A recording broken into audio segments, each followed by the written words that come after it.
That better? Can you hear me now?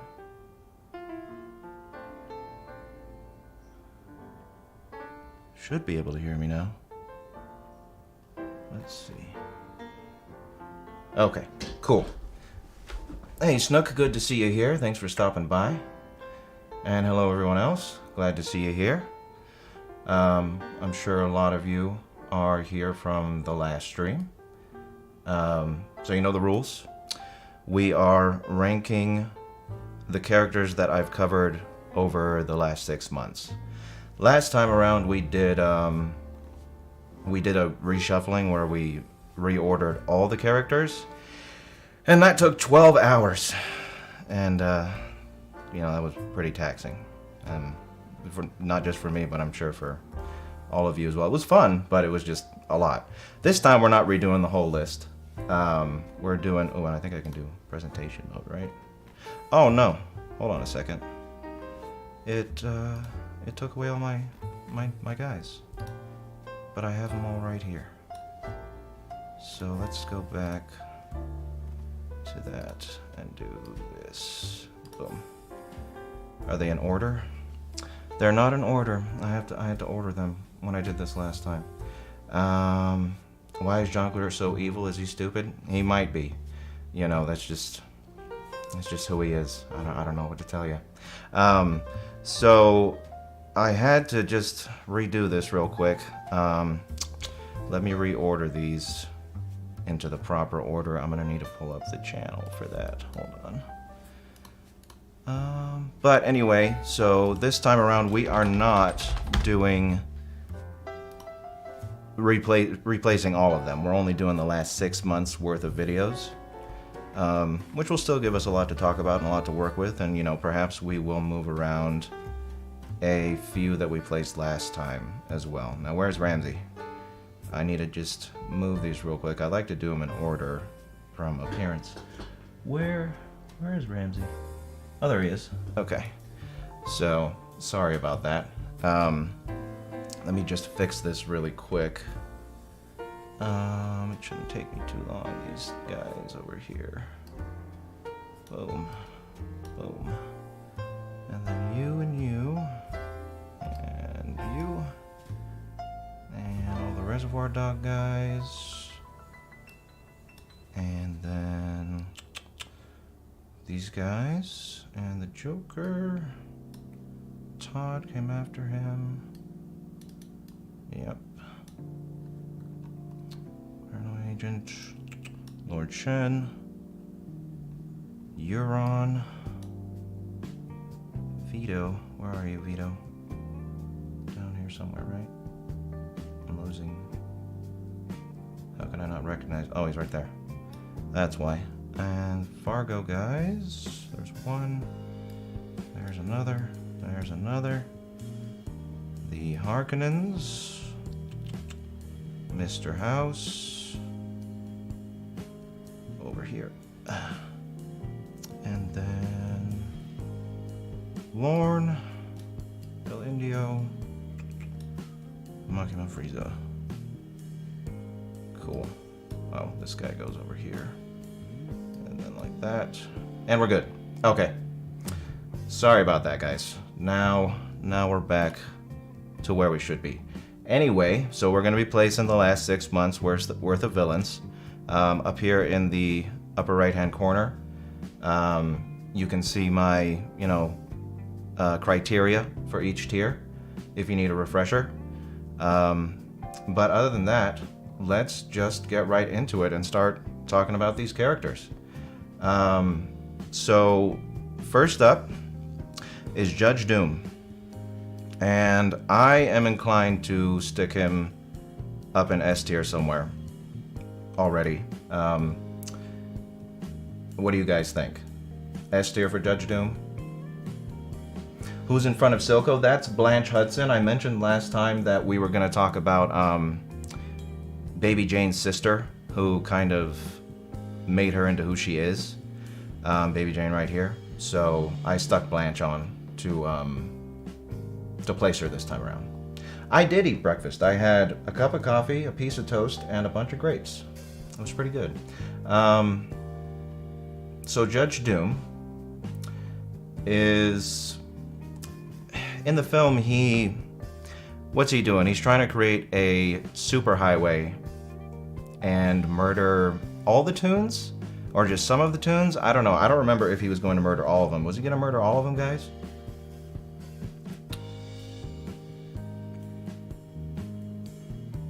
All the Toons, yeah.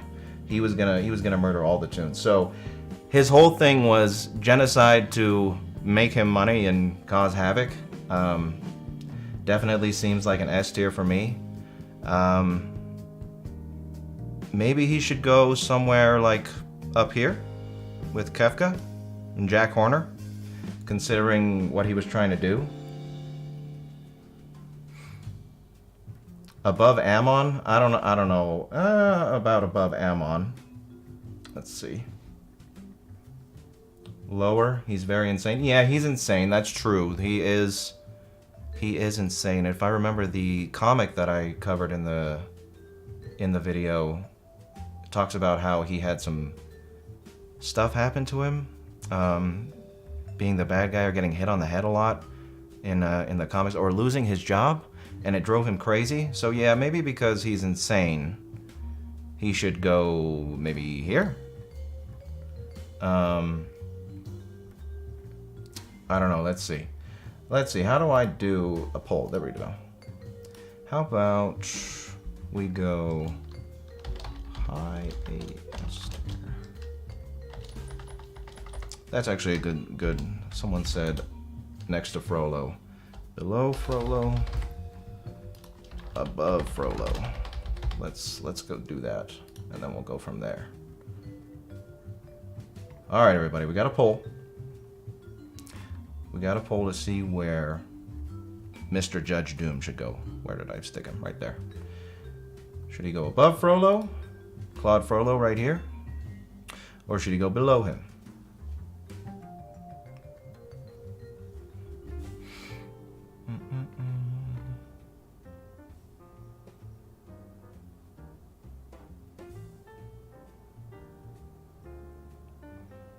Yeah, that sounds about right, Panda. That seems why, Carmine is up here and, the other ones are down here, because they're more in it for the money. Above Frollo. So how about we just stick him right here?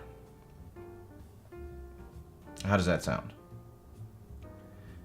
So shouldn't Palpatine be number one? We talked about this last time. I'll address this real quick because I've seen a few people ask why I've lowered Palpatine from number one. So Morgoth, Judge Holden, I was going to say Judge Doom, Damien, Pazuzu. The reason they're above Palpatine is because they're like personifications of evil. So like evil incarnate. Whereas Palpatine is a representative of evil. He isn't evil itself in the Star Wars universe. He's just the most evil person in the Star Wars universe. Bill Cipher isn't a representative of like a personification of evil, but he's an interdimensional evil. So Palpatine is a galactic evil, and then Bill Cipher is an interdimensional evil. So that kind of trumps Palpatine's evil right there. But yeah, these four are personifications of evil, so that's why they're higher. But let's see. So are we all right with Judge Doom being right above Frollo? What do we think?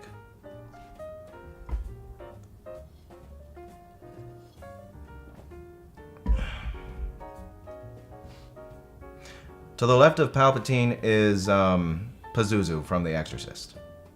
Okay, Judge Doom placement good. Cool.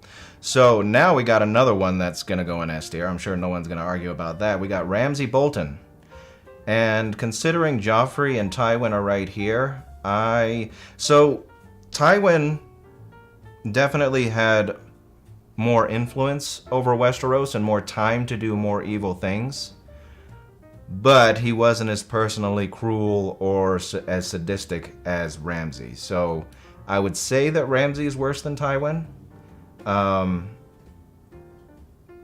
if you want to go off the personal stuff, if you want to go off the time that Tywin had to do more than Ramsay did, because Ramsay was only really, I mean, he's been doing things to people since he was very young, and I'm sure that included dozens of people. And then he was only like next in line to be Lord of Winterfell, and then Lord of Winterfell for maybe less than a year. But I mean, this is both book and show Tywin. So Tywin had, I don't know, 40 years to do what he did. So I don't know. I think actually right below Tywin seems fine, but let's do another poll. Polls are our best way to get your guys' accurate opinion without just a bunch of messages. So above Tywin, below Tywin, Ramsay Bolton.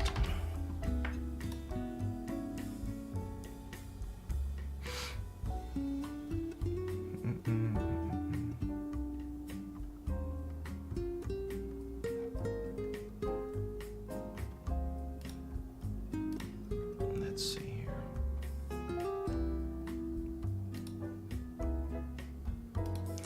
Ramsay should go below Aemon. I mean, Voldemort wanted to eradicate an entire race. Fire Lord Ozai wanted to conquer the entire world and was about to do it. Little Jack Horner was about to do the same thing as Ozai. Kefka did what Ozai wanted to do. These guys are supernatural horrors that are, you know, unstoppable killing machines of pure evil. I don't know. And then Agent Smith and Albert Wesker definitely did way more than Ramsay ever accomplished. So I don't know if he should go below Aemon or next to Aemon. That sounds pretty wrong to me, considering the people that are above him. Above Tywin. Okay, so we got above Tywin for Ramsay. That seems fine to me. Let's see here. Yes, they are examples of villains that can exist in real life, and Aemon does exist in real life, but I mean, so is Tywin. Tywin is also an example of a villain that could exist in real life. Joffrey is an example of a villain. Commodus was real. I just just because they could exist in real life, that's a I don't know how to put it. That's just not something that we can take into account, because that's a what if. What if Ramsay was real? Well, what if Ramsay was real? He'd be higher. But what has Ramsay done in the series? What did Ramsay accomplish? Who is Ramsay? That's why he's getting placed where he is. We're not placing characters based on what ifs. That's not how this list works. It's based on what they've done and who they are.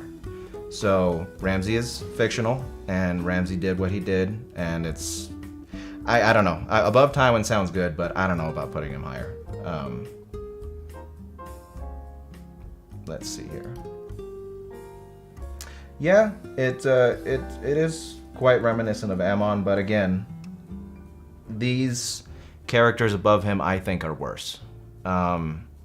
Jack from the house that Jack built, that's arguable. I mean, if you wanted to put Ramsay here, now I could understand that. But in this realm, you know, Ramsay is S tier, and he's gonna be somewhere in this row right here. So I would say here's fine. You guys said above Tywin. I think this is fine, either here or here. So on your list it might be a little higher, but we're gonna stick with Ramsay being right there for now. And now we're gonna move on to some Killers of the Flower Moon characters who are real people. So when we're talking about real people, I mean, Commodus was a real person. Even though the film isn't accurate to what he actually was like, there's a lot of inconsistencies between the film and history. You know, we got Tommy DeVito down here somewhere, but you know, again, criminal. William Hale. So I don't know if all of you saw Killers of the Flower Moon, but essentially this man right here abused an entire population of Native Americans for his own financial gain, and along with many other people, he was responsible for overseeing the murder of I don't know, dozens of people, or at least influencing the murder of dozens of people. So I agree, S tier. Where he should go? I mean, it seems, honestly, he seems kind of like Noah Cross. Like a real life Noah Cross. Noah Cross is from Chinatown. But because he's real, you know, I could see him going up higher too. Let's see. I think Noah Cross is a good place to start with him. So let's see if he should go. What do you guys think about him going above or below Noah Cross? Above Noah Cross.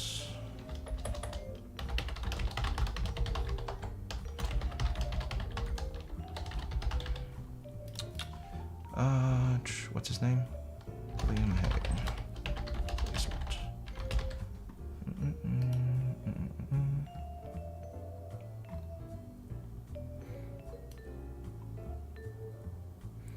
Above Falcone, above Carmine. Yeah, I could see that. Yeah, definitely. You know, especially since he's real. But we'll just go with the above. Okay, above Noah. So, how much more above Noah? How much more above Noah should we go? Because we got... Such a hard one, especially since he was a real person. Above Falcone is fine. Wait, was Noah... Was it like this before? Did I mess up? It was Noah then Carmine, right? So the reason we have a no suggestions rule, Leo, is because if I just allowed you guys to make every suggestion you want, that's all this chat would be, is people talking about suggestions, you know?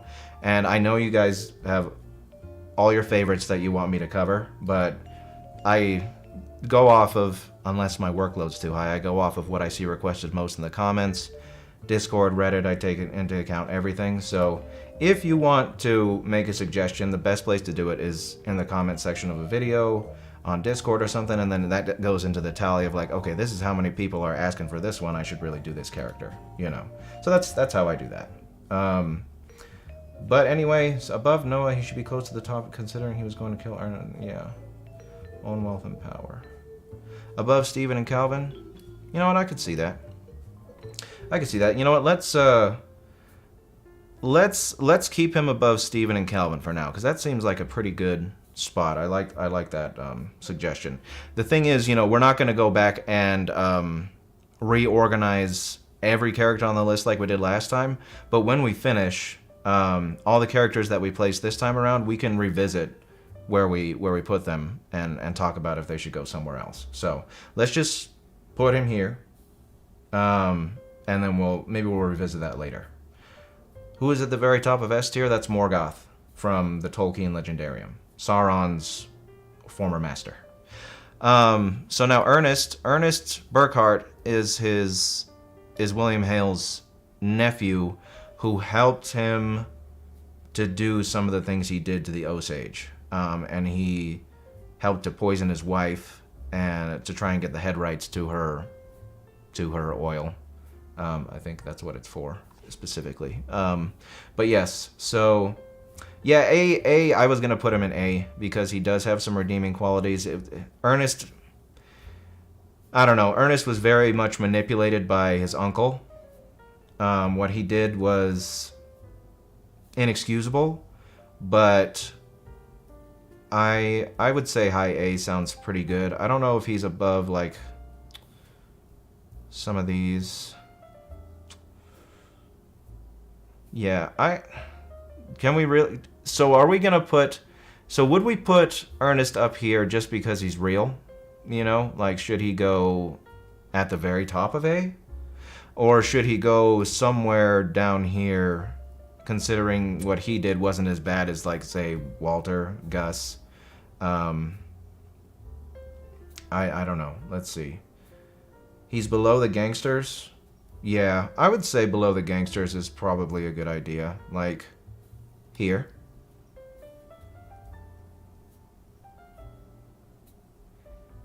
What do you guys think about that one? That seemed like a fine spot for Ernest.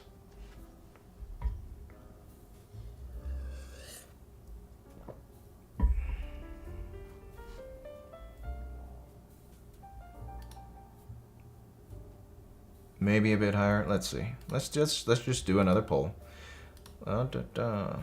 It's always nice to get an accurate reading on what you guys want. Ernest Burkhart. Higher. Lower. I don't know if I'm spelling Burkhart right, but I think I am. I am doing good, Jonathan. Thank you very much. I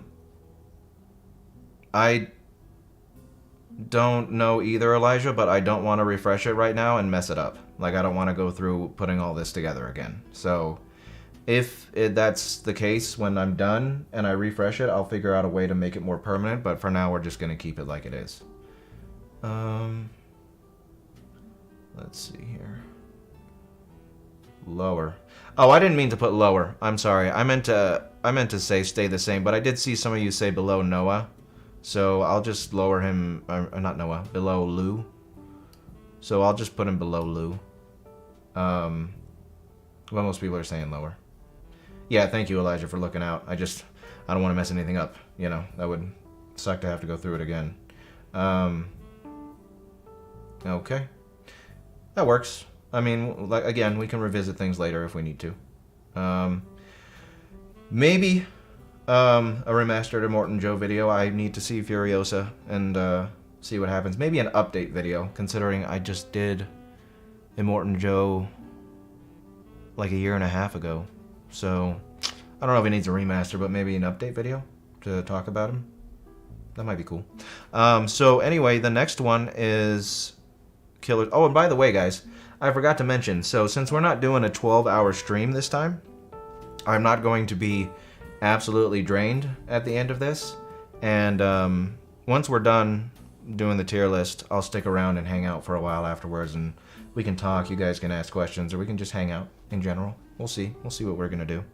But anyway, Killers of the Flower Moon as a whole is next, because there was a lot more that people did besides just what William Hale did.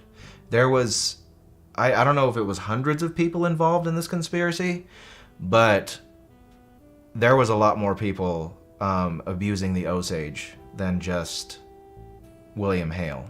And, you know, it had a lot to do with race. So below American History X and S, I see someone said that, Super Ender Guy. Thank you for that suggestion. I mean, it was an abuse of an entire people that was only allowed because the Osage were considered less than human to a lot of the people doing this. So, I don't know. I feel like that, you know, that's a pretty good spot for a concept of the abuse of an entire culture to enrich themselves by other people. So, I don't think we need to pull that one. You guys seem to be in pretty good, since it was real American History X higher. Yeah, sure. You know. Where would we put Eddie from Ed, Edd, and Eddy? Eddie's great. What's wrong with Eddie? He's got all those cool scams. So yeah, we'll just go with that. Next we got President Snow, who I think also should be an S tier. I mean, the world of the Hunger Games is pretty horrible. And he is more than enthusiastic about keeping that system going. Snow is high A. He was made to believe in the Hunger Games system. Yeah, that's true. With the prequel movie they did, it showed that he was like, he very much believed in what he was doing and believed that it was right. Yeah, I don't know. Maybe high S tier next to Thanos. Let's see. Let's go. Let's do a poll on whether you guys think President Snow should go in A or S. So, President Snow. A tier. S tier. And then we'll figure out whether it should be low or high.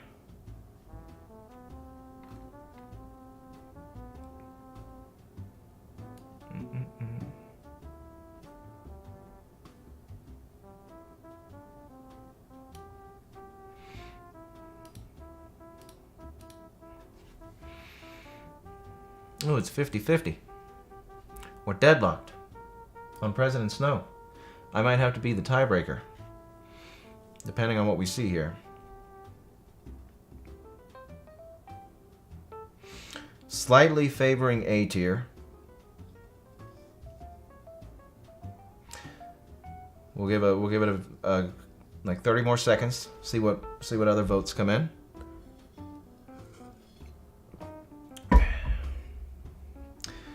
It's 50-50. President Snow is from the Hunger Games.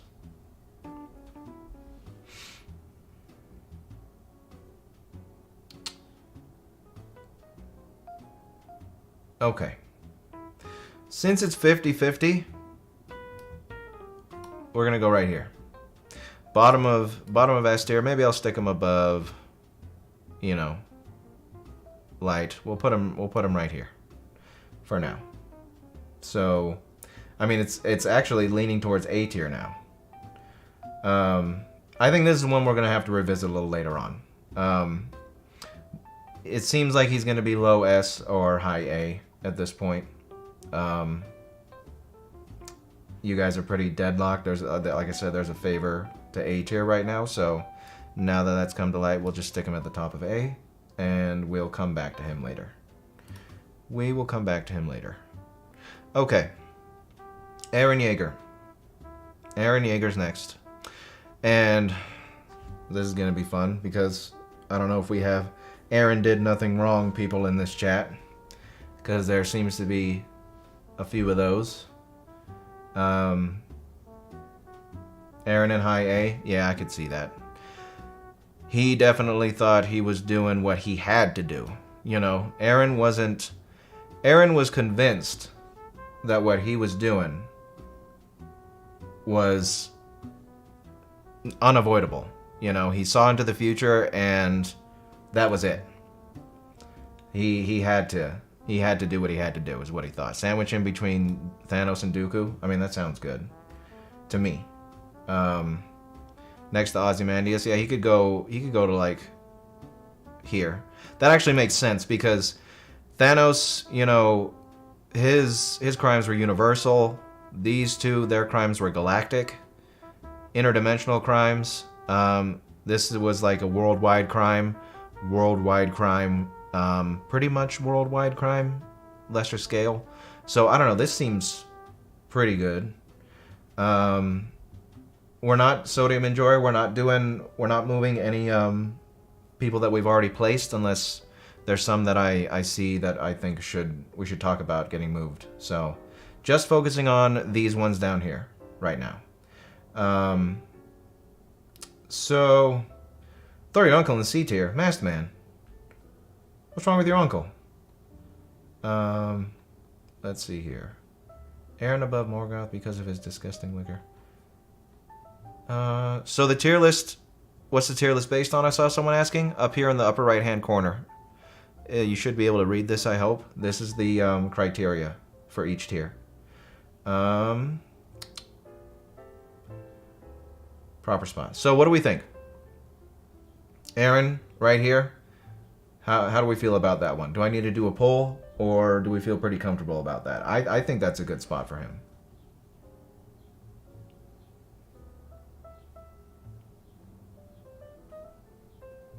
Thank you, Masked Man. I appreciate that. Yeah. Okay. Most people say they're good with Eren. Alright. That's fine. Alright, now we're on to Sauron. Sauron. Sorry, I say Sauron wrong sometimes. So many people have said Sauron for years. It's Sauron, not Sauron. Definitely S tier. I don't know if he needs to go next to Morgoth, his master, because Morgoth is evil incarnate in the Tolkien Legendarium.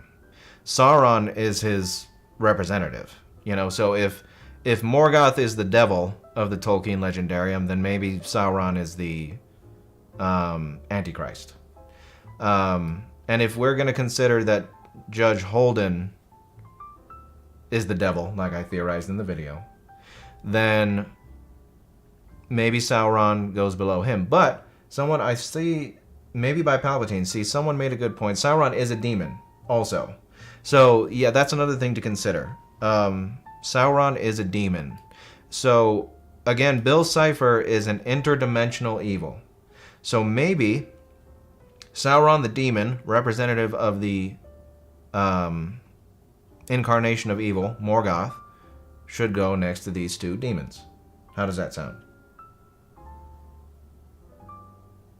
Because, yeah, Sauron is a mythical figure.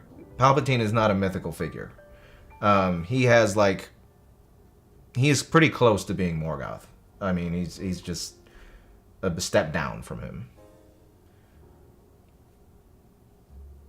Sounds good? Yeah, I figured. That seems like a pretty good spot for Sauron. I mean, I could see below Palpatine, but I'm going to consider the fact that he's a demon / almost personification of evil to make him higher than Palpatine. Morgoth light, yeah, pretty much. Okay, so people seem pretty good about that. Let's keep him there. Next we have all these characters from Reservoir Dogs. And right off the bat, I mean, there are two that we can just kind of throw up somewhere up here, which is Mr. Brown and Mr. Blue, because we don't really see them outside of the intro scene in the diner because they die. I think they both die during the shootout. So they're professional criminals who don't mind killing people. So, I mean, up here with Vincent Vega, we don't really know what they've done, but we can guess, you know. What they're in it for the money, you know. They don't necessarily want to kill people, but they will. They're just heistmen, you know. Now, Mr. Blonde, on the other hand, should be an S tier, I think. He goes beyond just being a couple of guys who are in it for the money. He's in it for the pleasure that hurting people gets him. So, Mr. Blonde is definitely a sadistic bastard, who I think needs to be an S tier. Probably, someone said below Marlowe, which makes sense to me. What do we think about that? What do we think about him being below Marlowe? Because Marlowe, it seems like Marlowe had more influence over his world and probably did more than Mr. Blonde did. So, below Marlowe is perfect.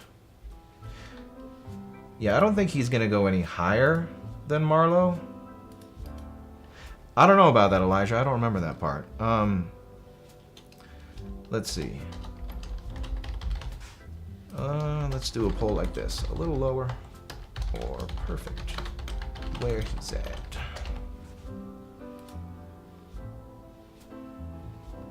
How about that? I take into account scale when it's appropriate, and I'm not sure how to say your name, the person who asked this question. I take into account scale when it's appropriate, but it's more so what they've done, more so who they are and what they're trying to do. Because, for example, Richmond Valentine, he was about to kill like 99% of the world's population, but the reason he was doing it is because he wanted to save the Earth from the effects of climate change. So someone who was doing what they did to save the world, they thought it was saving the world, versus someone who's doing what they do to rule the world because they want to, or rule a galaxy because they want to, you know, that's worse than someone who was trying to actually do something good, even if they weren't trying to do it in a good way. So, scale matters somewhat, a little lower, perfect where he's at. But it's more so who they are and what their goals are. Okay, so most of you said he's perfect where he's at. So Mr. Blonde's gonna stay right there next to Marlowe. Definitely deserves to be an S tier for what he does in that film. So now Mr. Pink, who was so sad that he was Mr. Pink, he wanted to be anything but Mr. Pink. I would say he's an A tier also. Next to, you know, these guys, we do get to see a little bit more from him. And I think what we see from Mr. Pink and Mr. White too, I'm just going to stick them right next to each other real quick. So they both express in the film that they would kill cops if they had to, but they don't want to. You know, they don't want to kill anybody. What they're doing, they're in it for the money.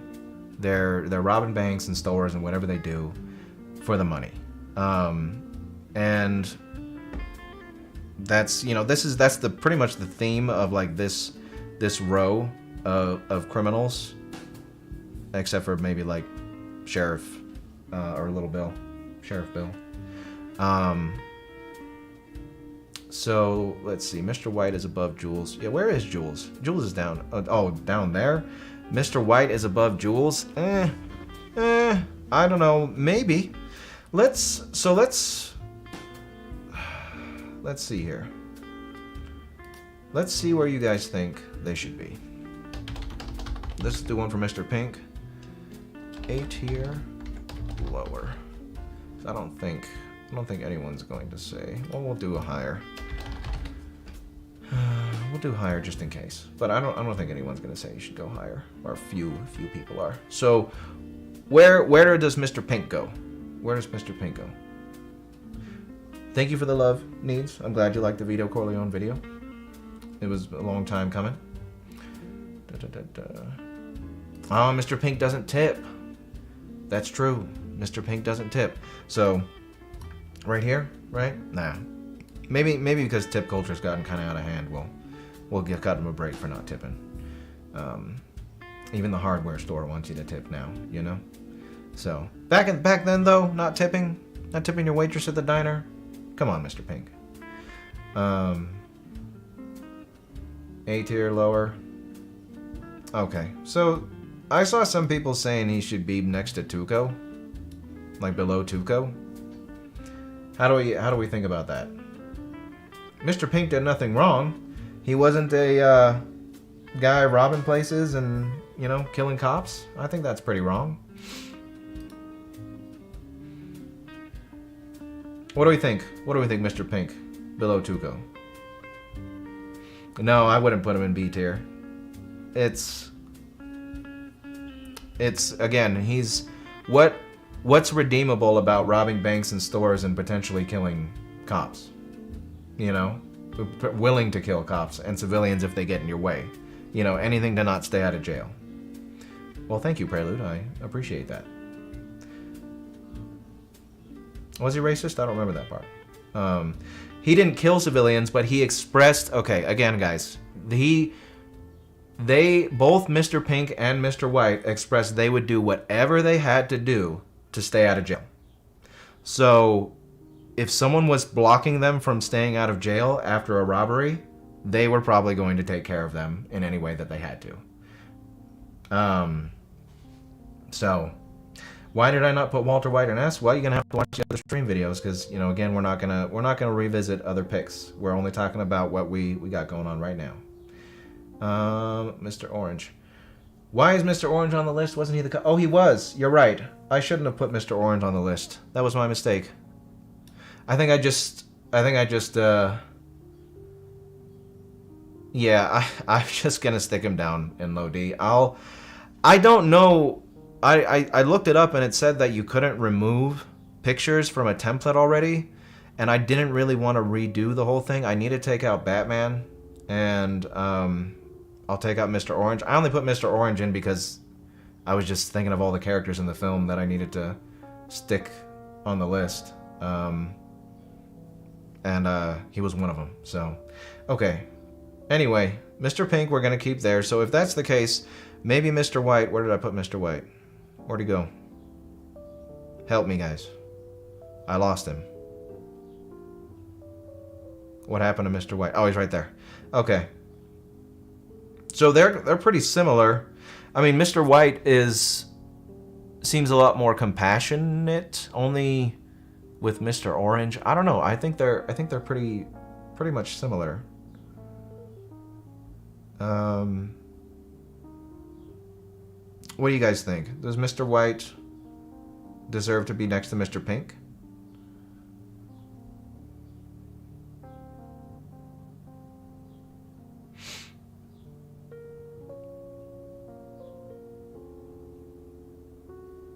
In the edit section. What, like here? I don't know. Yeah, I don't know about the moving.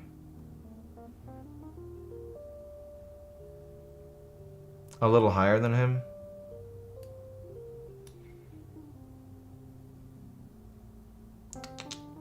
Below Lou. Well, if you guys are saying below Lou, then I guess I'm just gonna move Lou up, because I don't know. I don't think Lou should be any...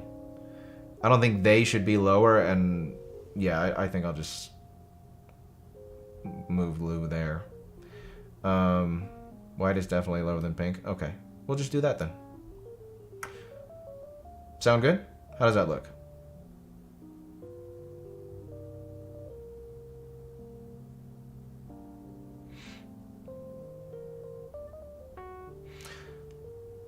He doesn't have much redeeming about him, Quiet Teen, but he also... his crimes are nowhere near S tier scale, and he's obviously got some issues, you know, clearly. So that's why Lou's down here. Okay, cool. I think everybody's happy with Mr. White being here. Now, Nice Guy Eddie is from the same film. I haven't covered Roose Bolton, so I'm not ranking Roose yet. So this is Nice Guy Eddie. Same film. He is the benefactor of, or the son of the benefactor of the guy. Sorry. He's the one who is the son of the guy who gives all the guys in Reservoir Dogs the job. So, I mean, as like the quasi-leader of the criminal organization, yeah, I would say that he goes above. You know, probably, you know what, he's probably goes with the crime bosses, you know. Which crime boss he would go next to is another question, though. Should we just put him next to Marcellus? Marcellus Wallace? They seem pretty similar. I mean, same director. For both films. Below Tony, below Vincent. So this is Joe. This is his dad. We're just, since they're pretty similar, I would say like that is what I would do. Because Joe seems like he might be worse than Marcellus, but then Nice Guy Eddie is just Joe's son who hasn't, you know, taken over yet, and he's not as responsible as his father. What does Marcellus Wallace look like? I know what he doesn't look like. Joe is worse than Marcellus.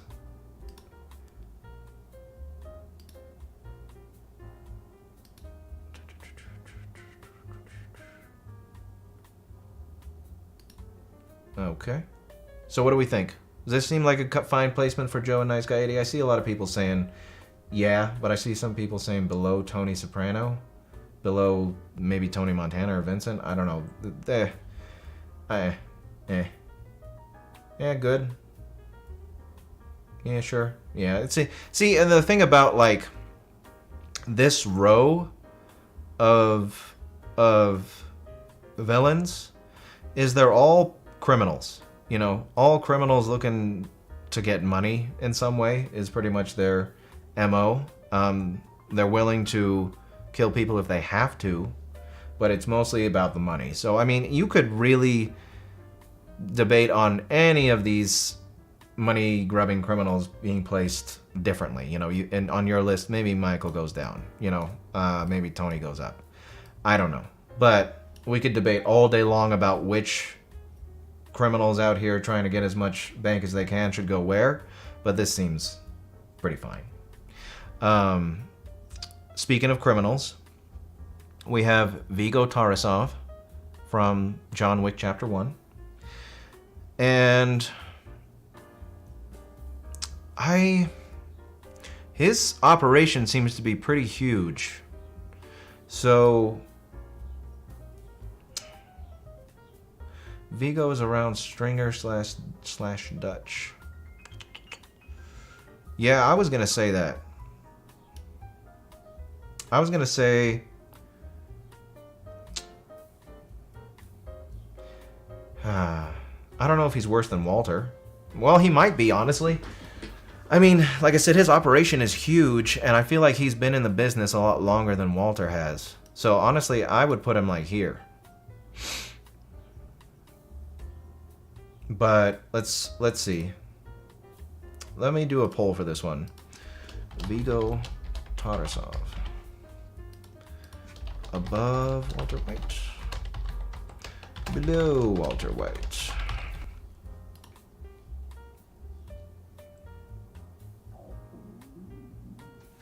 Oh, I hope you guys can't hear my stomach. It just growled. I'm not hungry. You must think I am.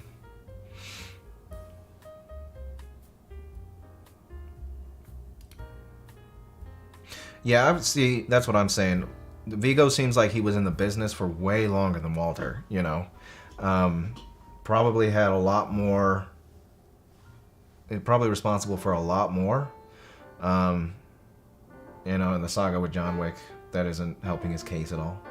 Yeah, Walter was only in the game for like less than 2 years. Viggo's probably been in it for 20, 25, 30, you know. Viggo wouldn't hurt kids? Maybe. I don't know if that's confirmed, you know. But, yeah. Well, he doesn't seem like he'd hurt children, but we never know, you know. Even if he wouldn't, like I said, he's been in the business for like 25, 30 years. So he's probably done a lot more than Walt has, even sans not willing to kill children, you know. But then we got Perkins from the same film, and she's an assassin, a self-serving assassin. She's not really in it too much, you know. She's, I don't, if you calculated how long she's in the film, it's probably like 8 minutes or something like that. But next to Vincent, she's an assassin.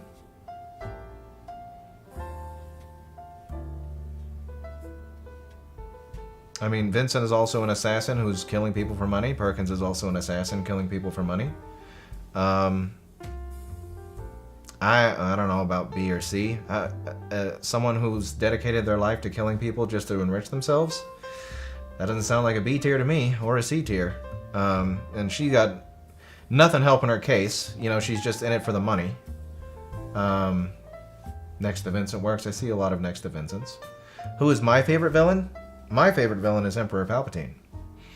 I love Palpatine. I still haven't found a villain that I like more than Palpatine. I love his laugh. I love his personality. Everything about him, just the scale of his actions and the complexity behind it. He's great. I love Palpatine. I have a painting of him that I need to hang up that I got for my birthday like 10 years ago. It was a custom painted by my mom's friend. It's pretty cool. So yeah, we'll keep Perkins next to Vincent, being an assassin who's killing people for money. That sounds about right. And then we got Yosef Tarasov, which is Viggo's son. And if we're gonna go, so if we put Nice Guy Eddie 2 steps down from his dad, should we put Yosef 2 steps down from his dad? I don't know about that. Yosef is fairly young, and I don't think he's done anything worse than Walter or Dutch or Stringer or Tony. So maybe Yosef goes next to Nice Guy Eddie. He did kill a dog. You know, he is pretty unhinged. Yeah, he is pretty unhinged, huh? He's more unhinged than Nice Guy Eddie. But,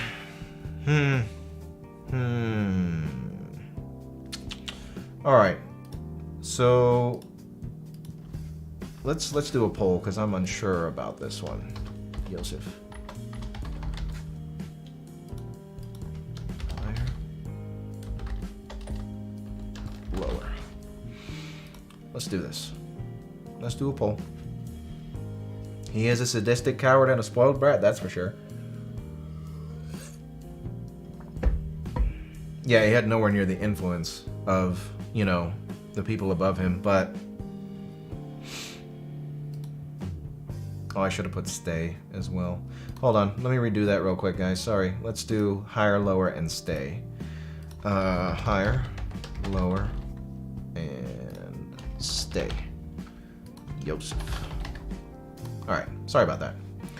One more time. Should Yosef, this guy right here, go higher, lower, or should he stay where he's at?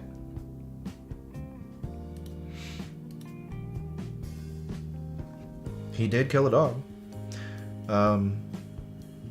That's definitely a factor. Most people saying stay. We got a majority for stay so far. We'll give it another 30 seconds or so. Yeah, he acts like a tough guy, but he's really a scared, privileged kid. Yeah, pretty much. He's daddy's boy who has gotten all the comfort afforded to him by his dad's lifestyle and has been drawn into it.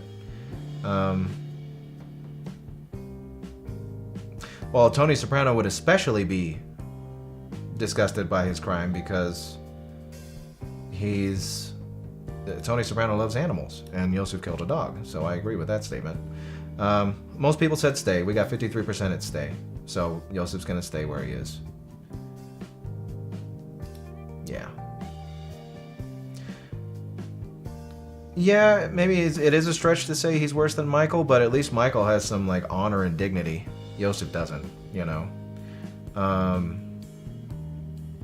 It's an interesting question. What's my least favorite villain that you dislike? So, the funny thing, when people ask me about things that I dislike, it's that if I don't like something, I typically don't remember it. Like, I don't think about it all the time because I didn't like it, you know? I try not to focus on things that make me unhappy. So, I don't really know who my most disliked villain is. I don't even know who my most disliked villain is out of all the ones that I've covered, because I actually, every time I've seen something new to me, I've liked all the characters that I've covered in some way. So, I don't know, that's a hard question for me to answer. But anyway, we'll talk a little bit more once we get through this. Next, we got the Arkham Joker. And now, Heath Ledger's Joker is up here. And I would put him above Heath Ledger's Joker. I don't know if he goes above Johan, but if you guys remember in the video, or just in general if you've read the story, there is, I think it's a data file in Arkham City, and they talk about it in one of the Arkham comics, where they explain how the Joker kidnapped a school bus full of kindergarten grade children, and when he brought them back sewed all together, I think it was. He cut off all their limbs and sewed them back together into one big ball of child. So, I don't think a guy who would do that can go anywhere below S tier. Let's see here. No, number one is Morgoth, not Sauron. Let's see though. Higher. We're gonna. I'm pretty sure a lot of people want him to go higher. Arkham Joker. Seeing above Freddy's. So we'll first poll for higher or lower, and then if people want higher, we'll see if people want him higher than Freddy. Yeah, I figured most people were gonna say higher. Okay. I don't even need to get more votes. I figured. Okay. So, how about this? Higher than Freddy Krug. Fred Krugs. Yes. No. Do you guys want him higher than Freddy Krueger? That's what we need to figure out next.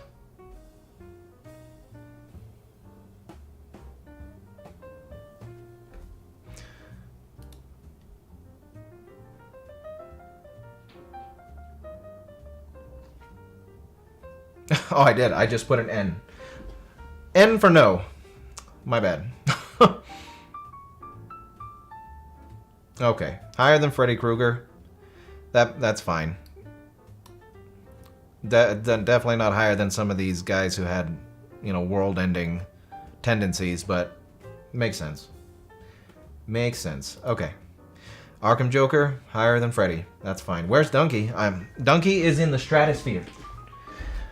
Donkey, along with Rubber, the tire from Rubber, the Gingerbread Man, and I did another very serious video. What was the other very serious video I did? Oh, and the Wicker Man. They are so evil that they're above the tier list. You know, out in the galaxy. I couldn't bring myself to place them. You know, it is what it is. Anyway, next is Todd Alquist. I have made a video on Morgoth. Every character on this list is here because I made a video on them. So there is a Morgoth video. Anyway, Todd, the big psychopathic kid.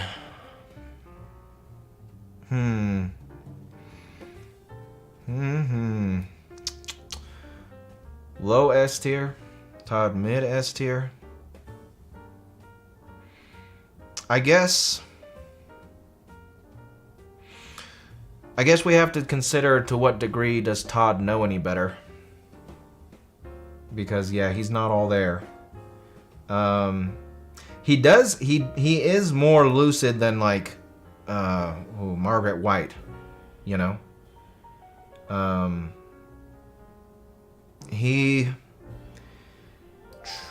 don't know, high A to low S.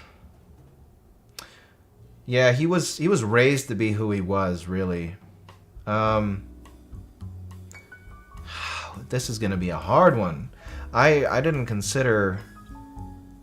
Oh man, he's not like Dexter was also raised to be who he was, but he's worse than Dexter. He's a criminal. Dexter is at least like trying to do good by being a serial killer, sort of. But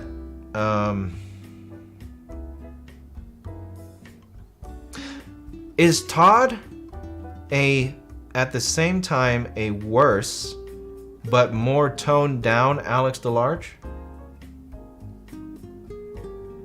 Raised to be who he was, product of his environment, not as sadistic and unhinged as Alex, but older and maybe responsible for more?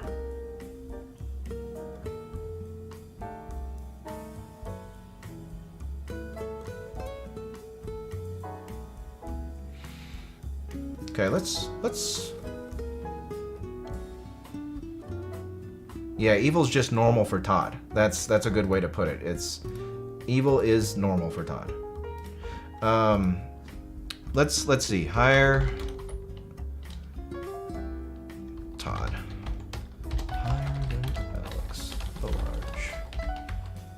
Lower. Let's do a poll. This makes sense to me, but let's see what you guys have to say. He's similar to Anton, yeah, in like personality. He is similar to Anton. But I think Anton is definitely worse than Todd. Yeah, Alex DeLarge. You know.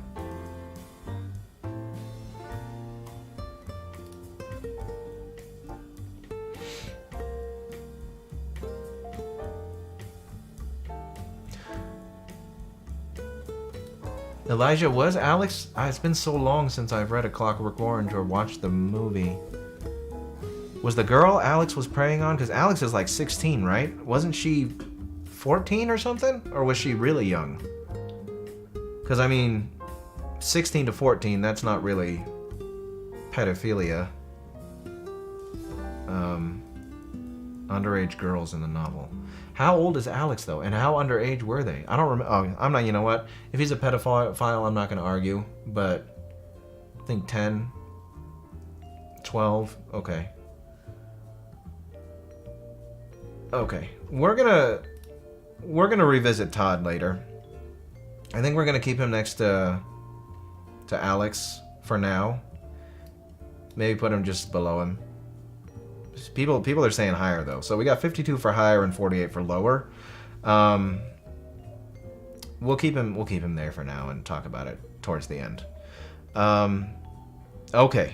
So Paranoia Agent. I'm not sure how many of you are familiar with this anime. This anime is my favorite anime of all time.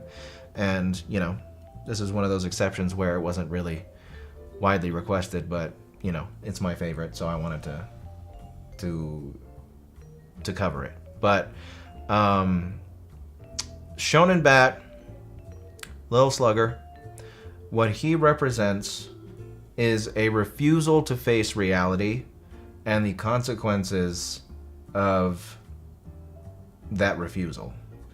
So that's kind of a hard concept to rank. It's more of a... So in Paranoia Agent, Satoshi Kon, he, aside from talking about the personal ramifications of not facing reality, he also wove in the negative impact that the Japanese government / Japanese people overall have had due to their refusal to face what they did in World War II. So I don't know. This is a really hard one to rank. I mean, if you just ranked Little Slugger for being like a guy, an ethereal kid who hits people with a bat, I guess he would go up here. But it's more so he represents the concept. So, top of D, low C, that's fine, you know. That's going to be an interesting one, you know. Maybe I'll do one on Evil Jinx. We'll see what happens in Arcane Season 2, you know. Yeah, Little Slugger, C or D, that's fine. A refusal to face reality. Now, character is D, concept is A. Yeah, I could see that. I don't know. It's a tough one. It's a real tough one because there's a lot of nuance to that subject. I'll just leave it there for now. Let's move on to Lord Shen, something a little more concrete that we can place more definitively. And I saw some say S for Lord Shen, and yeah, considering he wanted to, you know, commit genocide against the pandas, or pretty much, well, he didn't succeed. He did a lot though in culling their population, and he was mad at his parents because they didn't share his vision of conquering the world with gunpowder. So he's like tragic in a certain way, but that's not really that tragic. Yeah, mommy and daddy weren't too happy with you, so because you wanted to take over the world and they exiled you and now you're mad. I could see him being next to Ozai. Right above Ozai? I don't know. Ozai, well, Lord Shen was about to embark on conquering all of China, and he might have conquered the entire world after that. What isn't what happened? Panda Samurai, did I get something wrong? Am I remembering something wrong?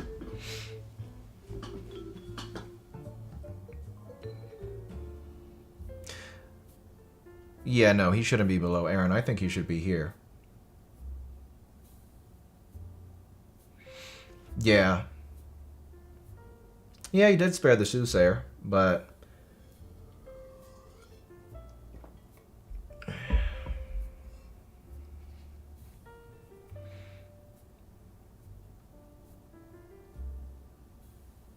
just wants to destroy. Yeah, Kung Fu China is the world in Kung Fu Panda, maybe.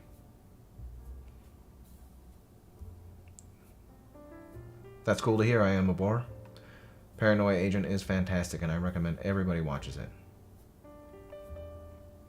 Okay, let's do a poll. There's a lot of back and forth on this one.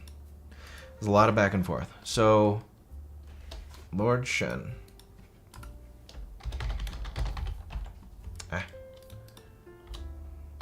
Lord Shen. Stay. We'll say... because I don't think he should go higher. So I'm going to do this. I've seen 2 markers below Kefka. Next to score. Let's try that. Let's try this for a poll.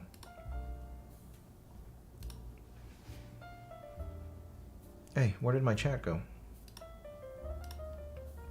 There it is.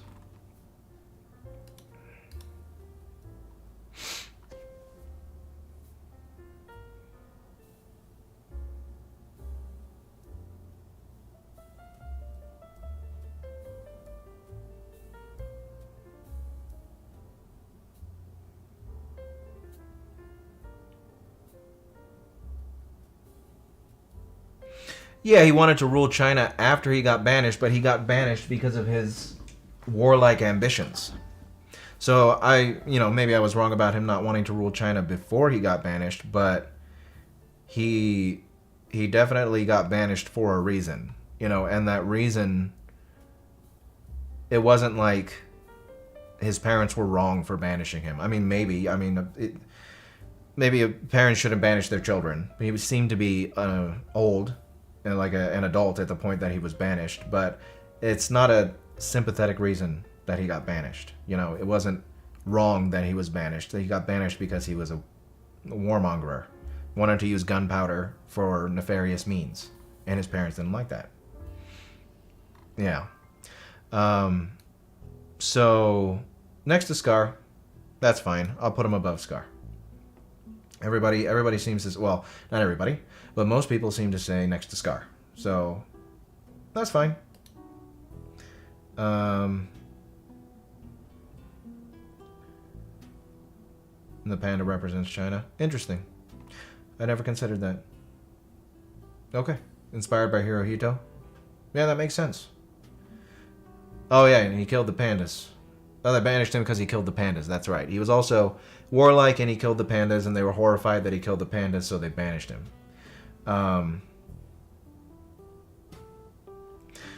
Let's see here. Yeah, product of neglect. He was, but I don't know. He's not very sympathetic at the time that he is doing what he's doing. That's for sure. Okay, so we've come to a consensus. Most people said next to Scar. Lord Shen's going next to Scar. Euron Greyjoy. Now, I didn't put show Euron on here because even though it's funny because I said in the beginning of the video, the Euron video, I was like, I'll talk about show Euron a little bit, and then I never said anything else about him. Because show Euron sucks. There you go. There's my answer. I don't usually focus on things that I hate, but my most disliked villain ever is Show Euron. And not because Show Euron is necessarily a bad character. Like, okay, cool, he's a bloodthirsty, murderous, self-serving pirate. That's kind of a cool character. But he is my least favorite villain because Book Euron was so cool. And they absolutely butchered the adaptation. Cinematic Sterling. I watched your older videos and noticed how different you sounded. Did you use a pitch effect on your voice? I did. I've never used any effects to alter my voice. I do use like, an equalizer and stuff to make it a little smoother. And I like a single band compressor and stuff like that. Thank you for the $4.99, by the way, Cinematic. I appreciate that. But no, the reason I sounded different in my older videos is because and I still do it sometimes, but I intentionally tried to talk lower, speak lower, and as time went on, it was really hard for me to keep that consistency going because it's not my real voice. You know, this is my real voice, and what you hear in the video, obviously me speaking is different from what you hear in the videos because that's my narration voice. So I write a lot better than I speak, is how I like to put it. And when I'm speaking day to day, I don't use the flowery, fancy words that I use when I write. So for me to say them properly, I really have to focus on saying them, and that's what changes the way I speak a little bit in the videos from like how I'm speaking now.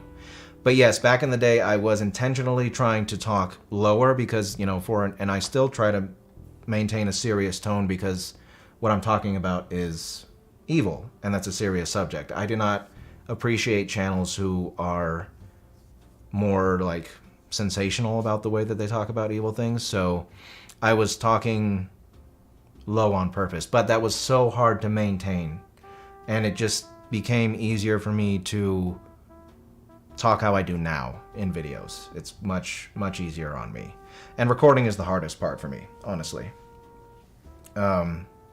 Yeah, it might be I just did it slower on the old ones, but yeah, so that's why. Anyway, but thank you for the super thank, and I hope that answers your question. Anyway, Euron is S tier.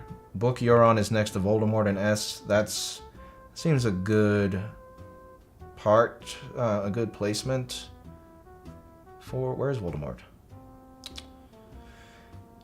Yeah, whew. I might place Euron, actually. Boom. Below Griffith. Thank you, Rolando. I appreciate that. Euron is below the Baron? Maybe. And you know what? Elijah actually talked about how the Baron might need to go up above Griffith, like maybe next to Palpatine, because the Baron is more so a galactic menace. So that's actually something that I wanted to talk about, a previous placement. What do you guys think about moving the Baron up next to Palpatine and putting Griffith right next to Euron? I mean, Euron right next to Griffith. What do you think about that?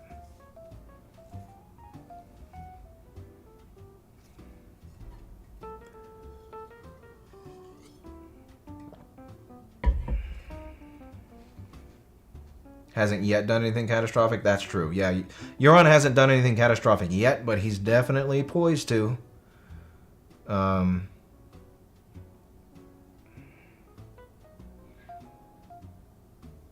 Let's see. Let's see. Let's do two polls real quick. Euron next to Griffith.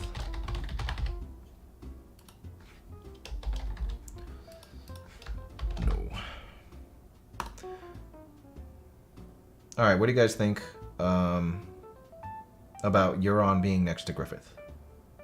It is ranked by evilness, yes. And hello, Artem.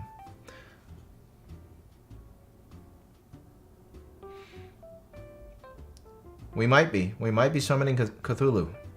We could be. He's a cousin of mine, you know. This is my human form. What you see in the profile picture, that's, you know, my eldritch form. So, you know, Cthulhu, great at dinners. Not a great house guest, though. Leaves a mess. Euron next to Griffith. We like that one. Cool. We'll keep that there.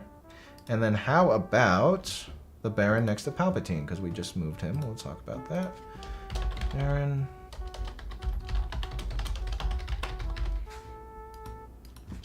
Yes. No.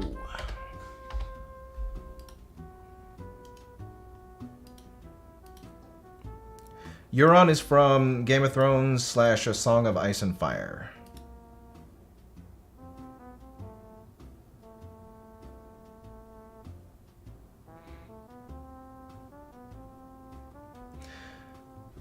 I don't think I agree with you, Panda, just because what Shen did was worse than what Scar did. And it's only implied that he was neglected. I don't remember them talking about him being neglected confirmed. You know, it was I mean, banishing him as an adult, is that neglecting a child? I don't know about that. I could be wrong though, let me know. I don't. Let's see. Do I speak Arabic? I wish I did. So my dad is the Arabic one. He's from Syria, and unfortunately, he didn't teach me. I mean, it's kind of hard when only one parent speaks the language. You know, if he wanted to teach me Arabic, I'm guessing my mom would have not had to talk to me for 2 or 3 years. You know, and he never bothered to teach me after the fact, unfortunately.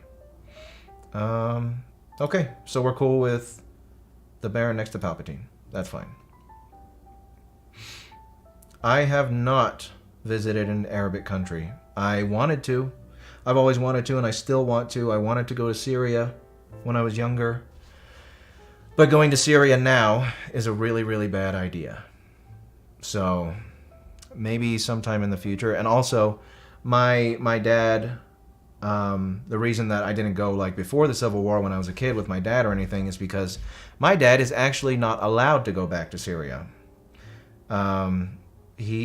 So in a lot of countries like Syria, there is a mandatory 2 years in the army. I don't know if it's still that, but when he was younger, it was every man had to do 2 years in the army. And he has 4 older brothers, I believe, and 9 sisters. And my 4 uncles, they went through the military service. They were in the army. And my grandfather didn't want my dad, the youngest, to go through it, so he sent him away to go to college in Egypt. And so now he's a draft dodger. And if he went back to Syria, they would either put him in jail or they'd probably shoot him. I mean, they're not too they're not too empathetic over there, that government. So yeah, that's why I've never been to an Arabic country, but I would like to go someday. Anyway, let's get back to the list. There's just a little tidbit on my life. Vito Corleone. So he's gonna go, and I would put him with the crime lords. I'd put him above his son because he's responsible for making his son into what he is. Sort of directly, sort of not. What do you guys think? Vito is below Michael? I mean, can you put Vito C or B tier? I mean, he didn't do... Well, that's not true, actually. So, in the book, it's implied that Vito is probably responsible for ordering more criminal action than Michael was. Michael did order his brother's murder.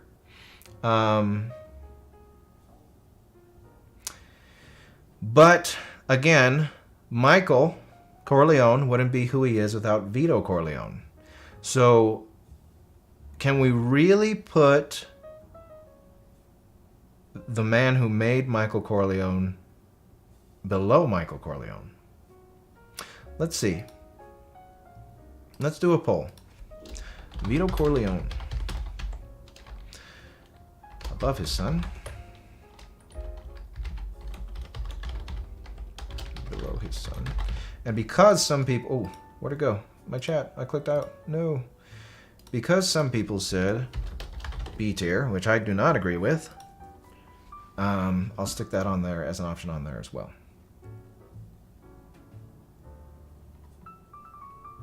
Oh, the Godfather scene in Zootopia? That was hilarious. I loved that.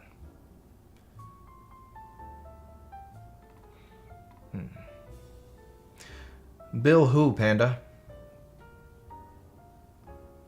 Bill the Butcher? Bill... Bill from Kill Bill? Buffalo Bill? Which Bill are you talking about? Who's my favorite Disney movie villain? Frollo. Definitely Frollo. Yeah, it is interesting when everyone gets involved. I thought this would be pretty fun.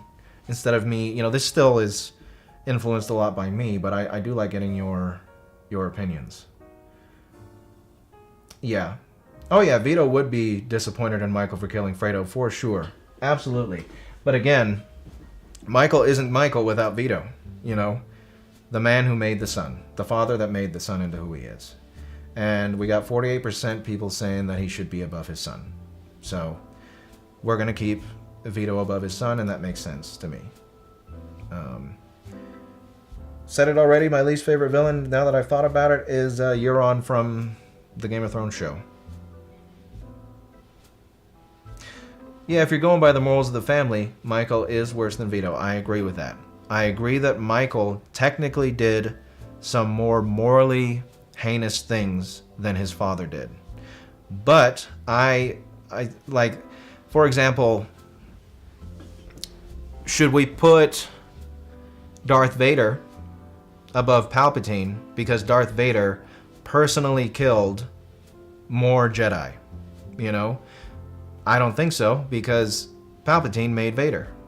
Same way, Vito didn't say, okay, Michael, you're going to become boss. He did say he wanted him to be, you know, someone different, a senator, a doctor, something more legitimate.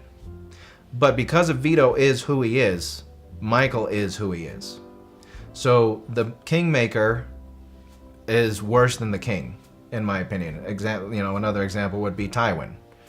Tywin isn't as sadistic as Joffrey is, you know, and brutally cruel on a personal level, but Tywin is way worse than Joffrey. Because, you know, there would be no Joffrey without Tywin, and Tywin has done horrible things in his own right. Michael is debatably like a worse person, but again, Vito made Michael. So this makes sense to me. I am waiting for the boys to be done to do Homelander. That is a question I get a lot, and that is. Do I think Roose would be worse than Ramsay? Probably. Yeah, I would say so. Yeah, Roose is worse than Ramsay. That's what I think, at least. Am I a fan of the story of The Last of Us 2? I haven't played it yet, so I only played The Last of Us for the video. That was the first time I played The Last of Us, and I figured I will play The Last of Us 2 when the second season comes out, and I potentially do a video then. Okay, so we have got Vito placed above Michael. Now let's move on to the characters from Fargo that I covered, the Fargo movie. So this is Carl Showalter. Carl Showalter is a run-of-the-mill, in-it-for-the-money criminal who does some pretty bad stuff. Above Mr. Pink, Carl's somewhere in A. I just don't know where he would go. I don't know if Carl's S tier. I mean, Carl does some S tier worthy stuff there at the end, actually. You know, he kills I forget what Jerry's father-in-law's name is, and he kills that parking attendant out of frustration, and he laughs at Jerry's wife, you know, shambling around in the snow. I don't know. Let's just drop him right there for now. I don't know if that's where he's gonna be. Gare is definitely worse. Carl Showalter. S-A. See what you guys think if you should go in S or A. So the only things that would put him in S, really, is the fact that he killed Jerry's father-in-law out of frustration, but Jerry's father-in-law was shooting at him. So that was self-defense. Then he killed a parking attendant out of frustration, and he laughed at Jerry's wife when she was struggling after she had been kidnapped, which makes him, you know, he's a bad person, but he's also, you know, a criminal in it for the money, typically. So I see A. A seems to be the consensus here. Now, would he go above a crime boss is the question? Or should he be somewhere like here? Next to Yosef Tarasov? Okay, I see that. I see next to Yosef. Alright, let's do one more poll for Carl and then we'll move on to Gare. Carl. Next to Yosef? Higher than Yosef.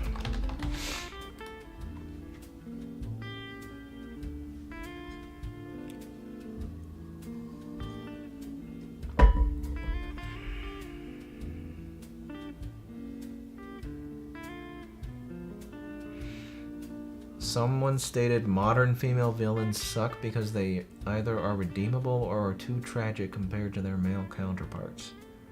Is that somewhat true? I mean, no. I feel like that's a blanket statement. I mean, some are, some aren't. I mean, like, where's Amy Dunn? Amy Dunn's on here somewhere, and she's a fantastic modern villain, you know.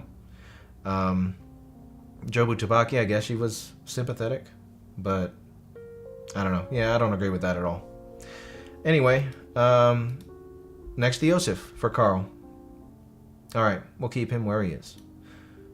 Cool. But Gare is definitely high A, even maybe S. I don't know. Yeah, let's do another one for Gare. Gare Grimsrud. S A.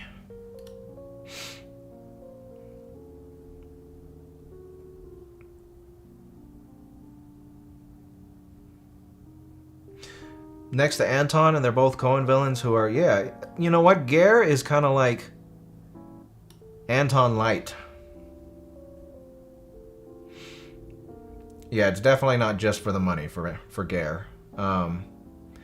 Okay. Most people say S. That sounds about right, but let's see. What do you guys think about being next to Anton? I like that. I like that position. Next to Anton. Or somewhere else, because I don't know if you guys think should go higher. Gare. What do we got?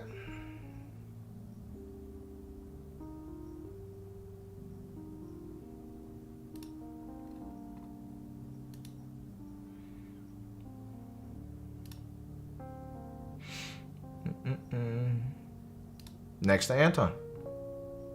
The prototype, yeah. Gare seems kind of like the prototype for Anton in a lot of ways. That's pretty interesting. I never considered that. Cool. Yeah, we'll keep Gare next to Anton. Now I saw a few people saying Jerry is too stupid to be above D, and I might agree with that. He is pretty dumb, but he is.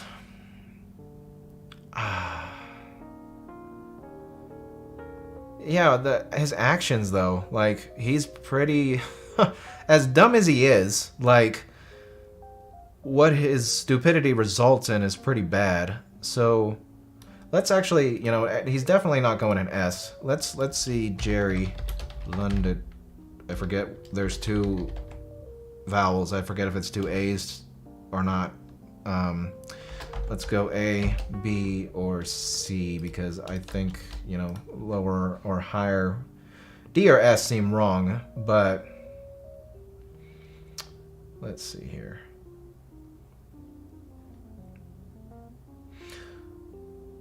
Thank you for the recommendation, Uzumaki. I get lots of recommendations, so it's hard to keep track of stuff, but I will try and remember that. Call of the night. B, bordering on C. Some people say A. So we're kind of almost deadlocked with B and C. And if I was going to break the tie, I would say B. Just because his actions are. Let's do bottom of B. Jerry is from Fargo, the Fargo movie.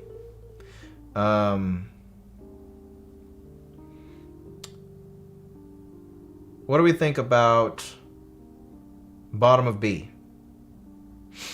How do we feel about that?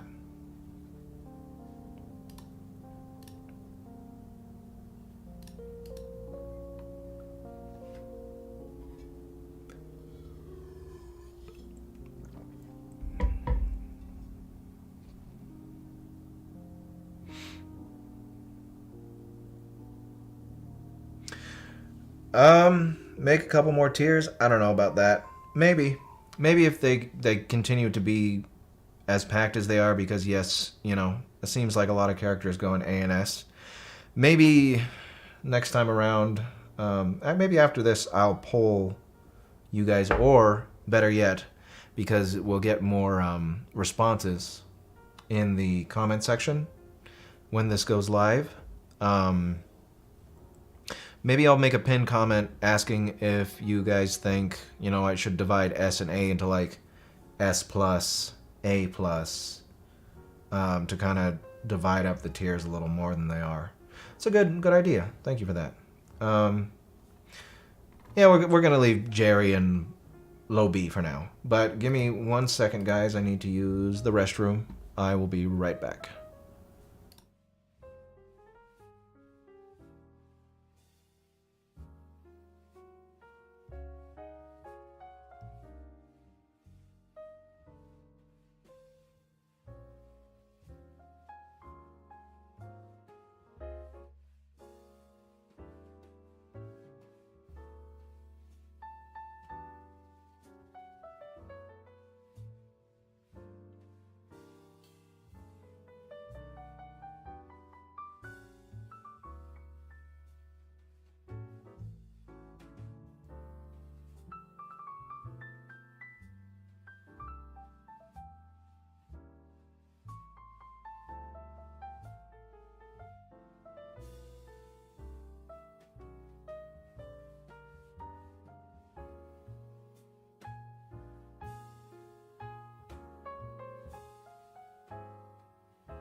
All right, and it looks like we got a visitor.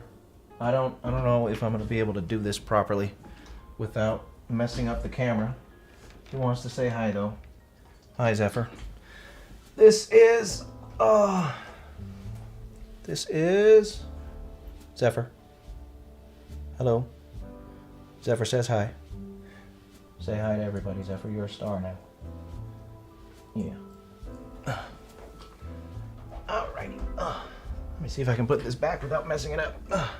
This camera is so finicky on this monitor. I'm trying.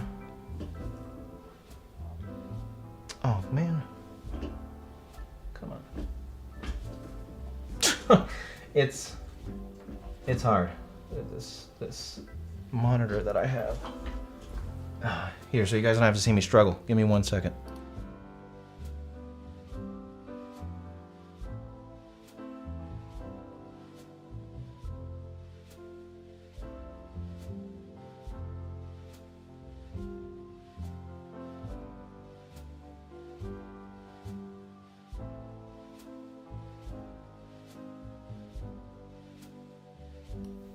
Okay, cool. Camera fixed. All right. But yes, that is one of my dogs, Zephyr. He's a good boy. Analyzing good boy, Zephyr. Yeah, he is a good dog.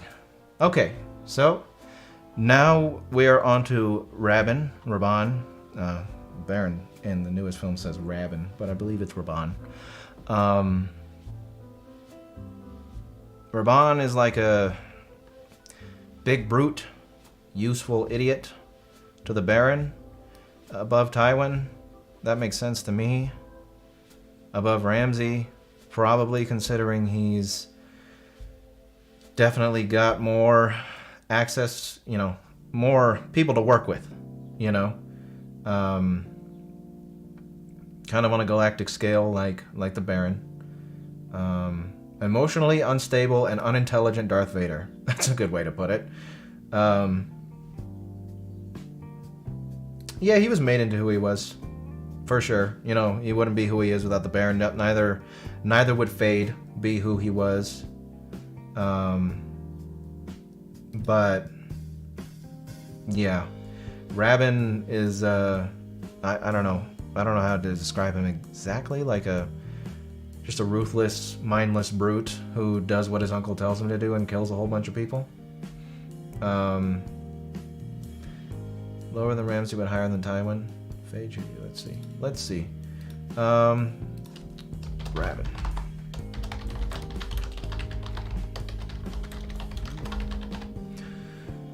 got another poll.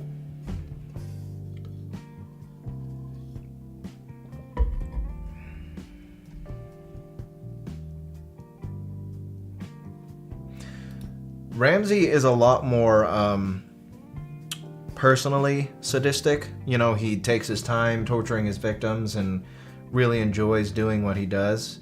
The only thing that might make Raban higher than Ramsey is the fact that, you know, he abused an entire planet of people. He doesn't really do it for fun, you know, like someone just said. He does it to keep the business flowing. So, you guys want him lower than Ramsey? That's fine. We'll just go right there. That works. Fade is next to Maul. So Fade is interesting. Now, Fade is going to be an interesting placement because in the book, he isn't really responsible for too much. He's like a Machiavellian type in the book. You know, he tries to one-up his uncle, assassination plots and whatnot, and he does have that fight with Paul at the end. In Dune Part 2, Fade is like the leader of the... He takes Raban's place on Arrakis when Raban is screwing up. And he was always meant to do that, but Fade, instead of coming in and being the hero like the Baron had planned in the book, Fade comes in and becomes Raban number 2, but smarter in Dune Part 2. So, yeah, I don't know. You know what? Let me do this. Let me get a picture of Fade Rotha. I hope this doesn't mess anything up. I hope this doesn't mess anything up. Browse. Desktop. Okay. We're going to use 1984 Fade to represent book Fade. So, yeah, we're going to split Dune Part 2 Fade and miniseries 1984 book Fade. So, movie Dune Part 2 Fade. Let's see what you guys think. I mean, Dune Part 2 Fade. S.A. I think Dune Part 2 Fade is an S tier.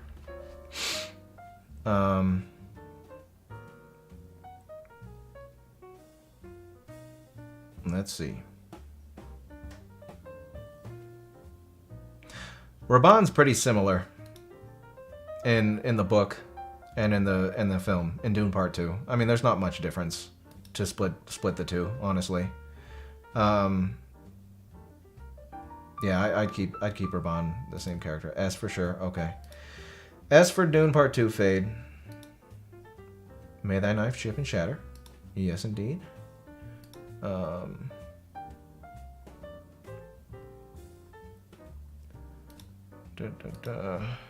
Fade.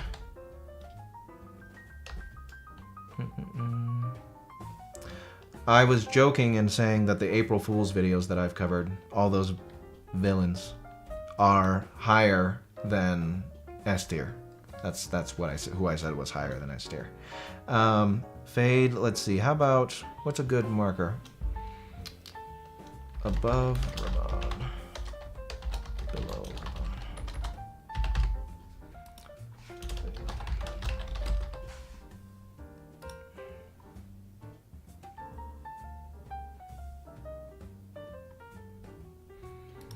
Oh, my stepdad, yeah. That's all. That's, you know, higher than S tier as well. Of course.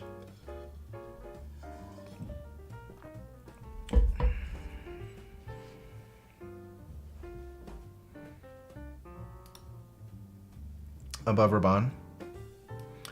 Okay. Do we think Fade's good right there? Above Ramsey? Or does he need to go next to Raban?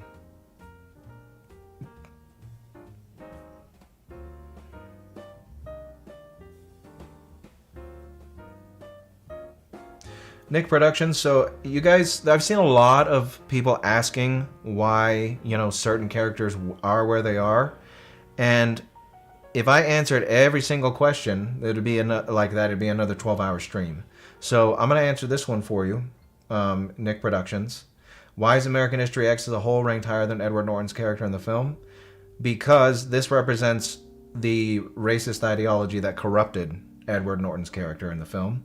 And Edward Norton redeemed himself quite a bit at the end of the film. But this is the concept of, racist ideologies that corrupt young men like this one into becoming evil. So that's why it's up there. But now that I've said that, if you guys want to know why someone that we aren't placing this time is where they are, I suggest you go watch the other update videos. I mean, that's going to be the easiest way to find that information, especially since, there's always someone in the comments who puts timestamps that say where I place someone. So if you're curious about a certain character where they are, check back on one of the previous videos to see why we place them where they are, or why I placed them when I was doing it by myself. Next to Raban, next below Ramsey and Raban. Okay. Yeah, we'll just put him next to him for now.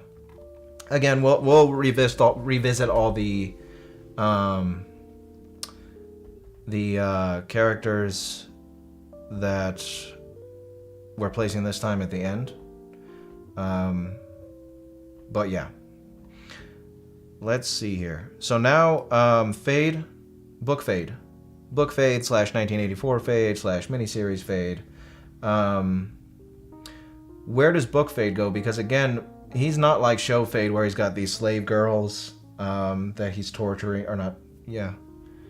Did he torture the slave girls? I don't know. But slave girls that he kills and feeds to the other slave girls and led the conquest on Arrakis. He really is untested in the book and in the miniseries and the old film. I guess his greatest crimes in the book in the 1984 series or 1984 movie and the miniseries is that he kills people in the gladiator arenas and he tried to kill his uncle and then he fought Paul at the end.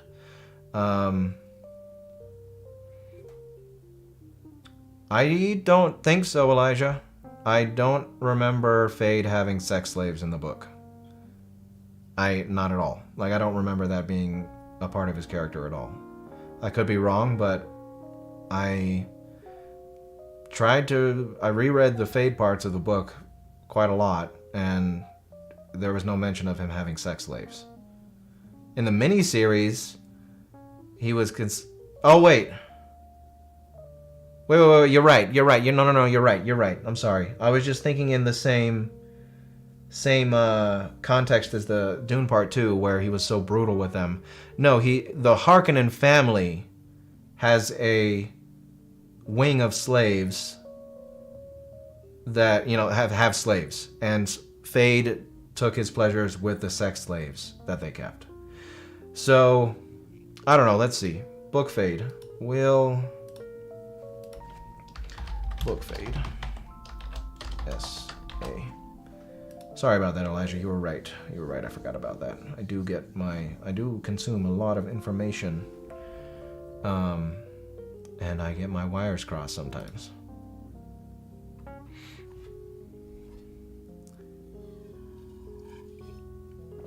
Am I planning to make a video on Paul anytime soon? Maybe. We'll see. People were pretty interested in the Dune videos. I might. S, okay. Where in S, though? Where in S does Book Fade go? Book Fade.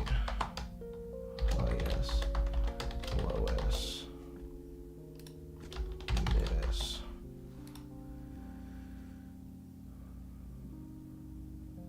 Where would Paul go? I'm not sure, because I've only partially read the sequels, so I would need to consume them in their entirety to make that judgment. I don't know where Paul would go. Paul Atreides. Low S for Book Fade. Okay. Um,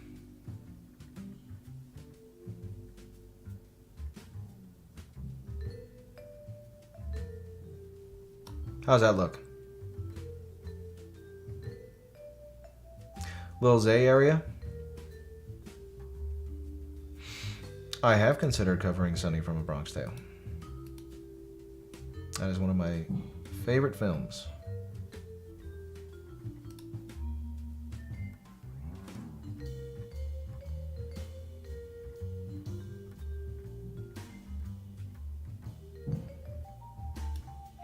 Below Lord Summerisle. This seems like a hard pick.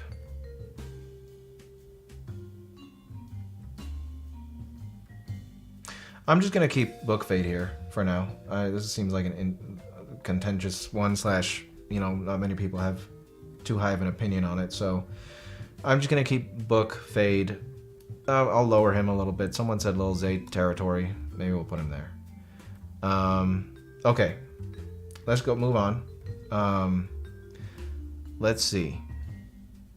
Mr. House is next.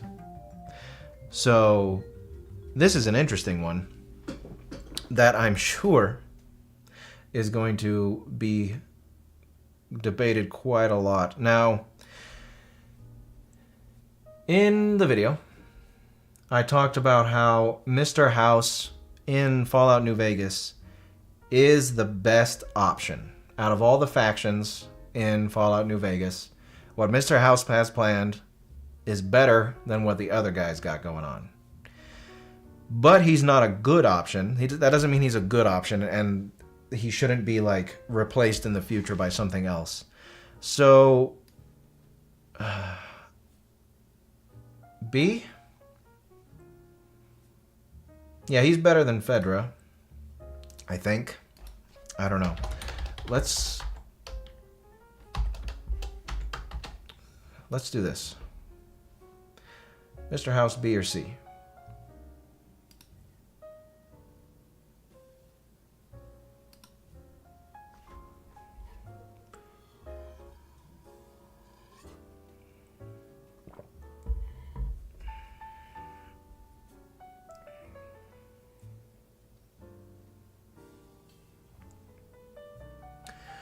From what I saw, is the NCR seemed like the Enclave, but to a lesser degree. So I would say, yes, RB, Mr. Brown is worse than Psycho. If you're talking about Norman Bates from Psycho, who has, you know, a lot of severe mental issues that are, you know, causing him to do the things that he does, versus someone who willingly hurts people or steals from people lucidly for money. Yeah, that's why Norman Bates is down below Mr. Brown. But okay, so Mr. House B. Let's see here. Shouldn't he be next to Andrew Ryan? Maybe. Where is Andrew Ryan? Where is Andrew Ryan? Somebody point me in the direction of Andrew Ryan, please. I lose myself a lot. Top of A? Oh, he's right there. Okay. That's a good point. I would agree that House is more moral than Ryan. Mr. House is based off of... You know, here. We're gonna see what everybody thinks about this. So I'm pretty cool with Mr. House being at the top of B tier, but we'll do this. Top of B tier. Next to Andrew Ryan in A. I don't think House is in A tier either, but since people are saying something about it, let's see what everybody has to say. So we got a poll up right now for Mr. House, whether or not he should go in the top of B tier, or if he should go up at the top of A tier next to Andrew Ryan. I'm also partial to the top of B for Mr. House. So give it another 30 seconds or so. We got 45 votes so far, but it seems like a pretty big landslide. I have not seen the Fallout TV show yet. Heard it's great, though.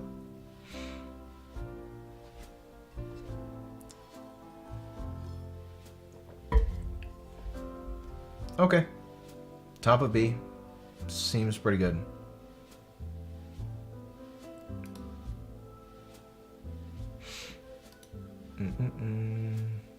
All right. So we're going to keep Mr. House at the top of B. That seems fine. Most people agree with that. And we're going to move on to Lorne Malvo from the Fargo TV series, who, one of my recent favorites out of the characters I've covered. I liked Lorne. Lorne was an interesting guy. I had my own theories about Lorne in the video from what we were given in the show. Above Anton, that makes sense to me. Lorne does seem like a worse version of Anton. If there's enough recommendations for them, then yes, RBI will cover other Fargo villains. He killed children, definitely S tier. Yeah, Lorne killed children, right? I do remember that. Yeah.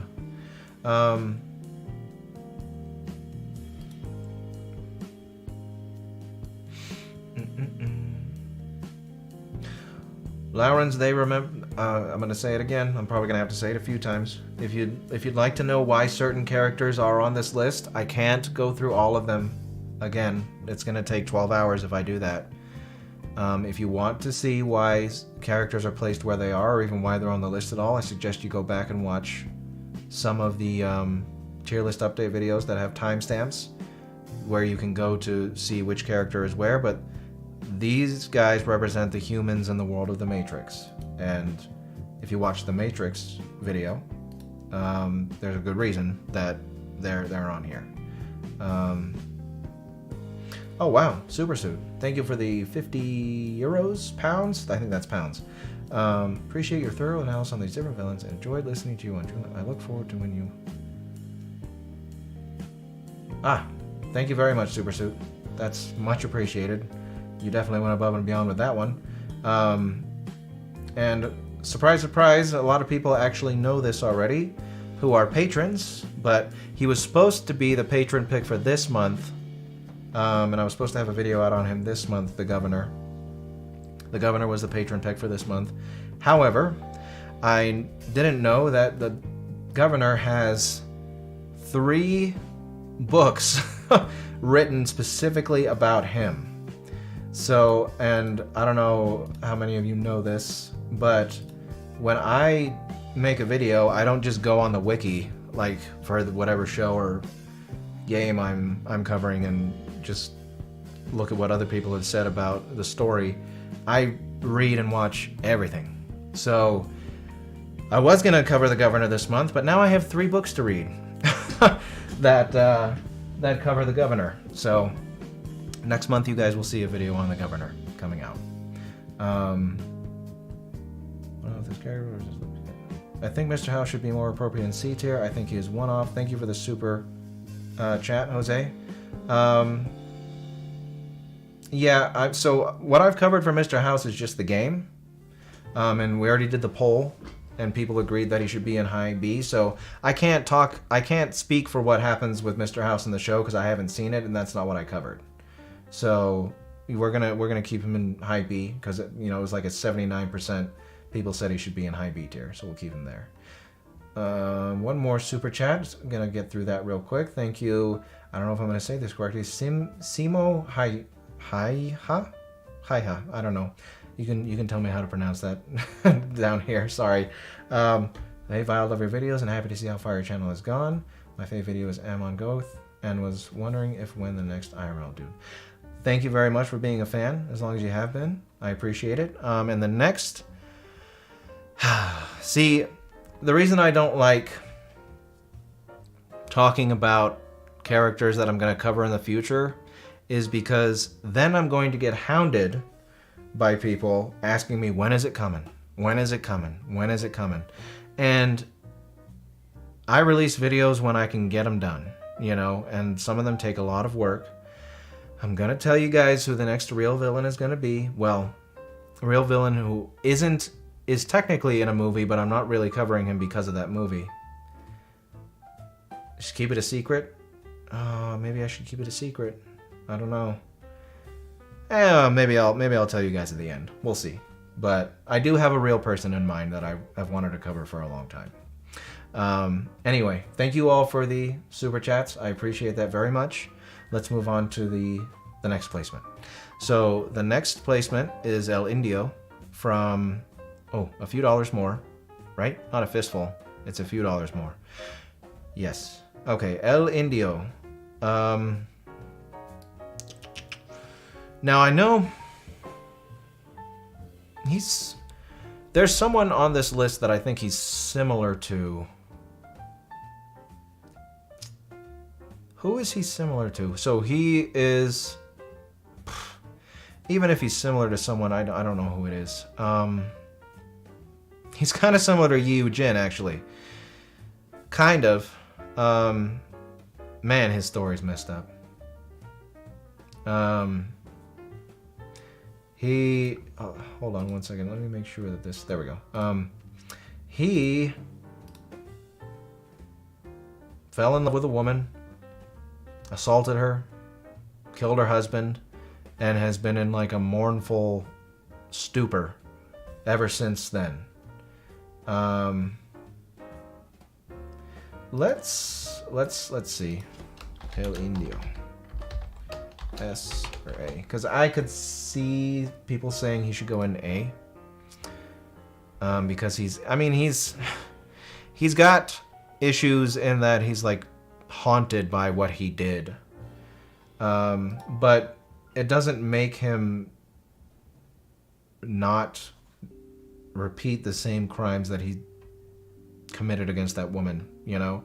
He's still a horrible outlaw out there taking money and doing whatever he wants, killing people.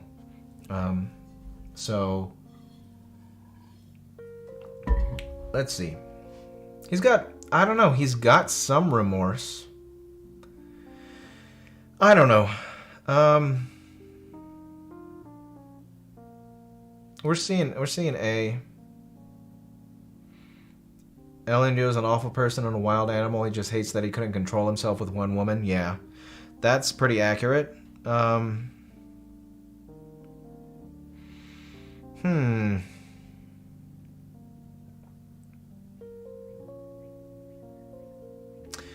we got...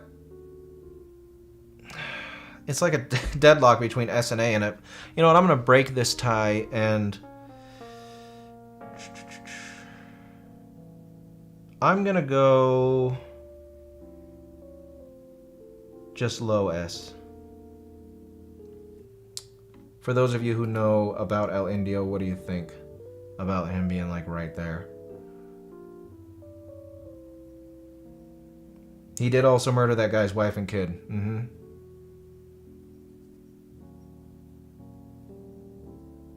Again, this is, look, see, I ended the poll and it was exactly 50-50. So I got to break the tie, and low S, I could have put him in high S, you know, whatever. We'll say low S. That works for me. But we got another super chat from Hood. Appreciate you covering more anime / manga villains. What is your favorite villain from the genre so far, and why? So my favorite is Father from Full Metal Alchemist. I just love that show, and I love Father's character. I love the whole trying to sacrifice all of Amestris to make himself into a god. Thought that was cool as hell. Just that whole show. I love Full Metal Alchemist. It was so cool because something that I saw recently, that Toonami is coming back on Adult Swim, which is pretty cool. But something that you really don't get anymore, which you sometimes you do, because like with The Last of Us, they and certain shows, they do release it weekly. You know, you gotta wait seasons, which is great. But I remember when Full Metal Alchemist Brotherhood came out,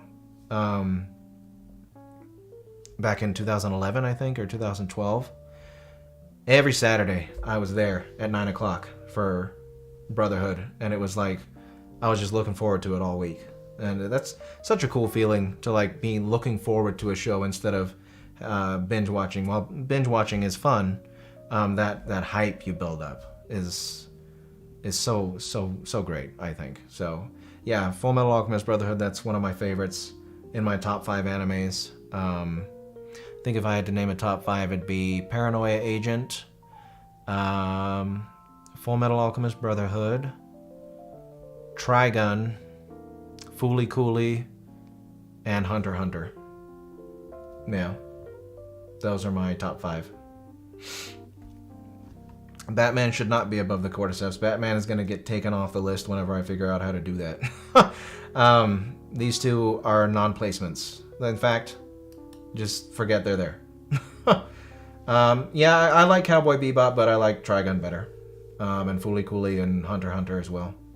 So, anyway, that's my... We're going to stop talking about anime now, but we're going to go... Well, actually, we're not going to stop talking about anime because we have 2 more anime villains to rank right now. And that's... First up is Makima from Chainsaw Man. So I could see Makima being in S tier, and I could see Makima being in top of A, like someone said. Because Pochita does say at the end of the manga, and spoiler alerts here for people who haven't read the manga, Pochita does say at the end of the manga that Makima just wanted to be loved. You know, she wanted to have a family, and that's part of the reason why she did what she did. So this is going to need to be a poll, and I am going to do, because I don't think Makima goes anywhere lower in A because of what she did, but we'll do it like this. We'll do a poll like this. Let's see what we got.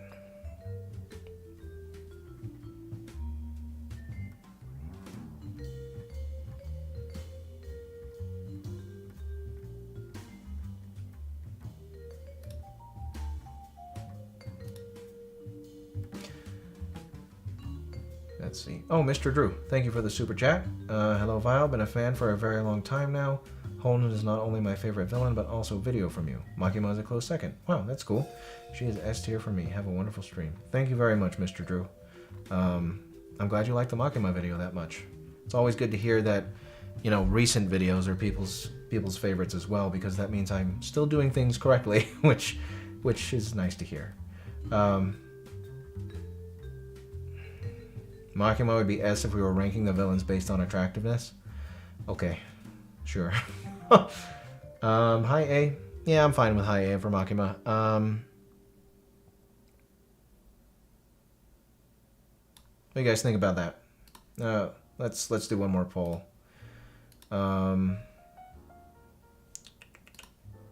Start a poll. Makima above Thanos. Below Thanos.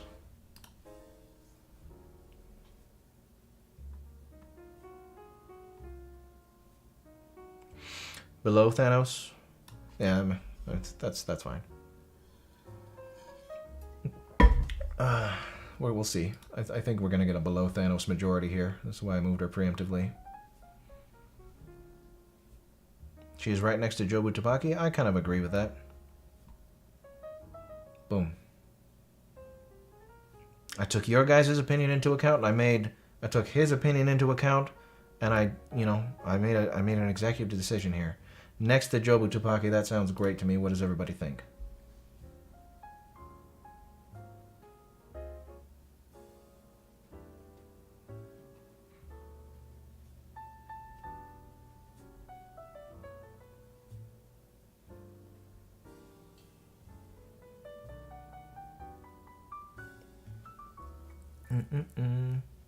Okay, let's keep that going.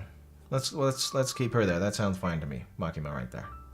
Frieza though. Frieza's going in S. I want to put him there.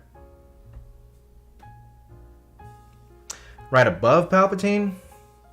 Maybe. So I don't remember. Is it because he's the Emperor of the Universe? So that means Frieza's got influence over several galaxies, right?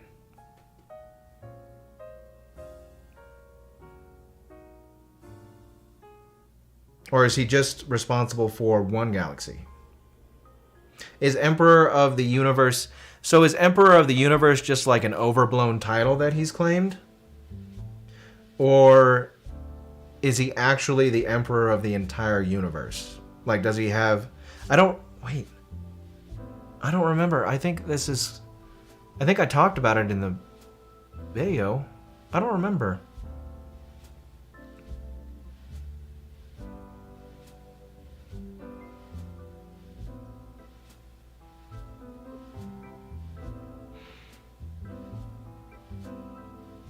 Yeah, Palpatine didn't have the excuse of being raised that way, true. 70% of the universe. That's right, okay. Frieza controls 70% of the known universe. Okay.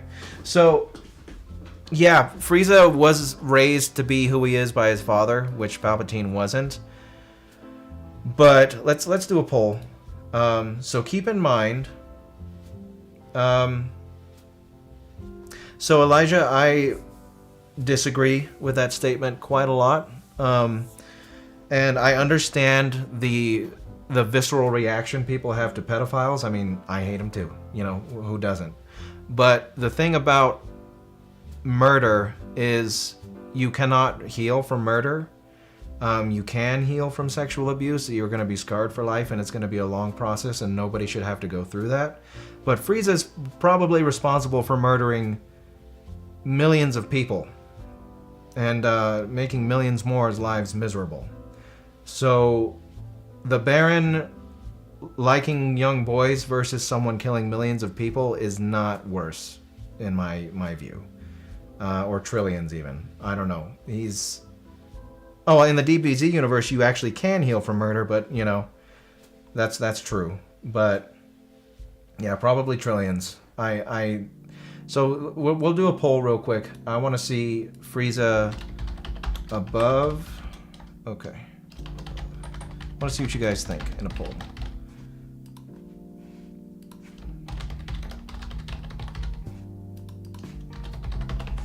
Frieza. All right. Let's see.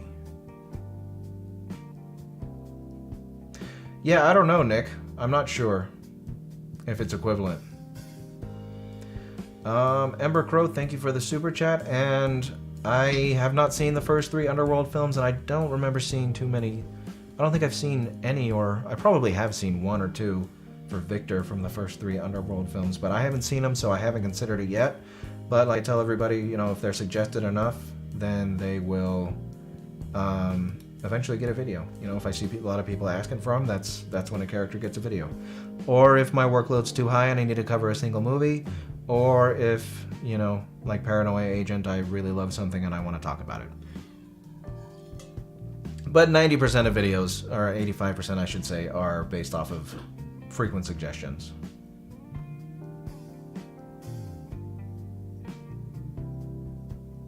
Yeah, Palpatine had a choice. That's true. Okay, that's fine. We got slight favor in for Palpatine being higher than Frieza. It's really interchangeable. You know, there's something I don't think I've said, but you know, my favorite Satoshi Kon film, I just saw that. Good question, is Paprika. But my list.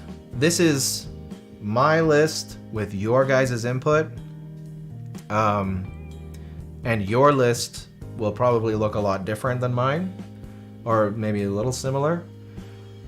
But the thing is, we're never gonna, not all of us in this chat are ever gonna 100% agree on these placements. Because we're getting a general ballpark area though. So, you know, again, your guys' placements might be slightly higher or lower than mine, or much higher or lower. It all depends on your views, your morals, your examinations of the character. Oh, my voice is giving out a little bit. Agree to disagree, that's right. Alright, so Frieza up in Palpatine realm, that seems fine. Definitely fine. Whoa. Late Night with the Devil, drawing of Blake, Jack. Is the name Jack? Jack, What's his name, guys? I just did the video and I already forgot his name. Think about that.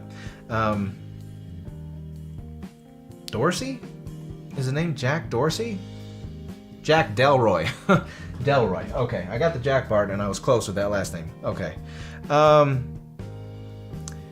Yeah, he didn't really do anything personally. He just allied himself to a cult that said that give him power, and, you know, he had to pay the price for that.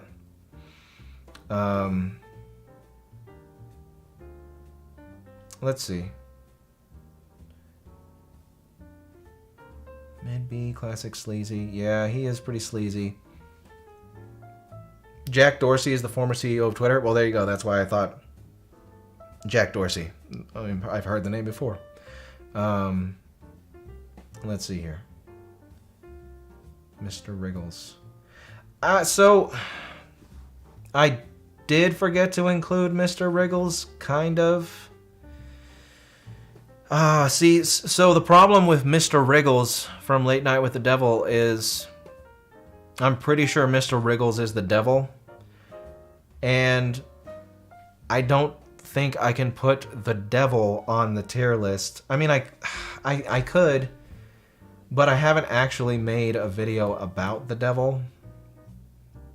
So, you know, here, hold on. Let me do this. I mean, it's pretty obvious that if I did make a video on the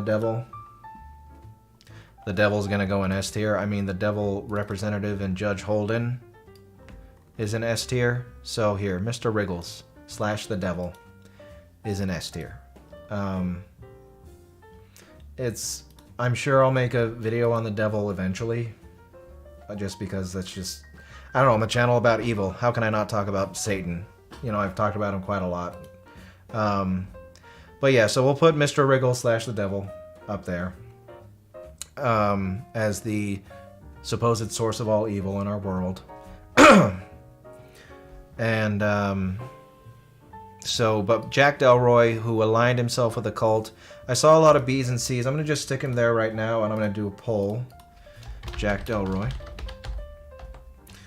Ooh, B. C. I did see a smattering of A's, so I'm going to stick A on there as well. Where do you guys think Jack Delroy should go?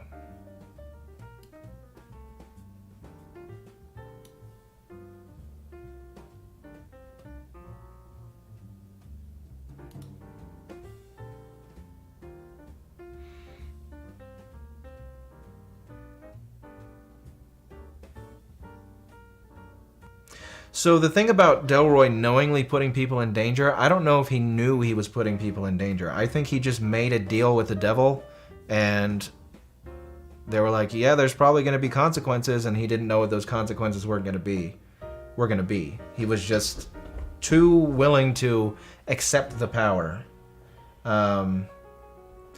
So I see it's 48% on B.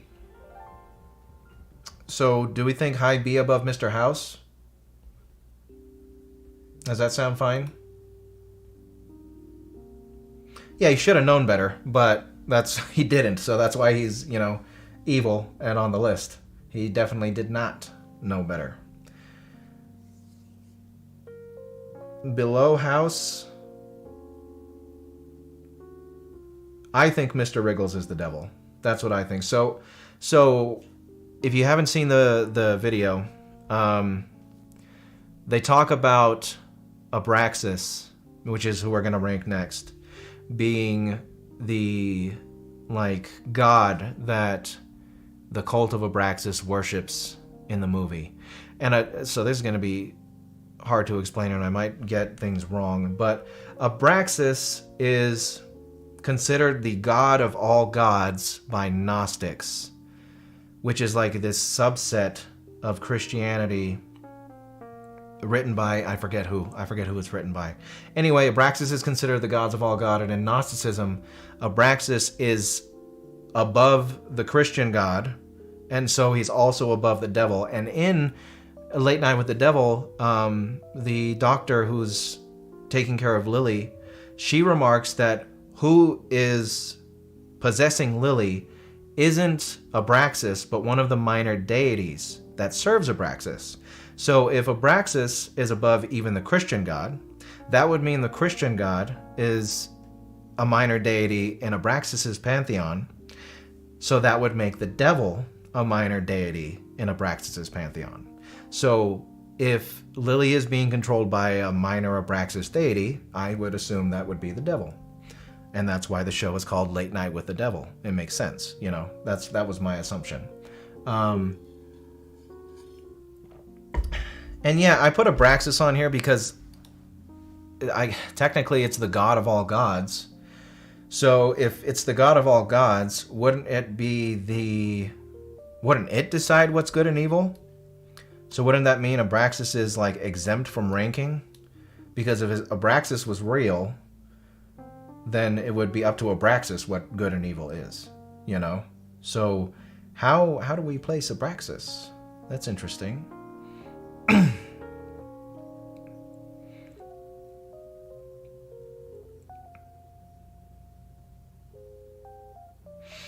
Purest good doesn't cancel out the purest evil. We process bad more strongly than good, both cognitively, emotionally, so highest. Yeah.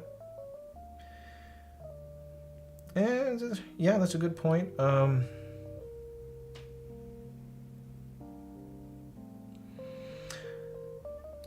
Yeah, you know what? Was it referring to the cult in the movie?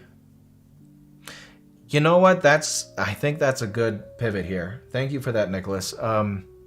Abraxas seems hard to rank because it's supposed to be the god of all gods. So how do I rank something would be the source of morality, technically? But if we use this picture to rank the cult of Abraxas that put the devil in Lily, I think that's a better use of this picture. And the cult is S tier, and there's other cults up here. We have like David from The Last of Us and Roman Castevet. So maybe the cult of Abraxas should go right here with Roman. What do we think about that? Because the Roman was trying to bring about the Antichrist, Abraxas trying to bring about the the cult of Abraxas was trying to, you know, gain Abraxas's favor and summon a demon, which I believe was the devil. Hello, Master Flores. Thanks for stopping by.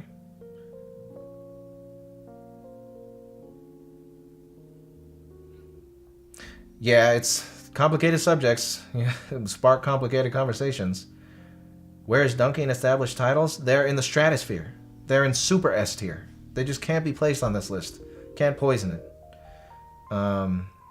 So yeah, that's pretty good. The Cult of Abraxas, right there. Works for me.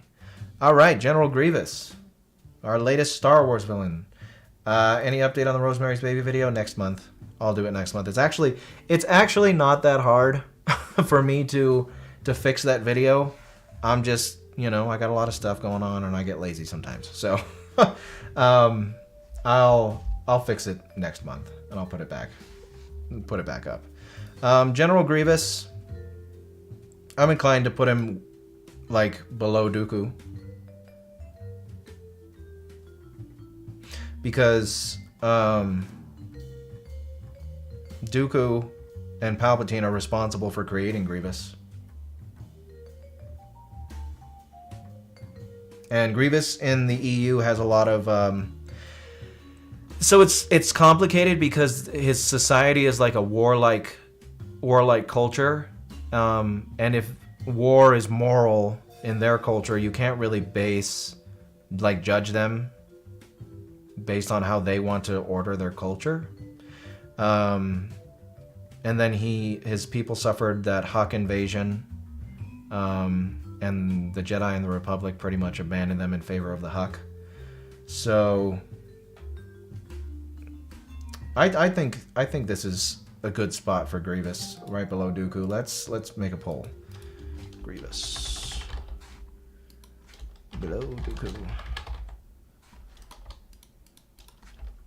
especially since Grievous was the face of the Confederacy in many ways. I mean, Dooku was, but Grievous was like the terrible face of it. And again, Palpatine and Dooku created Grievous. So I don't think you can put their creation above them. And he wasn't virtuous to begin with, no. But he definitely wouldn't have become who he was without the Sith, you know. Vader should be above Grievous. Yeah, I can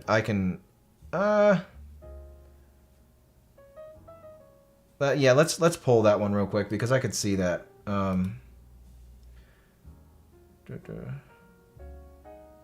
Let's see. Vader.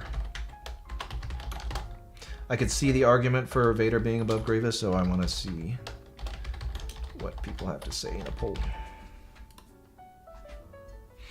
What do we think? I'm pretty sure I missed a super chat back there too. I'm sorry. I just remembered that. I got caught up in the Abraxas talk. Where did it go? Where did it go? Embercrow. The only other suggestion I would make would be Megatron. I've seen people request Megatron before. But thank you again, Embercrow, for another super chat. I appreciate that. Sorry I didn't call it out earlier. Okay. I mean, they're interchangeable to me. Really, like, I'm fine with this, I'm fine with this. So, we got a little bit of a majority for above Grievous, so we'll put Vader above him. Grievous never redeemed himself. That's true. That's true. So does anybody want to change their vote taking into account the fact that Vader redeemed himself? Or do we still think that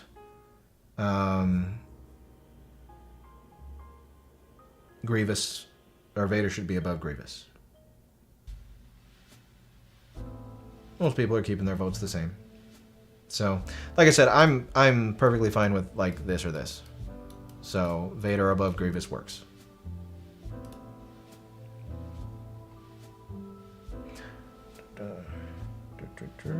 Okay. Again, Panda, I can't put the Kingmaker above...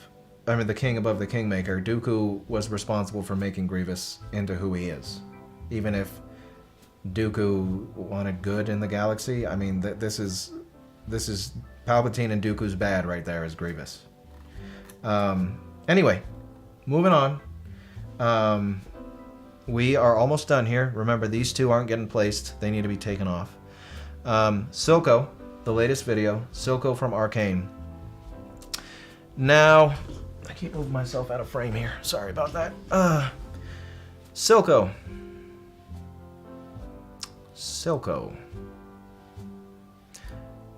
Silco is similar to Man with a Cause, thinks he's doing the right thing type of villains, like Ozymandias and Richmond Valentine.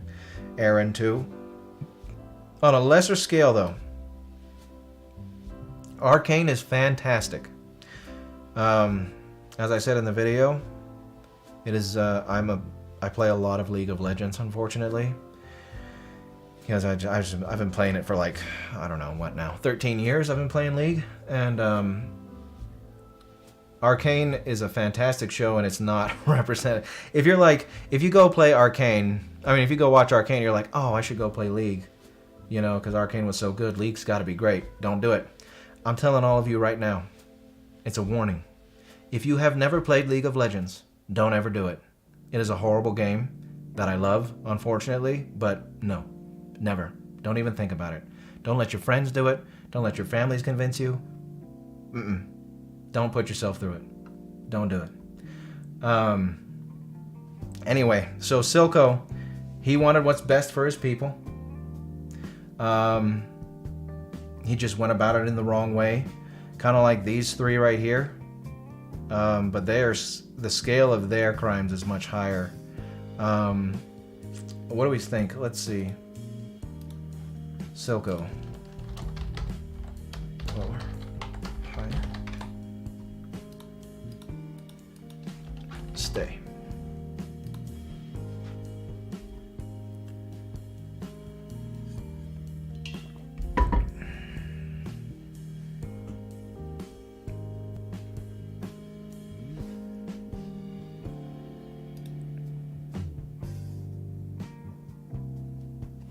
who is my main in League. So I switch off. It's changed a lot over the years. I mean, my first mains were Swain and Heimerdinger back in the day, old Swain and old Heimerdinger. And then I switched over time to Scion, the reworked Scion, and the reworked Yorick, although I did play both before they were reworked. But nowadays, I usually switch between Asol and Pantheon. Those are my two champs that I play in ranked, at least.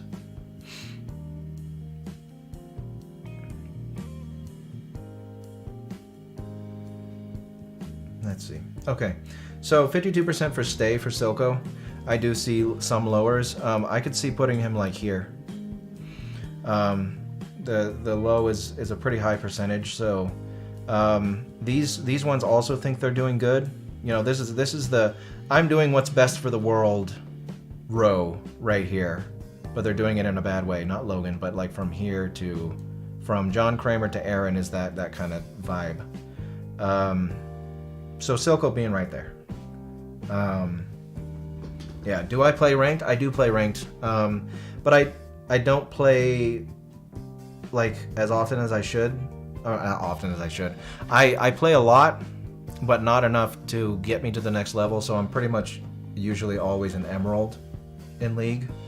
But I know if I took the time to play like 30 games in a row, I could probably get to Diamond. I just don't have the time for that. You know, it's a lot. So yeah, Emerald is where I sit. Yep, hard stuck Emerald. That's how it is. Okay, so Silco. Right there seems great. Now this last one is one that we talked about putting on the list just because she has a lot of influence over Baby Jane, and this is Blanche Hudson from Whatever Happened to Baby Jane, and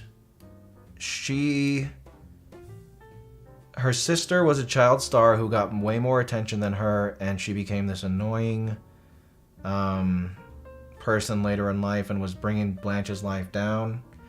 So Blanche tried to kill her, and when she tried to kill her, she accidentally made herself handicapped.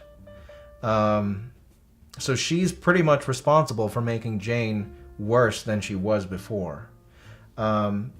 So the Golden Girls prequel. Interesting. With her sister in C, let's see. Blanche next to Baby Jane. I'm assuming people would want her higher, if anything. So let's do a poll real quick. Swain would be great as the next Arcane villain, I agree. I really want them to go to Noxus in the next season. Swain or Mordekaiser. Mordekaiser would be cool. Like Swain trying to stop Mordekaiser. That would be pretty cool. I would like that. Thank you, Mr. Drunk Adam. I appreciate it.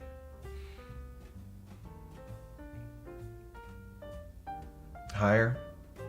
See below Margaret White.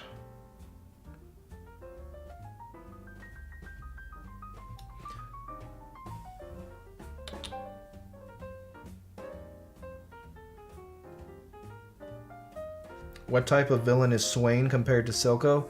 Swain is the ruler of Noxus, which is a nation that like values strength above all. So everyone is equal in Noxus as long as you have the strength to, you know, accomplish what you want to accomplish. And Swain is like he's made a deal with a demon where he has this like, he cut off his right arm and has this demon grafted to his arm and can turn into this like demon bird. And from what I'm aware, he's like trying to keep Noxus strong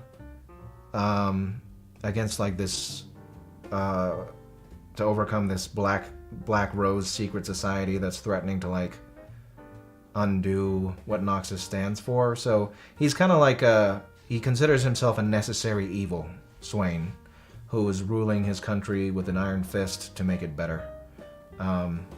Anyway, I'm going to talk about this stuff forever if I keep talking about League. So Let's see. People said higher for Blanche. And I just dropped her next to Margaret White. I mean, that seems fair. What do we think? What do we think about Blanche being right next to Margaret White? Where'd Micah Bell be? I think he'd be an S from what I remember about Micah. Fine. Okay. So Blanche is placed. We've now gone through all of them. Now let's go briefly back through everything we've done and see if there's any ones that are debatable where they need to be moved. So this is Mr. Wriggles / the Devil. He's gonna stay there next to Judge Holden. Frieza and Palpatine. Oh, sorry, Sauron. That seems pretty good to me. I don't think we need to talk about that one again. Neither do we need to talk about Frieza. Euron seems pretty great where he's at as well. Killers of the Flower Moon next to American History X. Makes sense. Joker. Are we still cool with the Joker being right below Kefka and above Freddy?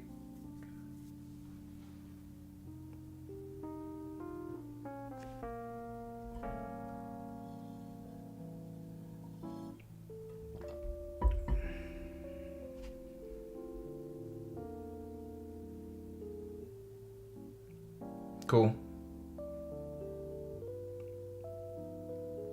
People like Joker where he is. Okay, we'll keep the Joker there. Ramsey, I'm assuming we're pretty good with Ramsey being here. How do we feel?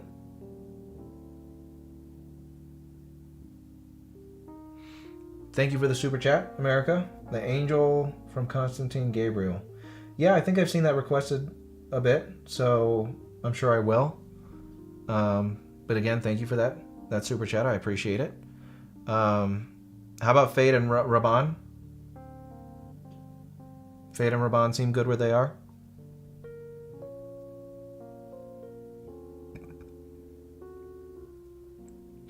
And again, guys, it's never going to be perfect. You know, this is the list, my list with your input, and you know. Let's see here. Fade and Raban are good. Do you think Sauron going next to Griffith is more fair? Maybe.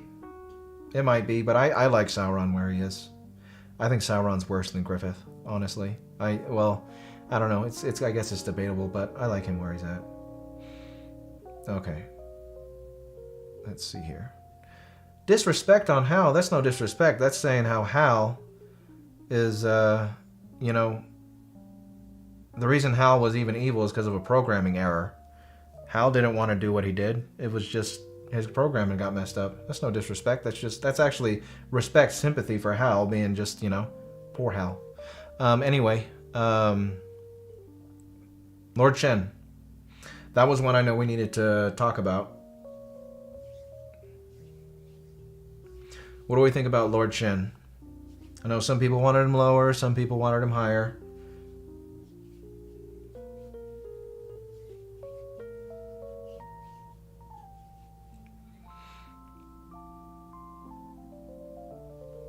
Yeah, but we didn't, Ember. That's just the Green Goblin.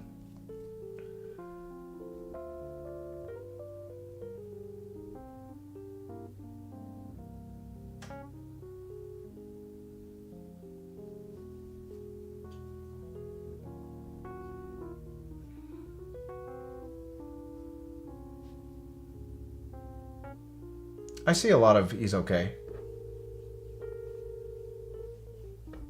Okay. I think we'll keep Shen where he's at.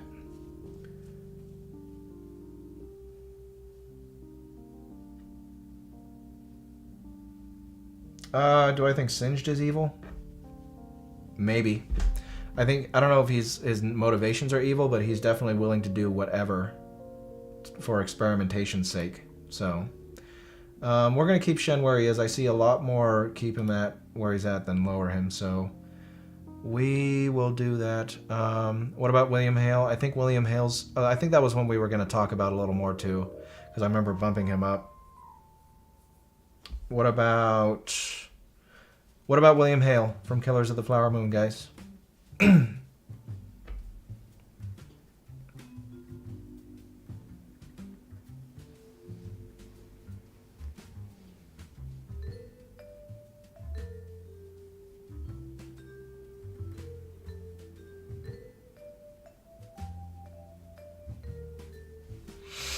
Let's do a poll for Hale, because this was one that we were unsure about before.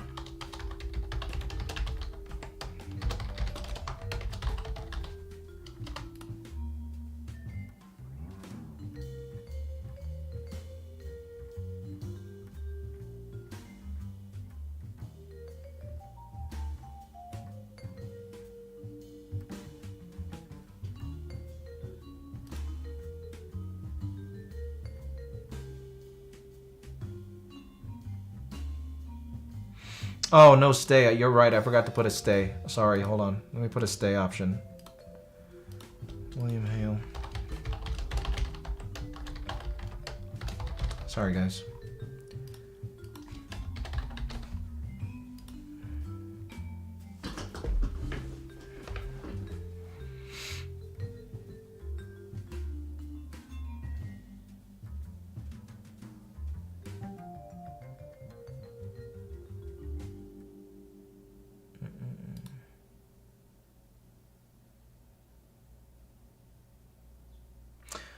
Okay. A lot more stays than any hires or lowers. That's fine.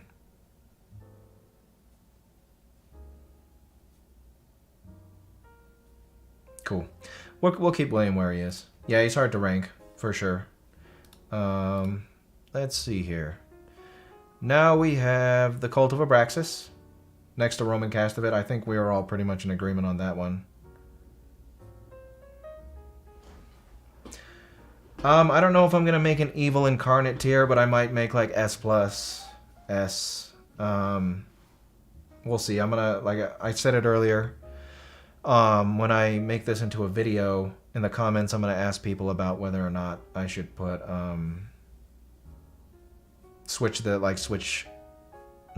divide S and A into like S+ and A+.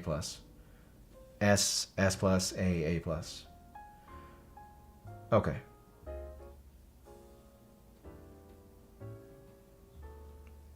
Okay. So we're going to keep the Cult of Abraxas there. Judge Doom. What do we think about Judge Doom? Ah, Judge Doom, right there.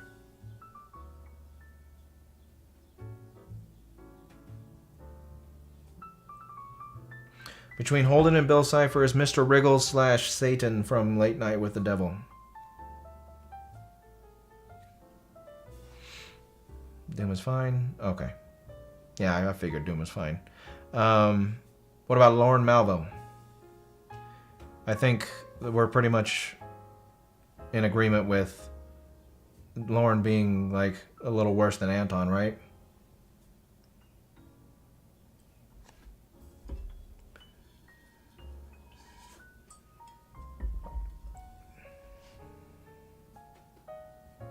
Yeah, I'll do more book villains eventually for sure. I mean, Morgoth was a book exclusive villain as well. He hasn't appeared in anything yet. Malvo's fine. Cool. Malvo is fine, I agree. Let's see, and Geir Grimsrud as Anton Light. I think we're pretty good with that one. I don't think we need to discuss that one. Book Fade. Book Fade is one that I was unsure about. Alright, where do we need to put Book Fade?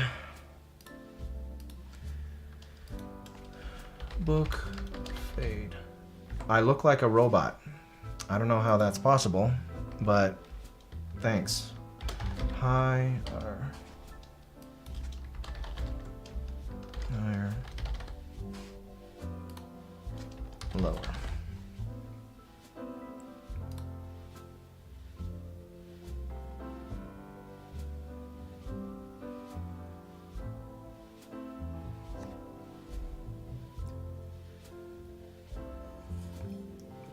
Alright, we're gonna have to have this conversation a lot, I guess. Nameless guy. So, again, if you are curious about placements, previous placements, guys, watching previous videos to figure out why they are where they are is the best way to do it, because if I talked about them all again, it's gonna take me 12 hours. And I don't want to sit here for 12 hours talking about them all again. Morgoth, Judge Holden, Bill Cipher, and now Mr. Wriggles, Sauron, Damien, and Pazuzu, they are all above Palpatine because they are representatives They are personifications of evil. They are, evil incarnate. Except for Bill Cipher, he's an interdimensional evil. And it's a question to the chat. That's fine. I just want to make sure that I give you some clarification. I want to answer as many questions as I can. I just don't want it to take all day. So because they are personifications of evil and he's an interdimensional evil compared to a galactic evil, that's why. Yeah, I mean, a politician is evil, more evil than evil itself. I don't know about that, my guy. That's what Morgoth is. That's what Judge Holden is. That's what the devil is. They're evil themselves. Evil as the source of evil. So that's kind of hard. Okay. I'm glad you're joking. Anyway, let's move on. Book Fade, we got stay. So that's fine. Book Fade can stay where he's at. And then Mr. Blonde, how are we doing with Mr. Blonde? I'm pretty sure he's fine where he's at.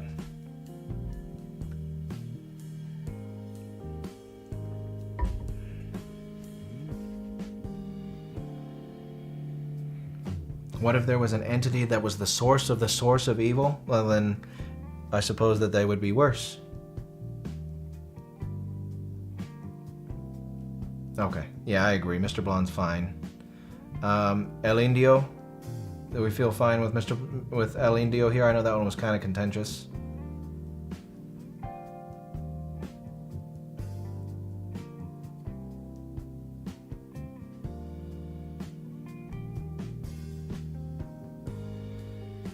As one should. You should hate El Indio.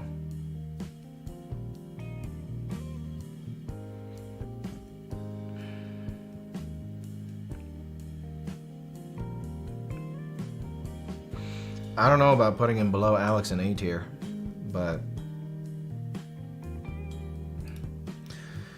okay, let's pull El Indio because people seem to have higher, lower. Stay.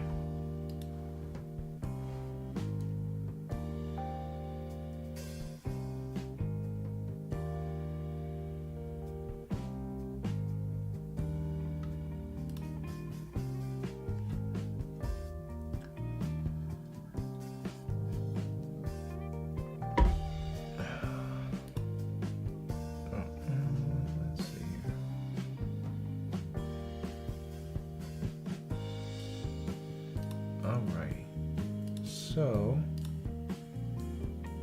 we have stay. Okay, I'm gonna go with stay for El Indio. Cool. President Snow. I know that was another interesting one. So I don't think we'll have to do many more polls. Stay lower, higher. I don't think we'll have to do too many more polls because I think the next few are a little more solid. But what about President Snow? Stay and higher. I am not adding Alma Coin or Dr. Gall, Mr. Clean, because I didn't cover them. The only characters on this list are ones that I've covered. So if I cover them, then they will be on this list.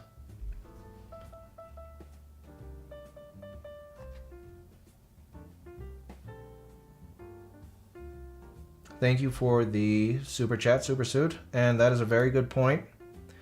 Everybody read the super chat from Super Suit and maybe take that into account when voting here.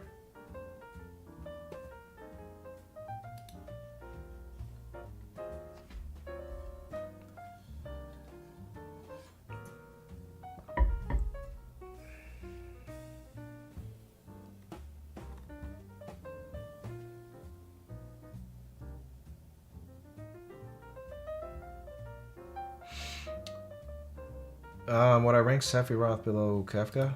I don't know. Honestly. Wow, we're stuck between stay and higher. So, with that, then maybe if we take out lower, because let's see what the people who voted lower him we'll vote when it's just the two options. Let's just do the two options this time.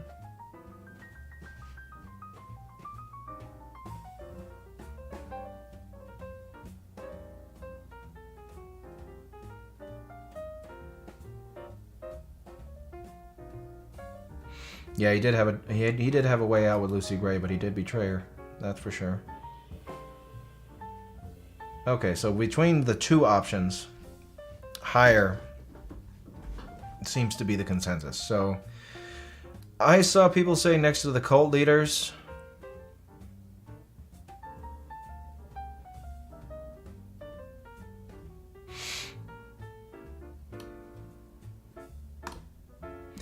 What do we think about that?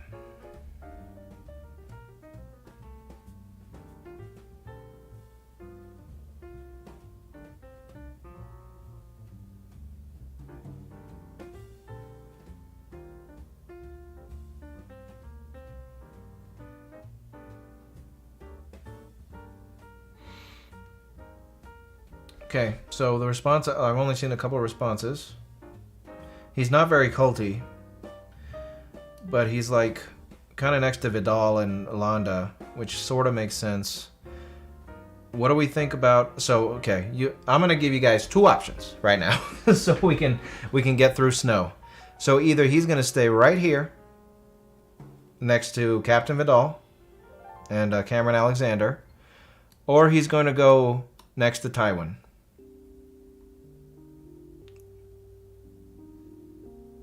I am going to do a poll for that, and then we will move on from President Snow, because I understand he's a complicated character, and we could probably spend all day talking about him, but that's not what we're gonna do. We're going to try and get through it. So, got a poll. We got a poll. I see a lot of next to Tywins.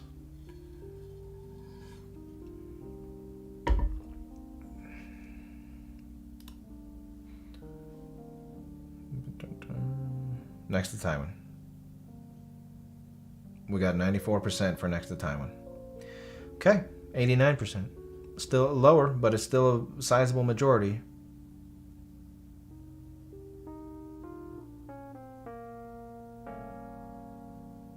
No, we are not, Balsamic. I don't think they need to be moved. If you want to know why they were there, again, go check out the previous placement video. But there we go. Okay, Snow next to Tywin. That sounds fine to me. We were pretty fine with Grievous. We pulled Grievous, and with the Vader move. We were pretty good with Makima. I remember that. We pulled that as well. Aaron seems solid as well. Silco also seems in a solid spot. Todd, I remember Todd being a little contentious though. What do we think? Do we need to talk about Todd, or do you guys think he's in a good spot?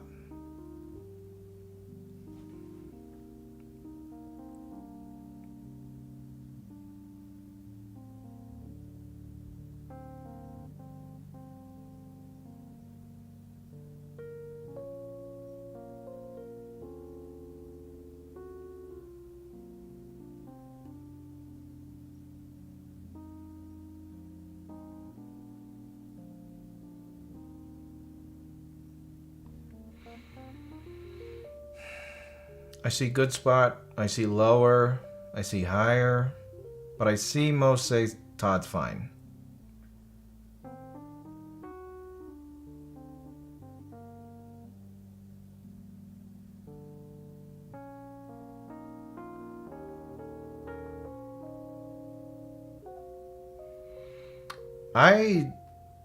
Todd being similar to Kill Bill, or Bill from Kill Bill, I don't see that, man. I mean, I guess in a way, but yeah, I don't know. I think I've seen most people say fine, and I am fairly fine with this placement. I'm also fine with putting Alex above Todd, for the sake of is not debating for hours on end whether or not. Yeah, but Todd wouldn't be evil if it weren't for his surroundings. Neither would Alex DeLarge. And Alex is here. So seems... I think this is fine. Again, personal lists, you guys might, and especially like, and I feel like Breaking Bad characters in general, they typically have the most debate surrounding where they should go. Like, I get so many comments saying like, Gus should be lower, Walt should be lower, Walt should be higher, Gus should be higher, Walt's a B tier, Gus is a high S tier, you know. So again, your guys' list, personal lists might look a little different, but I think for my list with your guys' influence, I'm putting him right here. That's fine. Vigo seems fine. I don't think we really need to talk about that one. So does Joe. So does Yosef. Carl, I remember needing to talk about though. What do we think about Carl?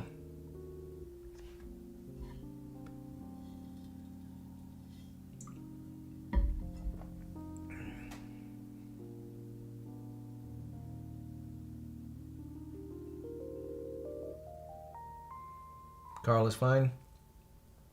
I see Carl is fine. Fine. Okay. I'm gonna go with fine. Nice Guy Eddie seems fine too. Vito, that's... I'm gonna make it... I saw a lot of people saying that Vito should be lower, but I'm gonna make an executive decision on Vito, and I don't feel comfortable placing him lower than Michael because he's responsible for Michael. So Vito's staying where he's at. So there's that. Perkins. What do we think about Perkins? I mean, next to Vincent. I think that's fine too. I don't know if we need to really debate that one. What do you think, guys?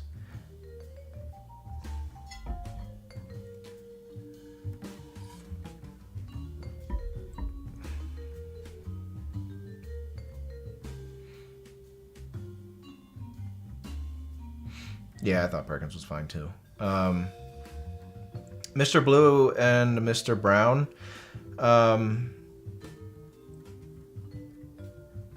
Should we just lower them? Considering they're like these two, but they just died early and we don't really know what they're about. Actually, I think I mentioned Connor when I just did the shortened reshuffling video that I also don't remember why we put Tommy this low, and I don't like Tommy being this low. So, and after we finish talking about Mr. Blue and Mr. Brown, we'll move him real quick. Okay, Mr. Blue and Mr. Brown, that seems fine for them. Now, yes, Connor made a good point. This was one character that we placed last time that I wanted to move around. Tommy DeVito from Goodfellas. Tommy in real life was a horrible person, and Tommy in the movie was a horrible person. And I wouldn't put him like in Anton territory with like Gare and stuff, or I don't even think I would put him in S tier. I still would put him in A. I just think he deserves to go like there.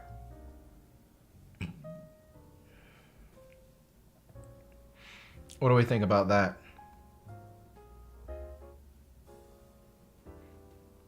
Thank you, Lark.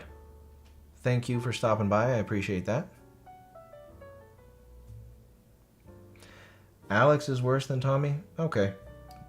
Interchangeable, these two, I would say. But I think that's pretty good. Again, I'm not going to put Tommy in S tier because he's not like Lil Zay. Lil Zay's much more sadistic.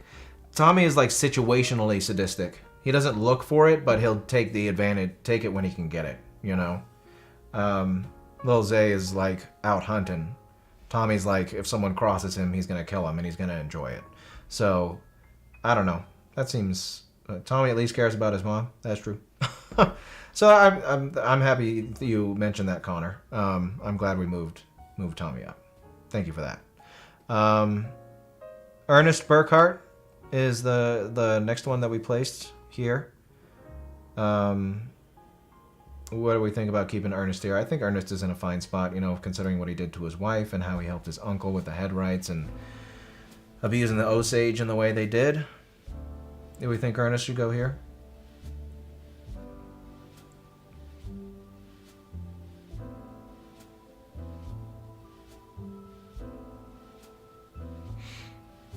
No problem, done. Yeah, a lot of people requested Grievous. Popular character for sure, and I'm glad I got to cover him finally. I did discuss him already, and we've placed him already right here.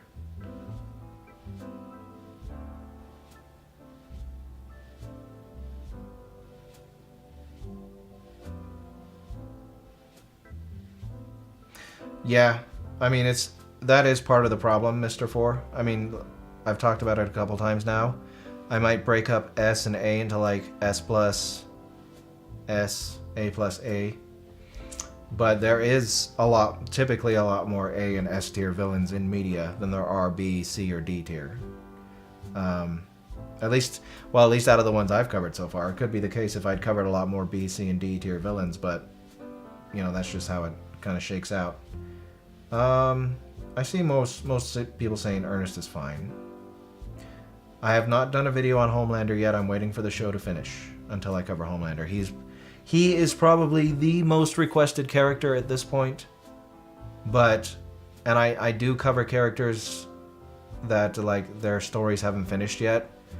But for Homelander, I do want to wait till the show is over before I cover him. All right, let's see. So next, we need to talk to Jack Delroy. So what do we think about Jack Delroy? I thought Jack seemed pretty fine at the top of B. But I remember you guys was talking something a bit about how we needed to move him.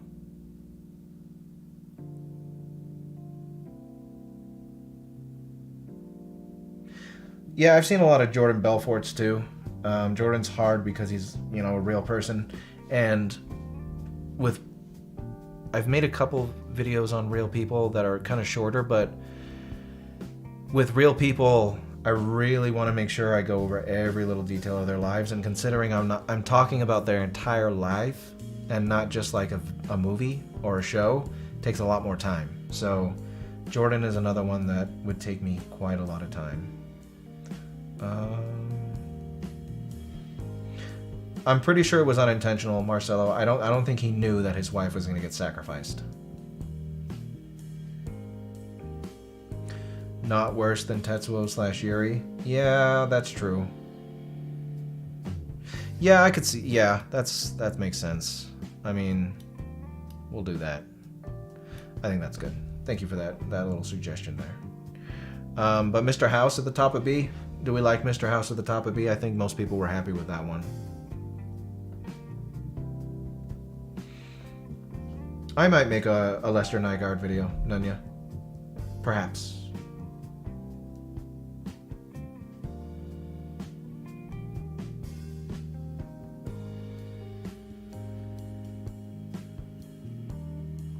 Mr. House? I see one Mr. House is fine.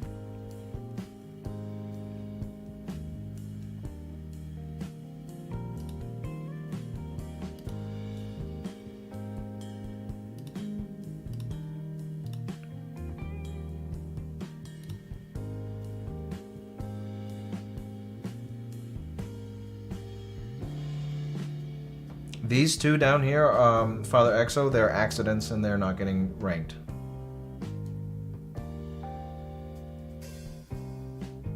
Okay. I see most people saying the house is fine where he is, so we'll just keep him there. Thank you, Nunya. I'm glad you do. Who next? Blanche. Blanche being next to Margaret White makes sense to me.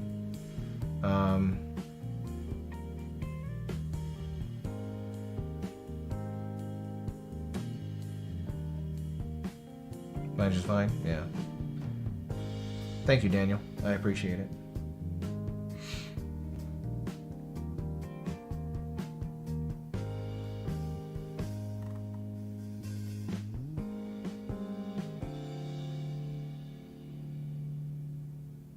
Cool. All right. And next is Jerry. Larry. Jerry? What? Why does this happen to me? Jerry Lundegaard. Yeah, Jerry. His name is Jerry. Yeah. Jerry should go in low A. I could see that. Let's do a poll for Jerry because I feel like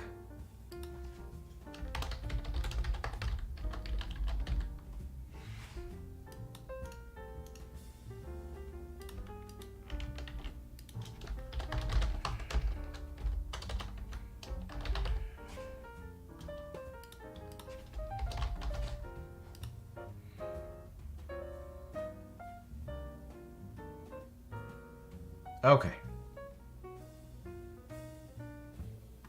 We got a poll up for Jerry.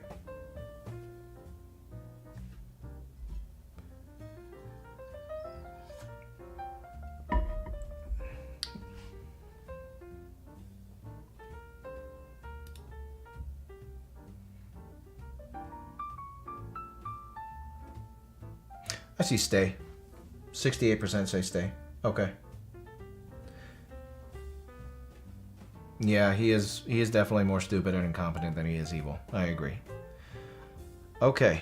We'll keep that one there. And then I think the only one left is Paranoia Agent and Shonen Bat.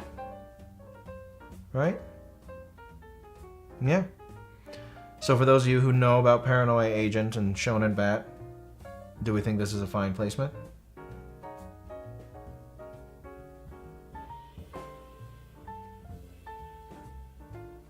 Jerry is from Fargo. Analyzing Good featuring the Pleasant Eye. Maybe someday. People have asked me to make a separate channel for it, but I just have my hands so full with villains.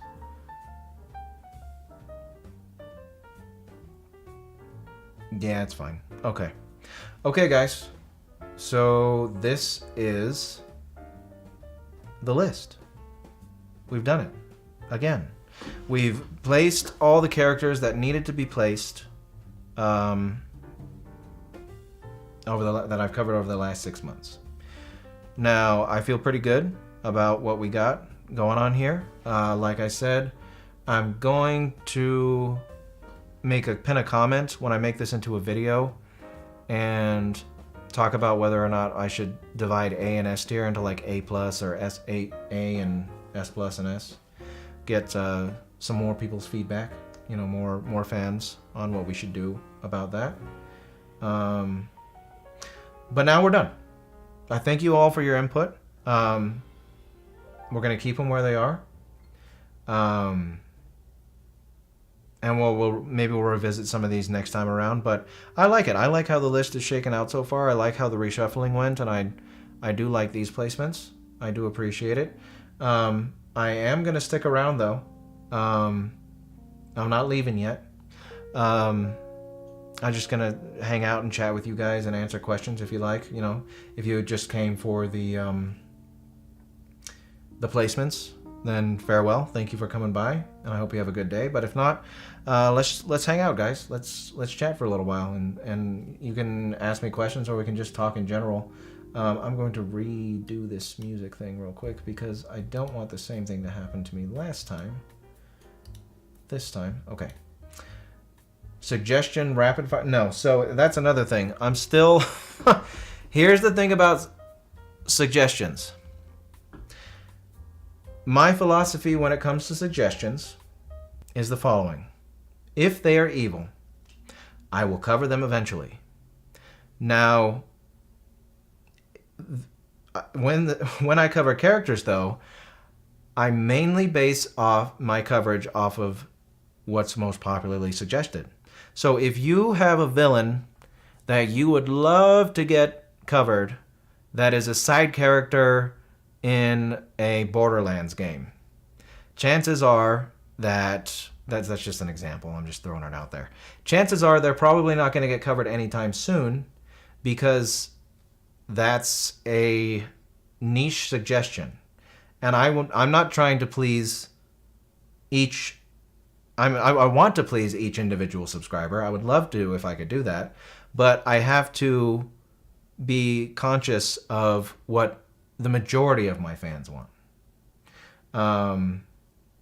I can't cater to what just a few people want, if that makes sense. So you guys could I could turn this chat into a suggestion frenzy. You guys could rapid fire your suggestions, and my answer to every single one of them would be, I'll get to them eventually. I'll get to them eventually. I'll cover them eventually. Someday. Maybe not soon, maybe then, maybe in a year from now, maybe 2 years from now, a month from now. Who knows? So making rapid firing suggestions off at me is not going to improve the chances of a character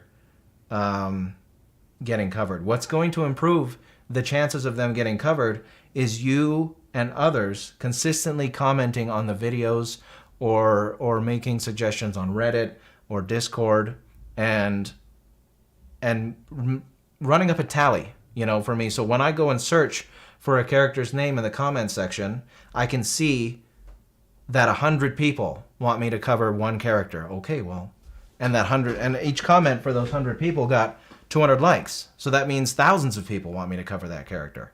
That is the best way for you guys to make suggestions and for me to notice them, is to try to get everybody, not everybody, but try to get people, make a comment and other people seeing that comment and being like, oh yeah, I want that guy, and they like it, and then I see it, But what we're going to do now here, I didn't even notice this function. I wonder how this works. How does this work? The Q&A function.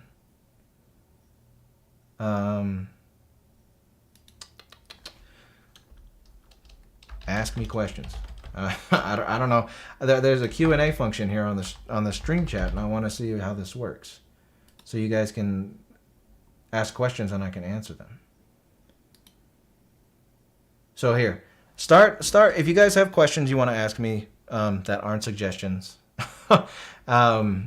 feel free to start asking them. I'm going to go use the restroom one more time. I will be right back.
Okay, I am back. So we got a nice little amount of questions here. What do I think of Pyramid Head from the Silent Hill games? So, I think I played a Silent Hill game once when I was younger. I really like the music. Like, I'll pull up ambient Silent Hill playlists when I'm like working on stuff. And I like listening to the music. But my only experience with Pyramid Head was with the movie. I don't think many people liked that movie. I thought it was pretty good back in the day. I watched it again years later, and it's not a great movie, the Silent Hill movie.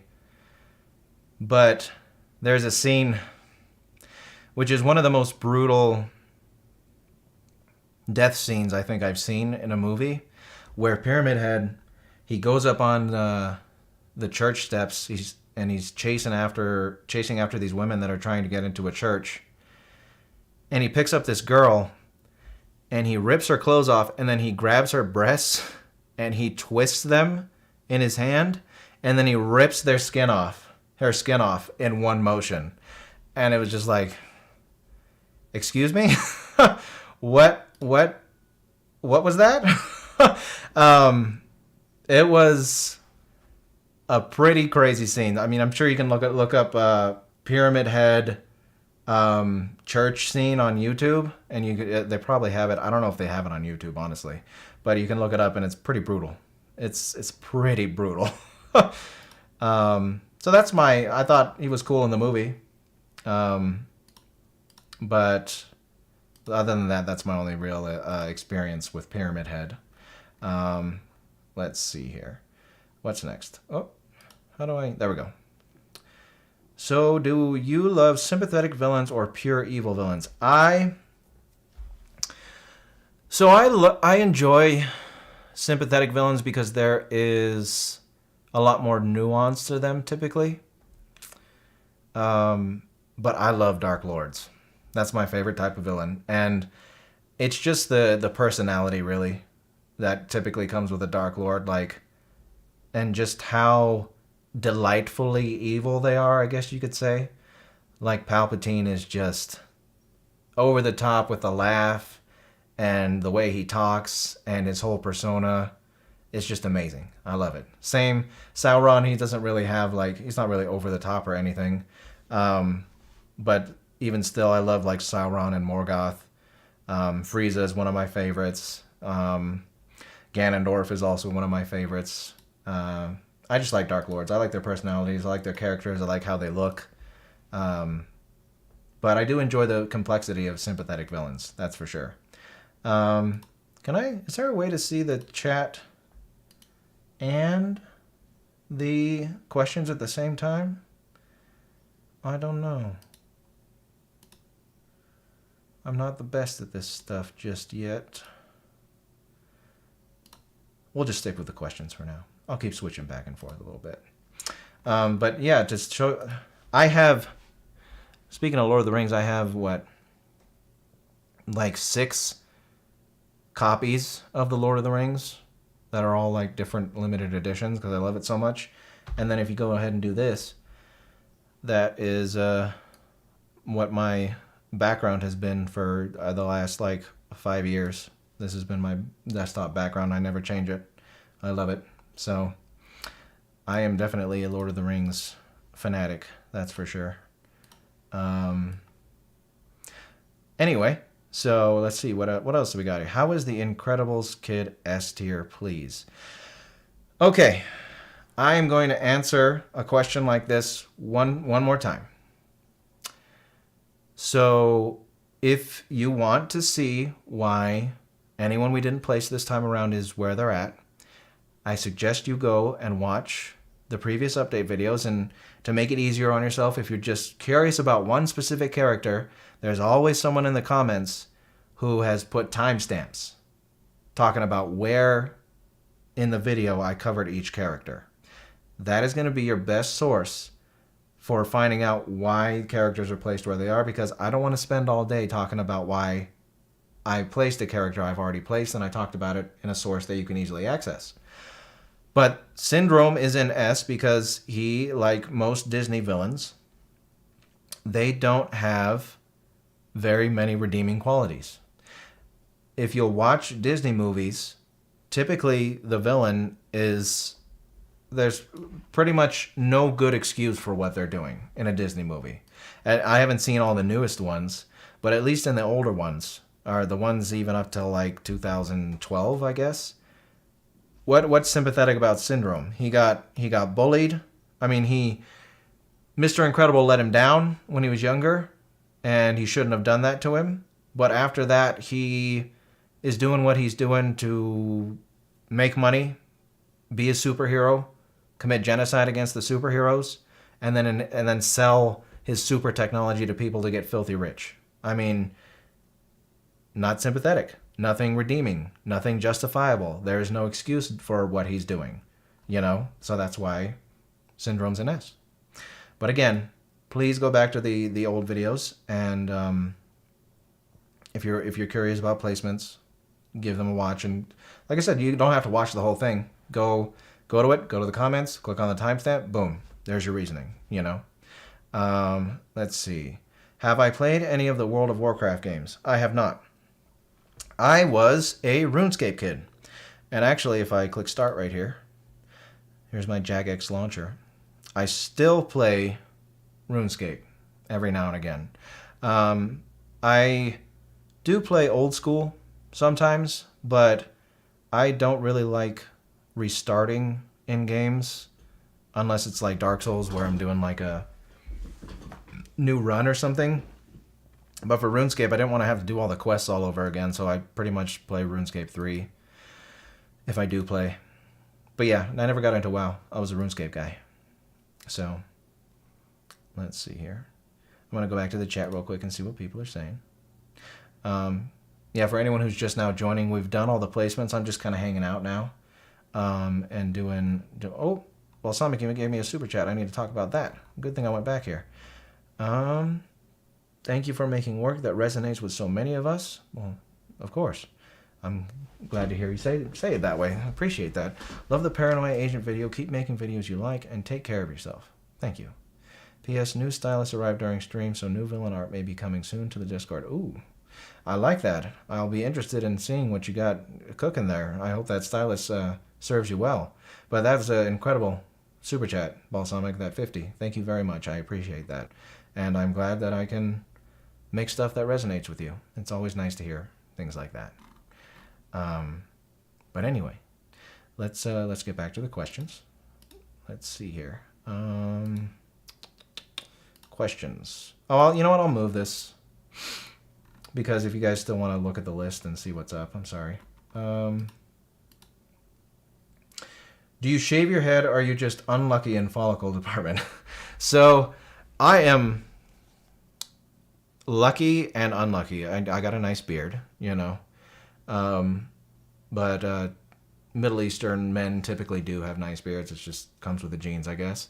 But Middle Eastern men are also prone to losing their hair. Now, my dad lost his hair when he was 27. And people say that it's your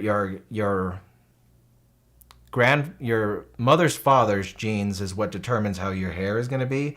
And that's not true, because my grandfather had a full head of hair until he died.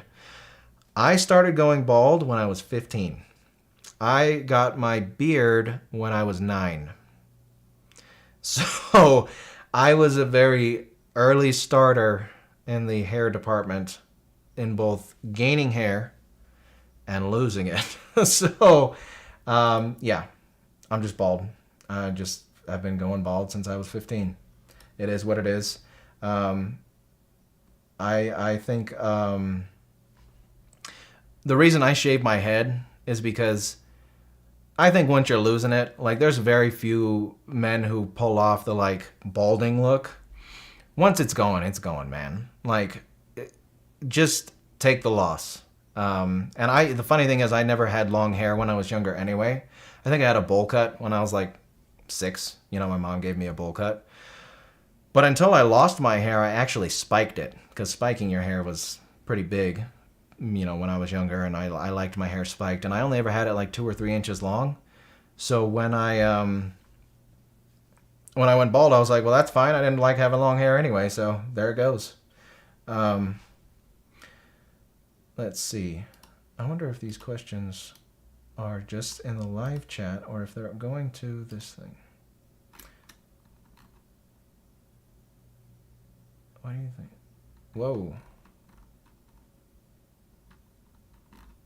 Why did it do that? Okay. Okay. Let's see here. How long do you plan to cover villains on YouTube for? Do you have any other life goals? So, I don't know. I have mentioned it a few times to people, and I mentioned it on that the Julian Dory's podcast recently. Since about 2015, I have had an idea for a fantasy novel, fantasy story. And of course, I got the idea from a villain. I thought of a villain, and I was like, oh, I could make a story around this.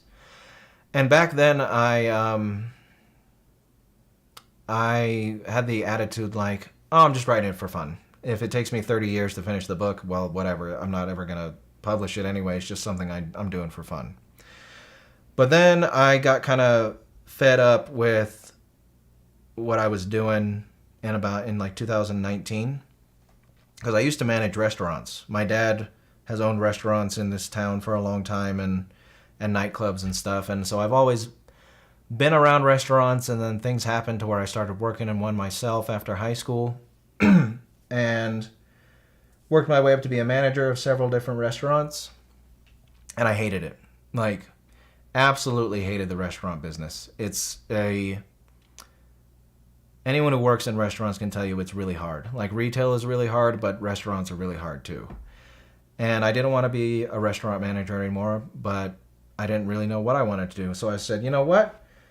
I'm actually going to try and write this book, and maybe I can make it and be an author. So I quit my job as a manager at a restaurant and started working at a factory here in town, which is really low effort, and started focusing on my book.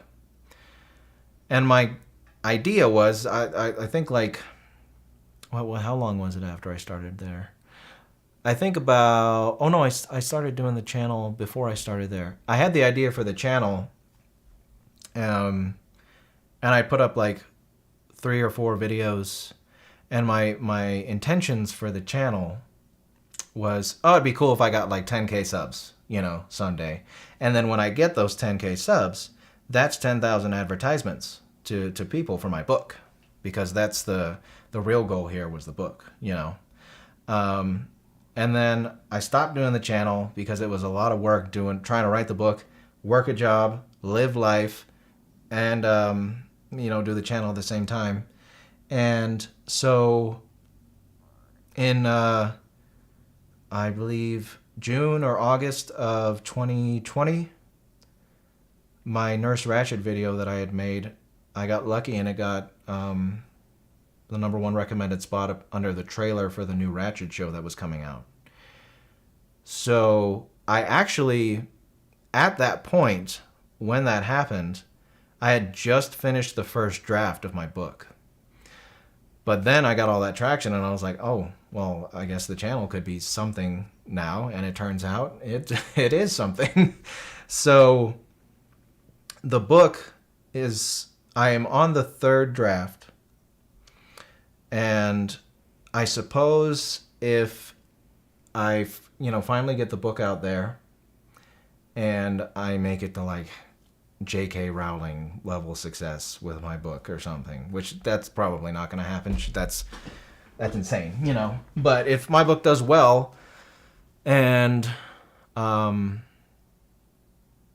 start making a living off of writing, which was my original intention, then I'll probably, at that point, I would probably stop making videos weekly and probably only make videos about what I wanted to make rather than what people wanted, I probably would still do some that people would want, but it would definitely be less frequent. But that's just all a big maybe. You know, I still haven't finished the book yet. I haven't put it out there. Who knows how it's going to do, if that's even going to turn into anything. I also have a bunch of other ideas for short stories and even a video game. And I have all these ideas, but I never really get to them, you know. So prime idea right now is the book. And if that is a life-changing thing, then that would be the only thing at this point that would cause me to stop making videos as frequently as I do. But otherwise, no. I'm going to be covering villains for the foreseeable future. As long as people are interested in what I do, I'm going to keep doing what I do. And that's it.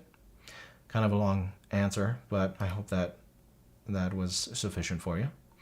Yeah, you know, I'm going to need beta readers eventually, so I'll be looking for people who want to read my book and tell me what they think before I get it out there to everybody. So we'll see how that goes later on. Let's see here. What's the next question? Is it gonna keep doing this? Maybe I. Oh, how do I move this? Is it doing this thing?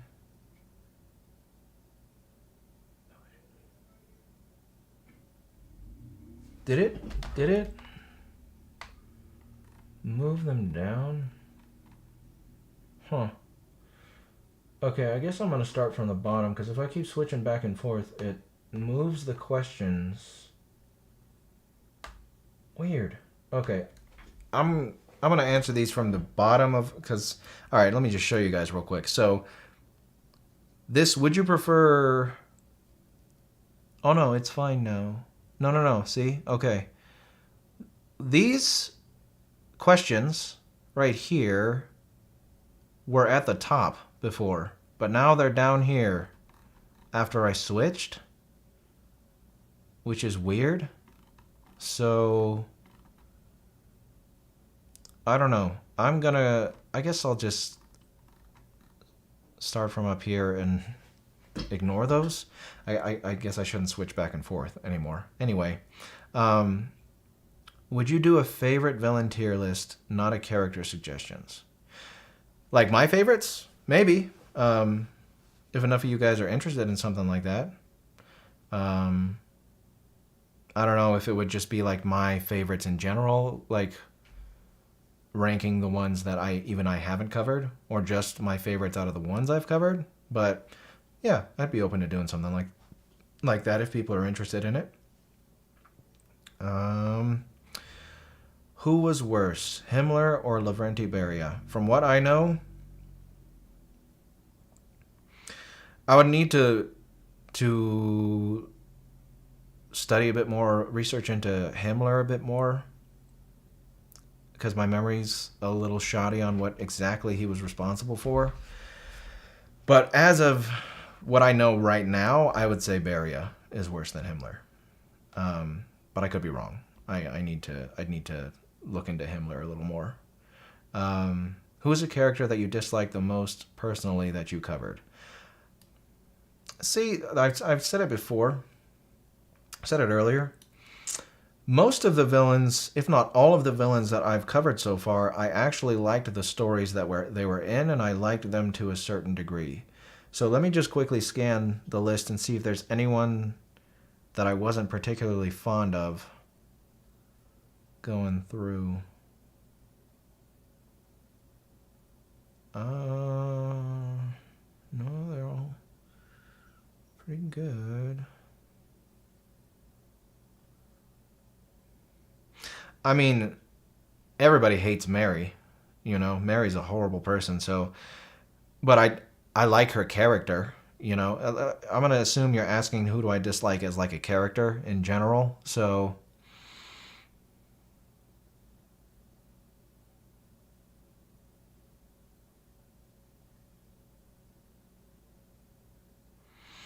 I could say Perkins just because she was so minor, but I feel like that's a cop-out.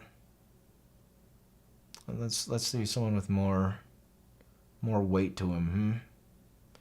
Who did I not like? covering.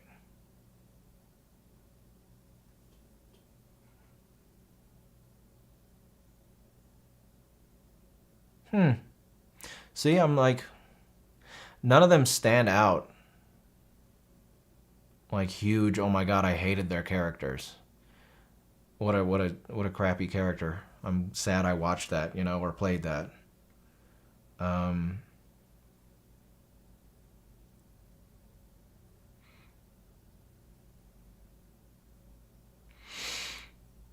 You know what? I think the only one that I could say is actually Freddy Krueger.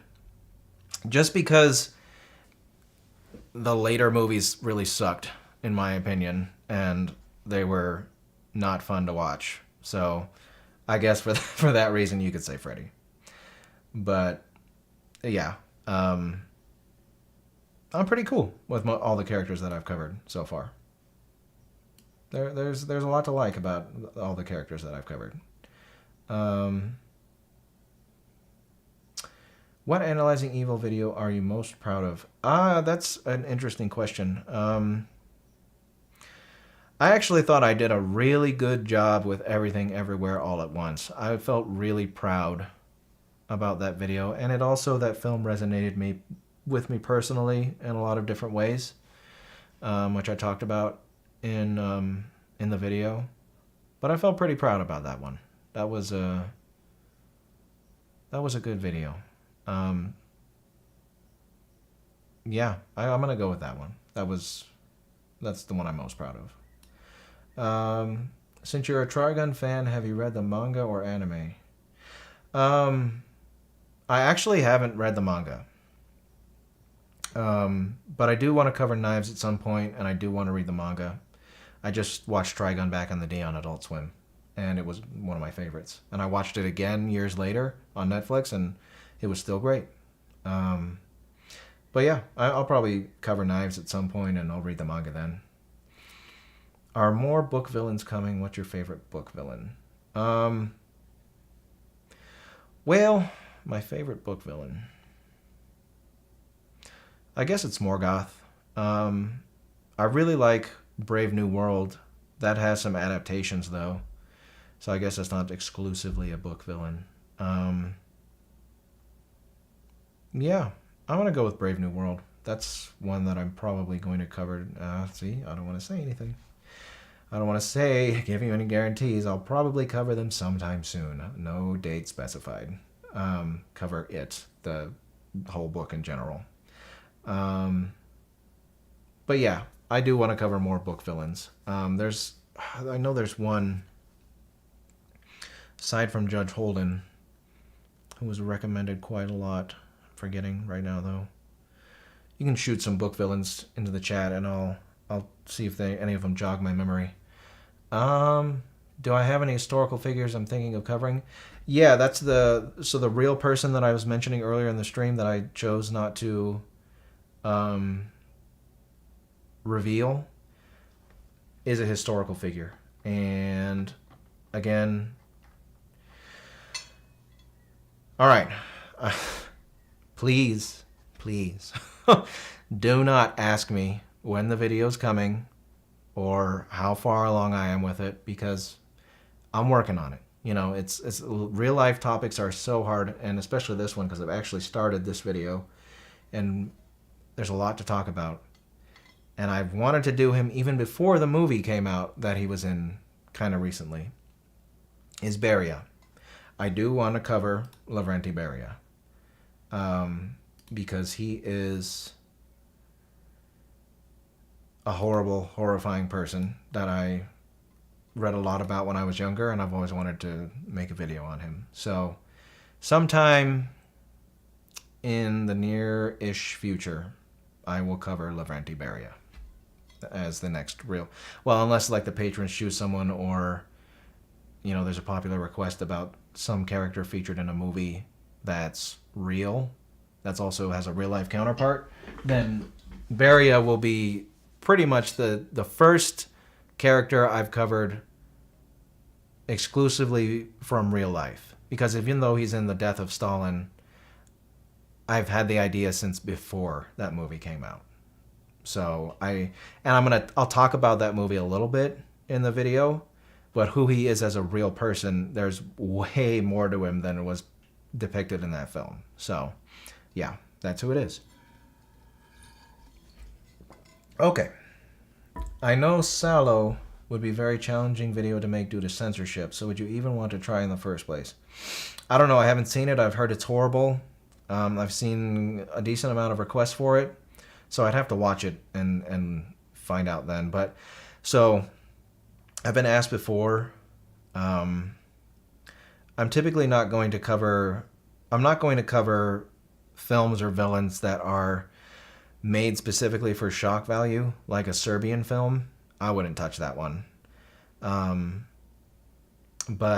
I don't know. I'd have to see Salo to make a judgment on that. Who is the most intelligent villain you have covered so far? Well, I mean, if you don't count these supercomputers up here, because, I mean, they're technically smarter than everyone on this list, I would assume. Maybe not smarter than Agent Smith or the Matrix. Who is the smartest character I've covered?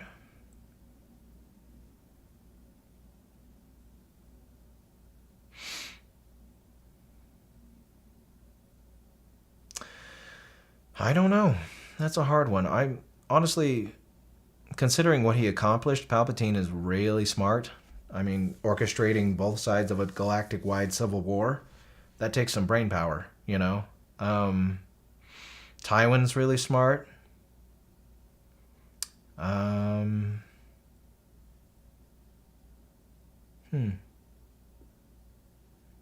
don't know. Maybe Tywin, Palpatine, the supercomputers. It's a tough one. Tough one, honestly. There's a lot of smart characters that I've covered. What intrigued you to start this channel and content? It was actually Apocalypse Now. I used to like watching videos like mine. I don't really do it anymore because, one, I don't want to, like, if I do cover a character that someone talks about, I don't want to plagiarize subconsciously in any way.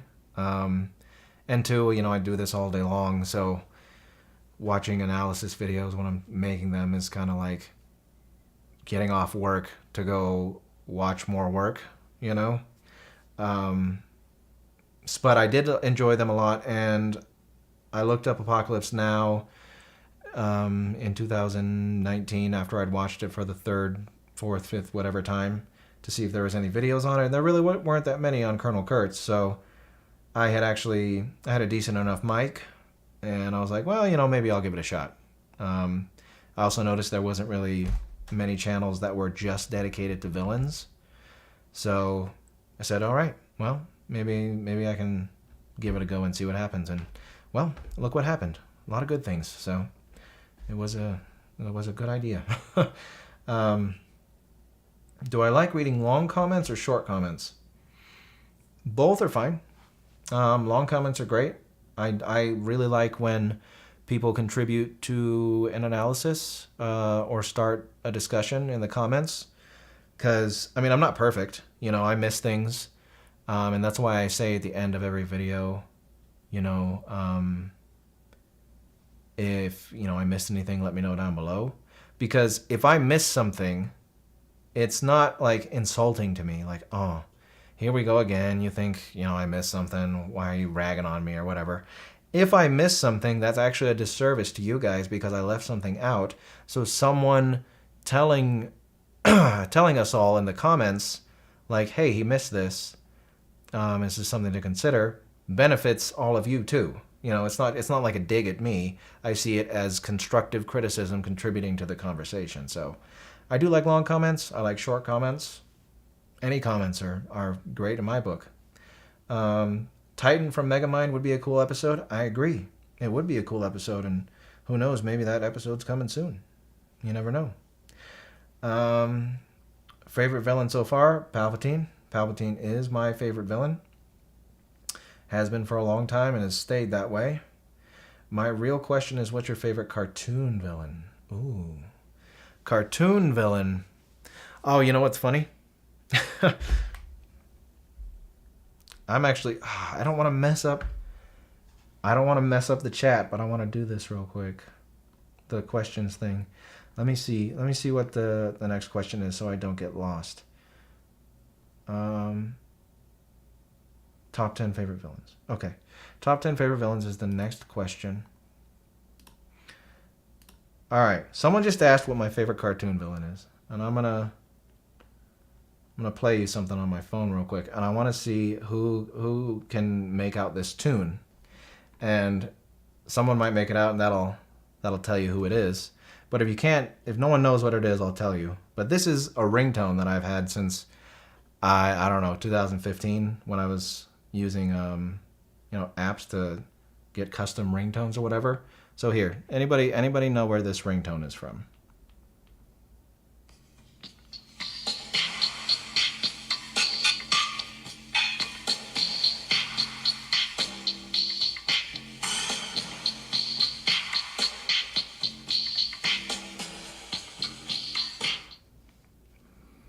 That's right. Cats.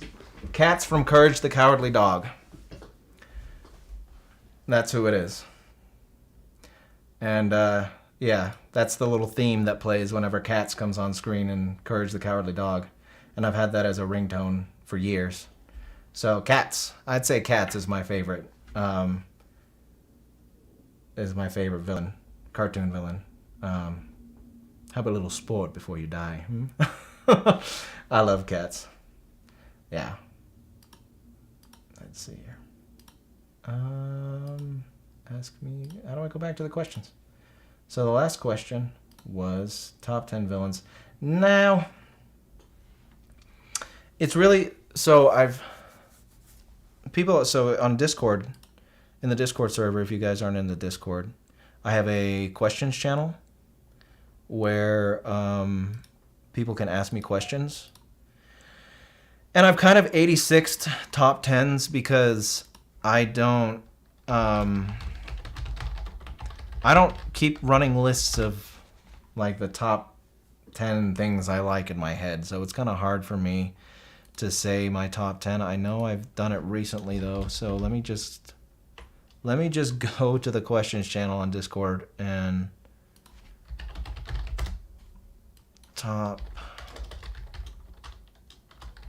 and read off what I've answered recently because okay.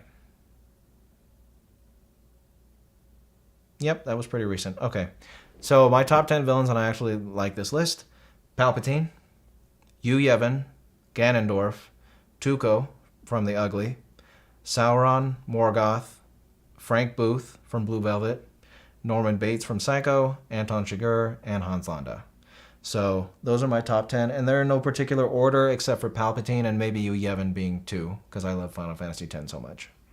But yeah, that's a solid 10 for me.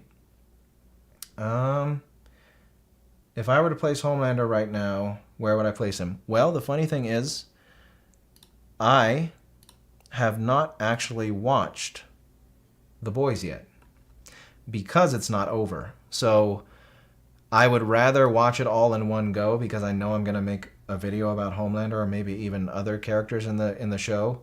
So I haven't watched it yet because I'd rather, if I watch it all at once, it'll all be fresh in my head. You know, The Boys has been out for years now. So I'd rather not have to rewatch everything. So I don't know where Homelander would go. If you took Bill Cipher's origin story based off of the Axolotls poem, would Bill be lowered from S tier? For me, it would be a B. I don't remember the Axolotls poem. Let me look it up real quick. Axolotls poem on Bill Cipher.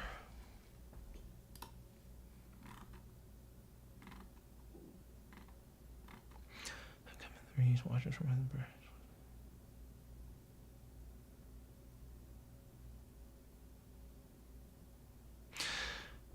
I don't know if he'd get lowered. So 60 degrees, watches from within, saw his own dimension burn, misses home and can't return, says he's happy, he's a liar, blamed the arson for the fire. So he's blaming... Yeah, I don't know. This seems like blame the arson. Not saying it doesn't say blames. So if it said blames, that would indicate to me that he's blaming some sort of arson for a fire. But this is telling me that the axolotl says blame the arson for the fire, which I'm assuming Bill is the one that started the fire. So he's the one to blame for the fire. I don't know, that poem. I don't think that poem lowers him for me at all, from the way that I'm interpreting it. Have I ever played Fear and Hunger? I have not. Heard good things though, and I think people want me to cover something from it, if I recall right. But yeah, I've heard a lot of good things. Of the villains you've discovered through analyzing Evil series, who are some of your favorites? Frank Booth from Blue Velvet. So Frank is number one of my favorite that I've discovered since starting this series.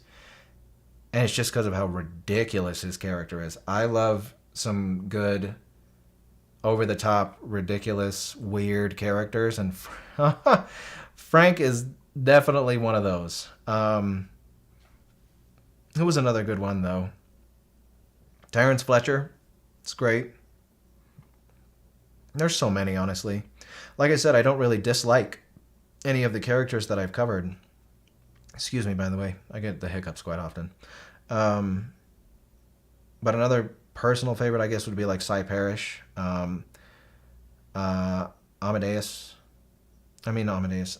What's his name? I'm sorry, I'm forgetting his name. But he's a great character. There's a great film, Amadeus.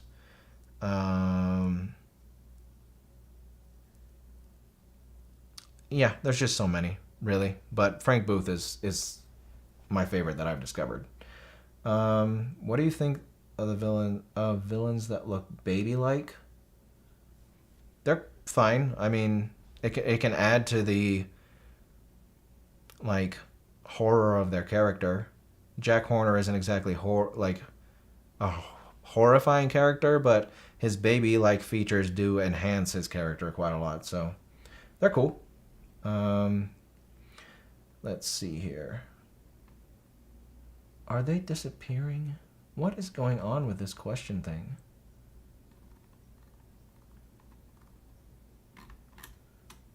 Whatever. I'm just going to go and answer ones that I haven't answered if I get lost again.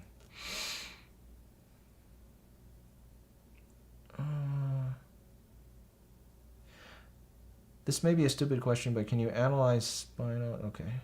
Who is the most... I'm sorry, guys, but I'm not going to answer questions like, can you do this character, or suggestions. I've said it before, but that's not what we're here for.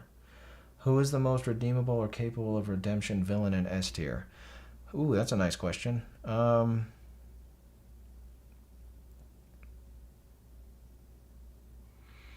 Capable of redemption.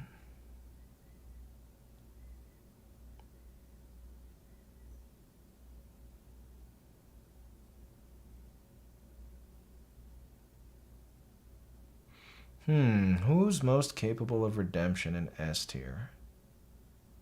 I don't know, they're all pretty bad. They're all pretty bad. Maybe Griffith? The way they're setting him up, from what I've seen in the newest chapters of Berserk, he seems like he's the most capable at this point. But other than that, I'm not really sure, honestly.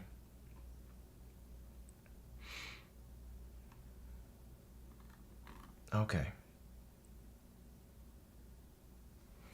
Okay, now there's questions getting put down here.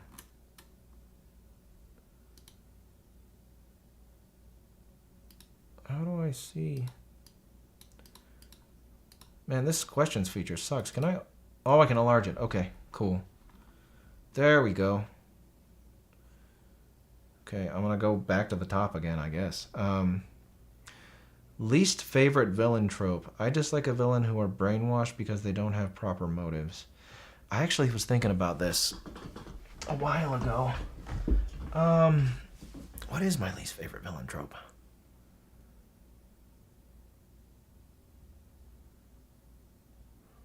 Monologuing done wrong is the worst, I think. especially if they're like explaining their evil plan to you. I mean, that's just no fun most of the time. It can be done well, but and especially like in old campy movies, or specifically if the whole movie is campy. But if you're watching a really great movie and then all of a sudden the villain goes on a "this is why I'm doing what I'm doing" monologue, it like instantly lowers the movie a couple notches, in my mind at least. Do I have a least favorite villain in fiction? Not really. Like I said a while ago, I don't really focus on things that I don't like. But I do hate Show Euron from the Game of Thrones show, so that's probably it. Who is your favorite Game of Thrones villain and why? Tywin. Tywin or Roose. Both are pretty cool. Would covering WWE villains be out of place considering the most of them are personas and most of the people portraying them in real life are way different than their on-screen counterparts? I would say so, but I've actually seen people request WWE villains. There's one of my patrons who was recommending I cover Vince McMahon from a specific era for a while. I don't know if I would touch Vince McMahon now that all that, because he got in a lot of trouble recently, I'm pretty sure, for some weird things. I never really watched wrestling when I was a kid, so I don't really know that much about WWE. But if enough people want to see it, I'll do it, you know? Like I said, I try to cater to what you guys want. So if that's what you guys want, that's what you get. Who is my favorite anime villain aside from Lil Slugger? Mine is Frieza. Loved your video on him too. Thank you. Aside from Lil Slugger, it's Father. Father from Full Metal Alchemist. Favorite female villain? I like Rumi Hidaka. Rumi Hidaka was great. But Amy Dunn's a great pick too. Asami also. Yeah, one of those. Which character could replace at the top Morgoth? The only character I could think of is the Lich from Adventure Time. I've watched a decent amount of Adventure Time. I don't know everything about the Lich, and at this point, I don't know anyone who could replace Morgoth. I'll just say, in different universes, whoever is the like personification of evil in their universe, and if their universe is larger than the Tolkien Legendarium, then they would replace Morgoth, whoever that is. Are you going to get that Lego Barad-dûr set? I don't know, there was one. That sounds cool though. I don't have any Legos anymore, but I do like Lord of the Rings stuff, so that'd be cool. Have you ever read the Chronicles of Narnia? I have not, actually. I haven't read it or watched the movies. I'm sure I will someday, though. I have not covered The Governor yet. From Walking Dead, no. He's coming out next month. Favorite POV character in A Song of Ice and Fire? Ooh, that's a good question. Stannis wasn't... So Stannis is my favorite character. I don't think he had POV chapters, though. I think they were all through Davos's eyes. So I'd say Davos. Davos's POV chapters are my favorite.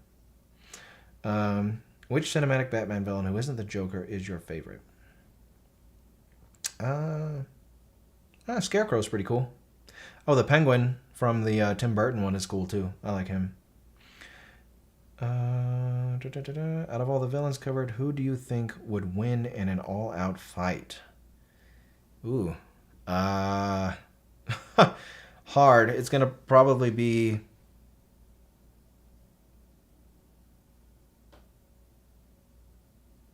I'd say Frieza. I think Frieza would wipe the floor with pretty much anyone on this list. Yeah. Sounds about right to me. What do you guys think? Oh, I'm going to go back to the live chat. Don't mess up my questions. What do you guys think? Who do you think would be... Who do you think is the strongest villain on the list? Who do you think would get him out? Kill them all? Bill Cipher might. Thanos? Yeah, Joffrey. Joffrey's going to beat up Frieza?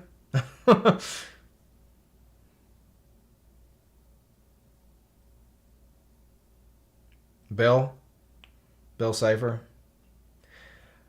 I see Morgoth. I was gonna say Morgoth, but I feel like Frieza has a lot more like personal power than Morgoth does. Oh, did you drop a super chat? I'm sorry. It's so lame that I can't do or at least maybe look it up. Let me look it up. Google. How do you have questions and the live chat active at the same time on a YouTube stream?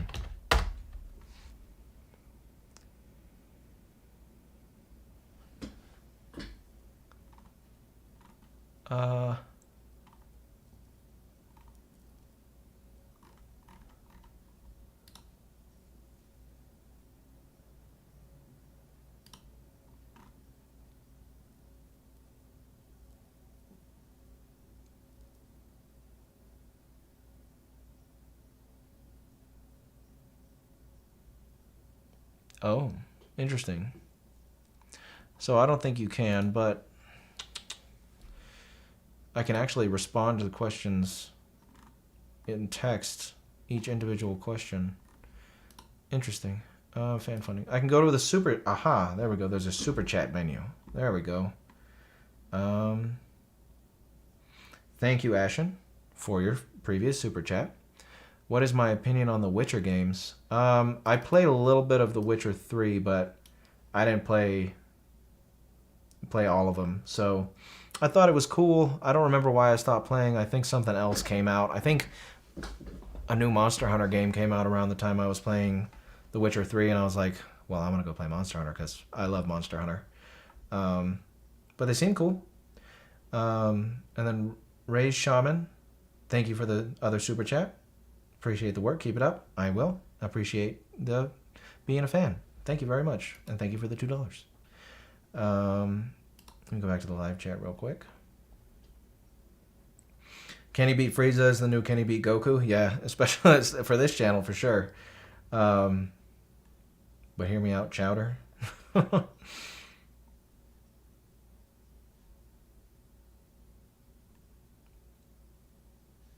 All right, let's go answer some more of these questions for you guys.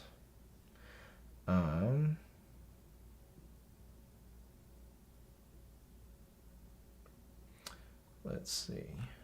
Where are we? Man, why does it keep doing this?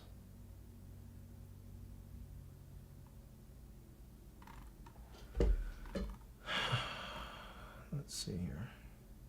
What does this do? What does this function do?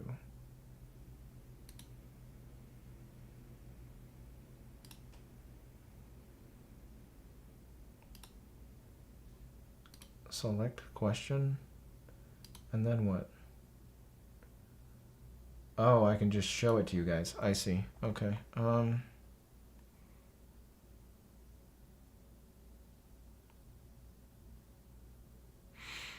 right. I'm just going to keep going, finding them. How was your day? My day was good. Thank you for asking, Skittles. Who was the most challenging to analyze? It was The Lighthouse. It took me a long time to figure out what was going on in that movie. Do I know by any chance the band The Deer Hunter? I do not. I actually do not listen to much music, and when I do, it is like video game music, movie music, and music in different languages. Someone just asked favorite band / music suggestions. I don't know if I would I'll suggest stuff to you guys, but I don't know if you would enjoy it. I have pretty strange tastes as far as most people are concerned. My favorite musical artist, his name is Susumu Hirasawa, and he is the one who did the opening theme for Paranoia Agent, Paprika, Perfect Blue, and also the Berserk. You know, people like Guts' theme from Berserk. That's him. But that's my number one. So if you want to listen to what I listen to, that would be a start. I want to make a video essay for a story? How is your editing process, just to get an idea?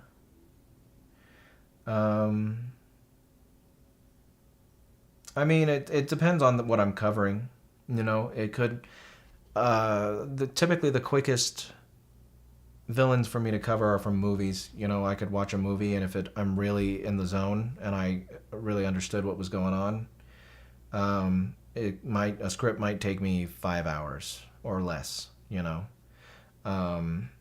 but if I'm doing a show that has 6 seasons, first of all, it takes a long time to watch those 6 seasons, and then factoring in all that information takes even more time.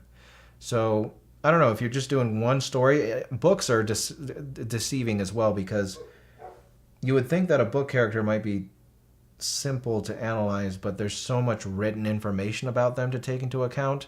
And oftentimes, you know, why I read straight from the book in a lot of the videos I make about book characters is because what they have said about their character is more applicable than what I could say about them. You know, I could say what they said and word it differently, but why not just tell you what the creator of the character, wanted you to think or view this character as, you know?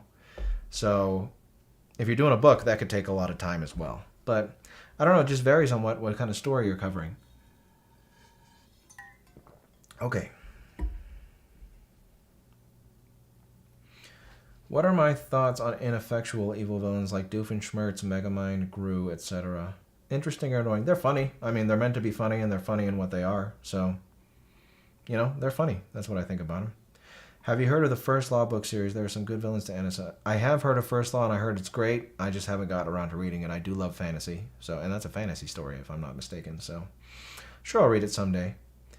Have you read any Lovecraft? I have. I've read quite a lot. Color Out of Space is probably my favorite. How do I switch my voice from human to analog audio? So, my narration voice is different from my speaking voice, and I don't know how I switch it exactly. It's just that's what I sound like when I'm reading. I guess I could read a script for you guys if you really wanted me to and show you, but yeah, no, it's not really a switch, more so than it is that's just how I sound when I'm reading something. Yeah. Let's see here. I messed up the chat again. What the hell, man? This is so lame. Would you prefer real-life villains or animated villains? Typically real-life ones. Those are more so my favorite. Which villain scared you personally? Holden scared me because he was horrible. He terrified me more. If I'm being honest, nothing really scares me anymore. I'm pretty immune to most things. And it's not... I don't think it's because I don't care or anything. It's just I know it's fake. So... the only thing that really scares me sometimes is if I like reading like scary stories before I go to sleep, and very occasionally I'll read one that's unsettling enough to make me think that the creak I just heard over across the house might be some kind of demon, you know. But other than that, I mean, Judge Holden is a good one though, and Am, I suppose. They didn't instill fear in me when I was reading their stories. But if I encountered them in real life, I would be terrified. So that's a good way to answer that question. Do I prefer covering well-known or more obscure characters? I prefer covering good characters. You know, I don't care whether they're obscure or they're more well-known. I guess I prefer covering more well-known characters because they get more views. And, you know, more views is good for the channel. So, but... other than that, no. It doesn't really matter. Would I cover villains from musicals? Yeah, if enough people ask for them, I will. What is your favorite novel, book, or short story you've read so far? Is there a particular character, such as villain, that you like the most from that media? Is there a film adaptation that you like? I mean, my favorite book is The Hobbit. My favorite short story now is probably I Have No Mouth and I Must Scream. Sauron and Am from those medias. And is there a film adaptation you like? Yeah, the Lord of the Rings movies are great. Sorry, I think I have some. We have a lot of animals, and I have this mustache here that tickles my nose sometimes. So sorry if I keep scratching my nose. Favorite villain from a sitcom? Huh.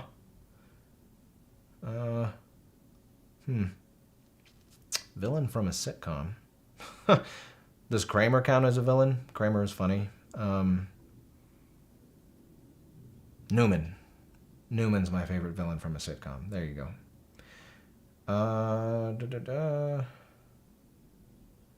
Who is the most...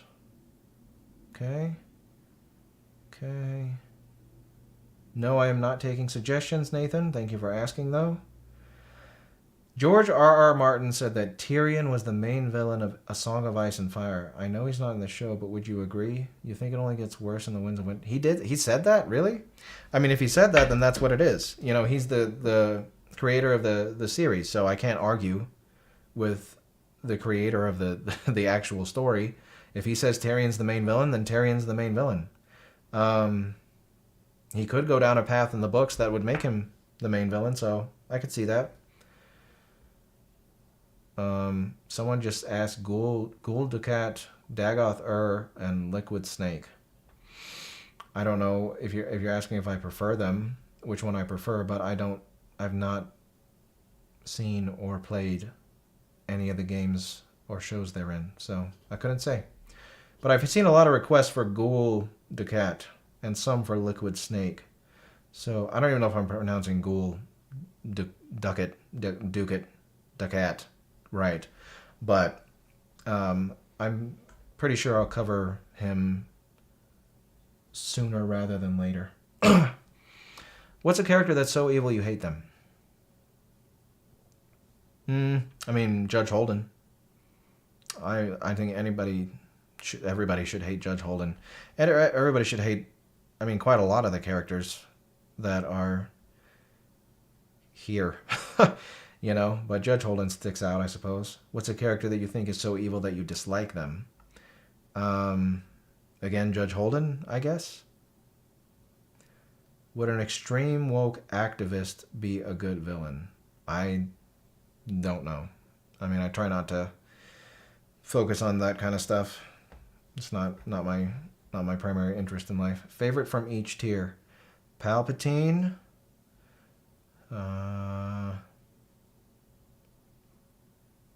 I'm gonna say Vito.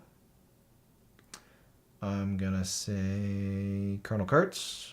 Ooh, 2 Marlon Brandos. I do like me some Marlon Brando. And then either Terrence Fletcher or Baby Jane. Maybe I don't know. Antonio Salieri. Salieri's cool too. So Baby Jane, Salieri, Terrence Fletcher, and then Cy Parrish from each tier. Those are my favorites. Besides Palpatine, who is your favorite villain on this list? Honestly, maybe Am, or Euron, or Ganondorf. That's funny that they're actually right there because those would be my picks. I really do like Ganondorf's character. Legend of Zelda games are great. Euron is a fantastic character. So, one of those 3. Let's see. How many villains do you want to cover? I mean, infinite. I'll stop when I'm done, I guess, you know. Have you always been interested in doing analysis of evil characters, or was it just something you happened to stumble upon and stuck with it? Something I happened to stumble upon. Definitely wasn't interested in it always. It's just an idea I had and I went with it. But I do enjoy it now. Excuse me. Favorite horror movie villain? Well, my favorite horror movie is The Witch. So, excuse me. Black Phillip, I guess? Yeah. I really liked that movie, The Descent, too. That was a good movie. Would you ever cover Daniel Lamb and Leo Cast? Okay. Nope, we're not answering those ones. I'm sorry, guys. Hottest villain take. I mean, I guess the hottest villain take that I can think of, I don't have one right off the bat. but the one that people contest me on quite a lot is that Light is not this super irredeemable monster, and is more so a naive kid who has a very black and white view of the world. And a lot of the things he does results from that black and white view of the world and his inexperience, and I don't think Light would have done what he did if he was 10 years older. So people, I wouldn't say argue with me about it all the time, but they do bring that up a lot, so I guess that's my villain hot take. Let's see. Do you think Femto is stronger than Palpatine? That's hard to scale, honestly. Maybe. I think it'd be a close fight, honestly. What constitutes evil? General summary.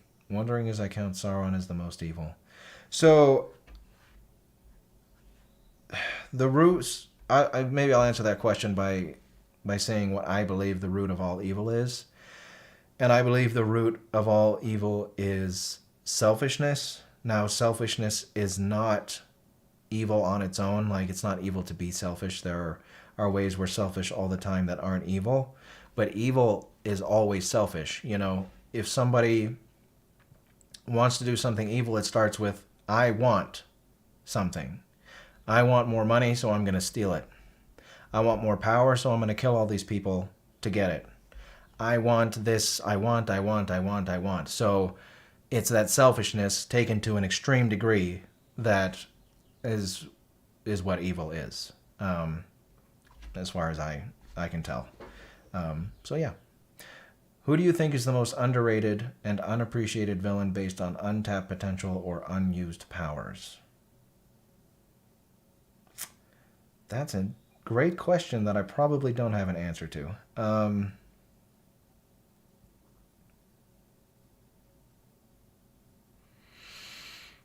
I don't know, man. That's a really hard question for me to answer. I wouldn't even know where to begin. How upset were you on a scale of 1 to 10 at the ending of the Game of Thrones show? I mean, I was upset. I was at a 10 from the first episode of the last season. So, again, I try not to like over focus on things I hate, but to say that I hated the end of the last season of Game of Thrones is an understatement. I mean, the whole show was building up to this White Walker threat, and I was so ready for it to be like a 3-season-long battle where the Walkers were taking over cities and entire kingdoms were falling to the Walkers, and all this new political turmoil would result because of their actions, and maybe some stuff would happen, spill over from Essos, and there was so much they could have explored, and they didn't. They rushed it all, and it was horrible. So, 10. Absolute hatred for that last season of Game of Thrones. I usually like villains more if they have at least some redeemable characteristics rather than just being min-maxed evil. Who's your favorite morally gray villain? Morally gray.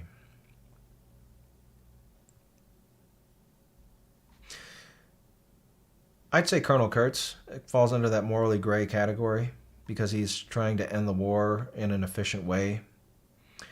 I don't know. I'd say Colonel Kurtz if you consider him morally gray, because I think I do. What influenced your decision to start this channel? I said it earlier. It was Apocalypse Now.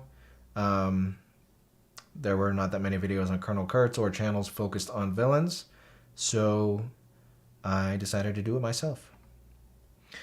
What's a villain that's so evil you outright hate them? I answered that one. Was that villain?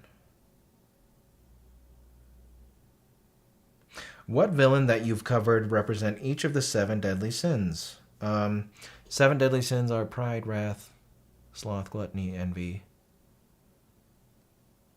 Pride, wrath, sloth, gluttony, envy, greed. Okay. Wrath. That's a good question. Maybe I'll start with wrath. Who is like anger personified?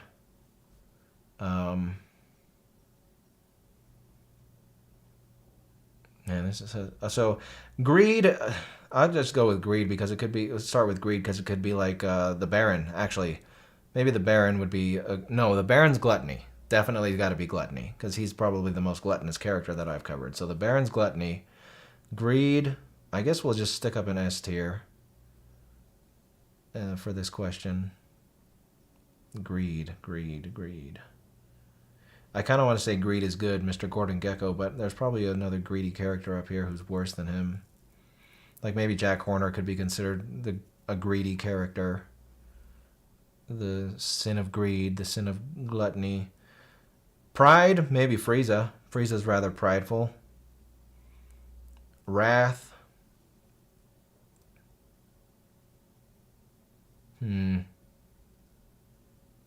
Morgoth? Morgoth might be a good wrath. Envy. Envy. Who's a good envy?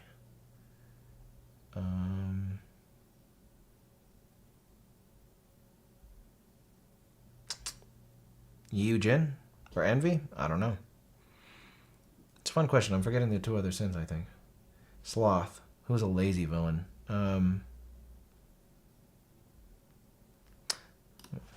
7 deadly sins. Because I'm forgetting some, I know. What are they? Pride, greed, wrath. Oh, lust. Duh. So we did pride, we did greed, wrath, envy. Envy and lust. And sloth. Or envy would be Eugen, I guess, or maybe lust. Oh no. Freddy Krueger for lust, maybe. And sloth, I don't know, that seems like a hard... Who's a lazy villain, you know? Lazy. I guess the Baron again. Yeah, interesting question. That's just kind of hard to figure out. I'll move on. Taking a lot of time to figure that one out. Was there any villain in the early days of this channel that particularly inspired you to do an analysis on them or cemented your love for this kind of study? Oh yeah, so it's Colonel Kurtz, I guess, because he inspired the whole channel. So that seems like the default answer there. But what kept me going was the Nurse Ratched success. So, but Colonel Kurtz was the inspiration. Let's see here. Where did I go? Do you think that Joel was wrong for not giving up Ellie to cure humanity? I don't know, because I think, if I'm not mistaken, in The Last of Us 2, they talk about something how the cure wouldn't have even worked. So you could definitely make the argument that he was wrong if that cure was 100% guaranteed to work. Because as personally tragic as it would have been for him to lose Ellie, and in this case, it seems like giving up one girl to stop all of humanity from potentially dying might be the right course of action to take. So, I don't know. It's a hard one. That's kind of like the train switch meme debate kind of thing. You know, which way do you pull the lever? So I don't know. Ever been a character you wanted to cover, but they're not evil? I don't think so. Will you make a separate channel focusing on good characters? Maybe at the future at some point, but I just got my hands full with all these villains. Asking again because I think I asked it wrong. If a piece of fiction is fundamentally broken in terms of narrative and character inconsistency, do you think you could cover it? Yeah. I mean, I'd have to talk about the inconsistencies, but I think I could do it if you have an example. Do you plan on remaking more of your old vids in the future or no? Yes, I do. I think you should check out Kaki. Okay, have you played any Persona games? I have not played any Persona games, but I've seen a decent amount of requests to have them covered, so. Do you have any tips on how to read books without getting bored or disinterested? Find books that you're interested in. I mean, as of what I do now, I have to read certain books, whether I'm interested in them or not. So I don't have a choice. And I just kind of have to force myself when I'm reading a book that I'm like, oh, this is kind of a slog, you know? But yeah, don't read books that you're not interested in. I mean, people will give you lists of books that they say you have to read before you die, or everyone should read this book at least once or whatever, you know. But if you start reading those books that everyone wants you to read and it turns out you don't like them, well, stop reading it. No one ever said that. I mean, people have said that you need to read these books, but you really don't have to. Read what you want. You know, for years, I read like 2 Star Wars Expanded Universe books a week in high school. Why did I do that? Because I really like Star Wars. And I did like some of the other, you know, classical literature books that I'd read, but my interests were there at the time, so that's what I read. So find, you know, if you really like certain types of movies or certain types of games or TV shows, find books that have similar worlds or topics, characters, settings, and read those. And you might find yourself getting quite interested in them. Let's see. Would you do a video about villains from JoJo? Yes, I would, because the patrons actually chose one for next month. So you'll see one next month. Can you show us your true form? I can't do it. It's too taxing. And I need like a lot of space and I don't want to break my house. So sorry. How do you maintain your luscious beard? Well, thank you for calling it luscious, but I use a shampoo and a conditioner and a beard oil after I get out of the shower, and I trim it every month or so. And because it does, I mean, I don't know if you can see right now, it looks pretty good, but I'll get these like little wings hanging out down here, and it'll get like off-centered, and see like up here, it's kind of like messed up. It's hard to keep it perfect, you know, nothing stays perfect, but yeah. Shampoo, conditioner, beard oil, and trimming. That's what I do. Titan from Megamind. Okay, answer that. Okay, now I'm getting to the ones that I've answered. Because this thing gets so messed up. Your favorite.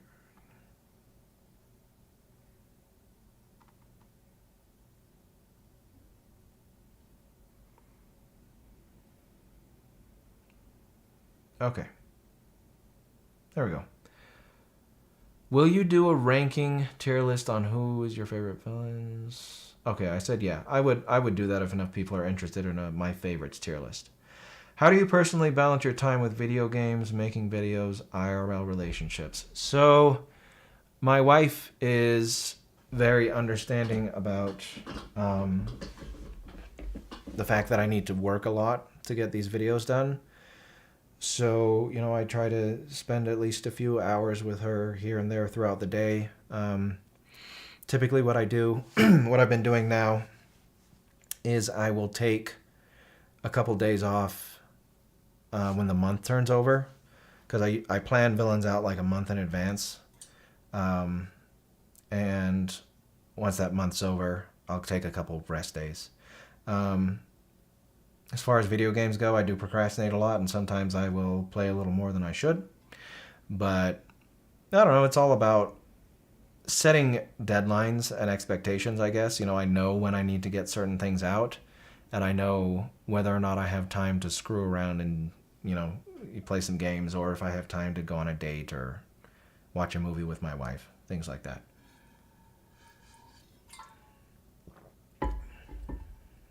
Yes, someone asked, would you consider adding more tiers to break it up a bit? Yes, I am considering that. I'm going to ask people I'm going to pin a comment when this turns into a video and see how people feel about me doing that. Have you ever heard or played the Postal games? I've heard of them. I haven't played them. Who's my favorite crime lord? Probably Tony Soprano. If not, Vito Corleone.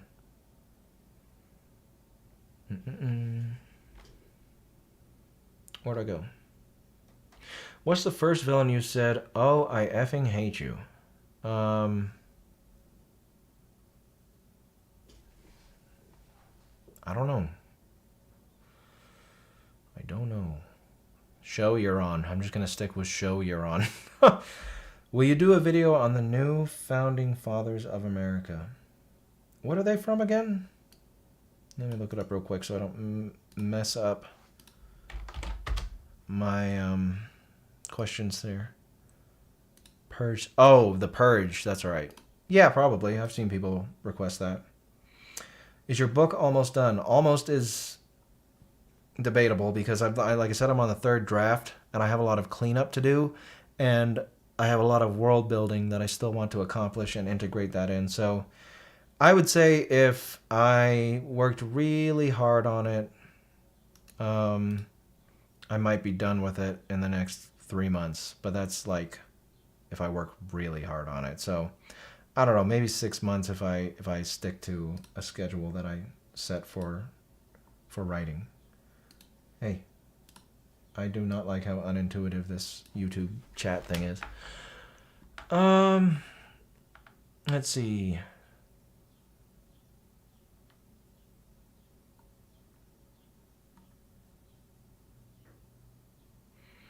Sean Hunt asked, thanks for all you do. How's it going? You doing good? I am doing good. Thank you. Am I a gamer? Nicholas asks. Nicholas McCath asks. Yes, I am. Big time. I spend way more time playing video games than I should. Play a lot of League just because it's convenient and quick. You know, I can play a match here and there. But yes, I do love video games. The new Elden Ring DLC is coming out soon, and I am worried I will spend too much time on that. Would you watch the anime like Horus Recoil? Yes. Okay. Okay, we do heroes. Will I do heroes when I'm done with villains? Maybe. Someday. We'll see. Would you make... Yes, I would make analyzing evil videos about real-life villains. Favorite pizza toppings? That's a good question. I do like the combination of pepperoni, pineapple, and jalapeno. That's a really good combination with the salty, the sweet, and the spicy. I do like a peach pizza with just mushrooms on it. I worked at pizza places for a long time, so used to make all kinds of stuff. But I do also like just like pepperoni and mushroom, or Papa Murphy's has this take and bake one where it's like an olive oil base with chicken, artichokes, sun-dried tomatoes, and spinach. Oh, and that's like one of my favorites. So that too. Let's see. Do you want to maybe analyze more animation or cartoon villains? I mean, as much as I want to analyze more villains from anything. So, you know, it's not just exclusive to any medium. Whoa! Come on, don't do this to me. I think we're getting close to the end of these questions, though. Let's see here. Have I watched or read Vinland Saga?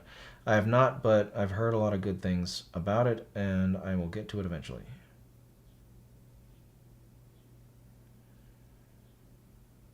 What made you love villains so much as a kid? I don't know. My dad was very into villains, very into gangster villains like Tony Montana, and my dad even kind of talks like Tony Montana, and like The Godfather and stuff like that. So I had that influence, but I don't know, it's just something about villains have always been like, whenever I got done watching a movie or playing a game or a show or whatever, if we were going to play pretend, I always wanted to pretend to be whatever villain I just saw, you know? I don't know why. I just like their characters, the way they are, and their personalities. It's just always resonated with me for whatever reason. Which villain has been your favorite to analyze so far? My favorite to analyze? Maybe Palpatine, because he's my favorite. But... Had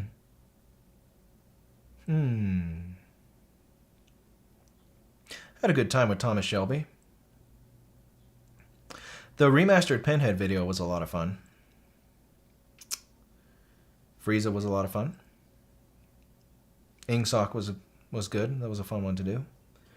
Yeah, I'd say those are pretty good.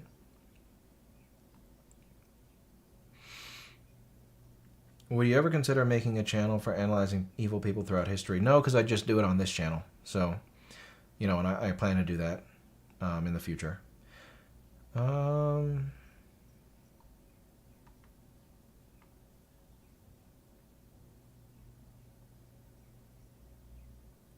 Sorry, I'm reading through questions I've already answered because this thing gets so jumbled for whatever reason. Would you ever cover a villain from a piece of media you didn't like? Yes, I would, because it doesn't matter if I don't like it. If enough of you want something covered, I'm going to do it regardless. Can you recite your favorite villain quote in your narration voice? That's funny because I don't really memorize quotes for some reason. I think I'm used to, but I read and watch so much stuff now that it's hard to keep things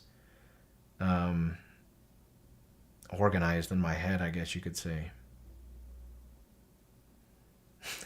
Maybe it's Hannibal Lecter with his fava beans and a nice Chianti. I forget the exact line. I ate his liver with some fava beans and a nice Chianti. You know, that's a fun scene. So, I don't know if I could do it in my villain voice. I mean, my narration voice. I guess I'd just have to read it. And I don't think reading that would require that necessarily. Where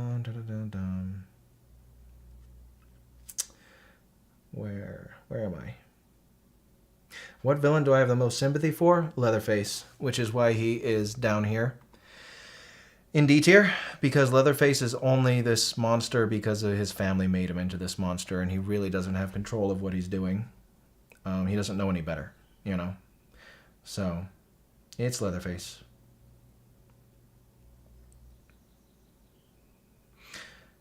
How come you haven't covered any villains from the James Bond franchise? Well, I have. I've covered Raul Silva from Skyfall, so that question doesn't have an answer. Where would you put Tyrion on the tier list? I'd probably put Book Tyrion in A or B tier. Probably low A. Yeah, I could see that. What's a villain that's very poorly written but you still like? I don't know. I'm not sure. I don't know. I don't have an answer to that one.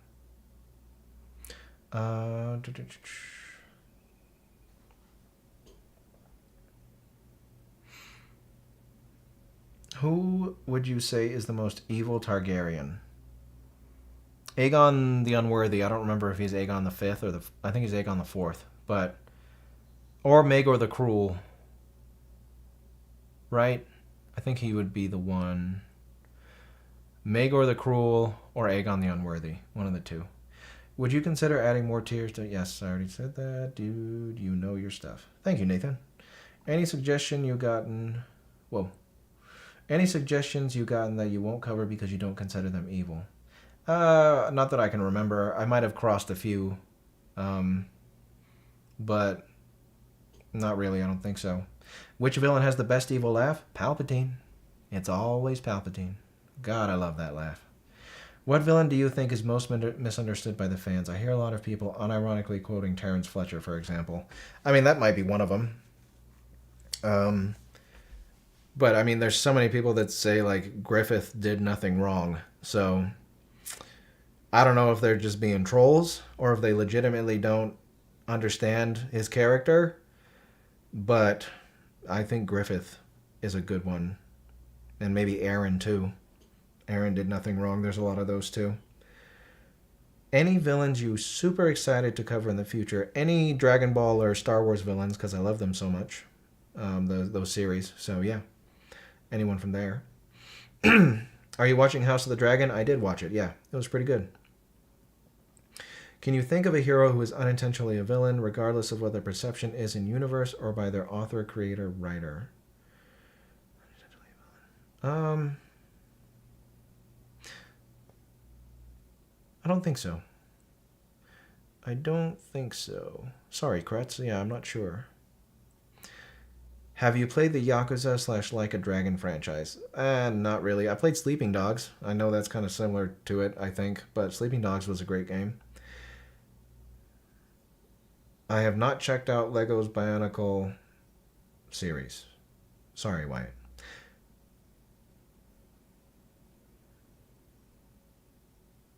Oh, instead of Sloth, there'd be a villain that never gets their hands personally dirty. No Griffith is Pride. Okay. Top 3 Final Fantasy games, 10, 6, and 9. Do you think Vader and Aaron are both similar in a way did they have justifications for becoming villains? Yeah, they had justifications for it, and they're kind of similar in the way that they felt they had no choice but to try and stop this horrible future from happening. So yeah, I could see that. And yeah, they had their own justifications for it. Have you ever seen the Villains Wiki? It's a site where people rank villains based on morality, villainous benchmark, inconsistent in your opinion. I've seen it come up when I search like a character's name, but I haven't really looked into it. But I know what it is, yeah. Who is a villain you love from a movie you hate?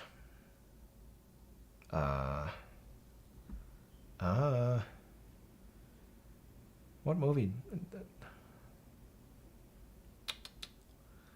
I don't know. I don't have an answer to that one. Sorry, guys.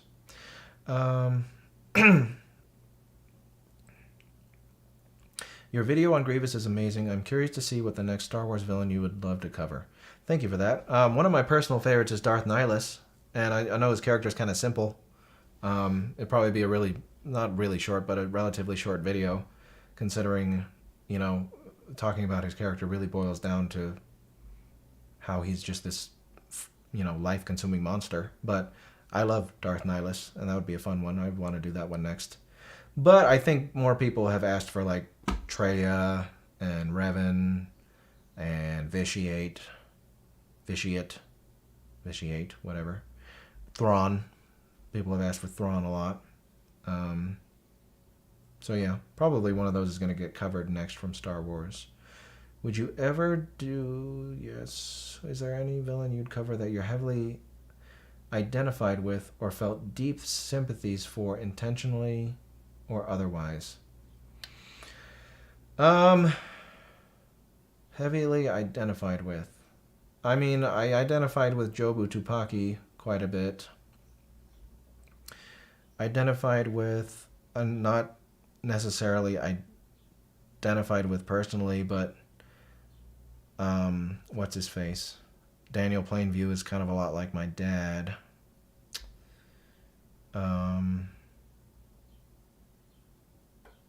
There's a lot of villains you can feel sorry for. I feel sorry for a lot of villains I cover.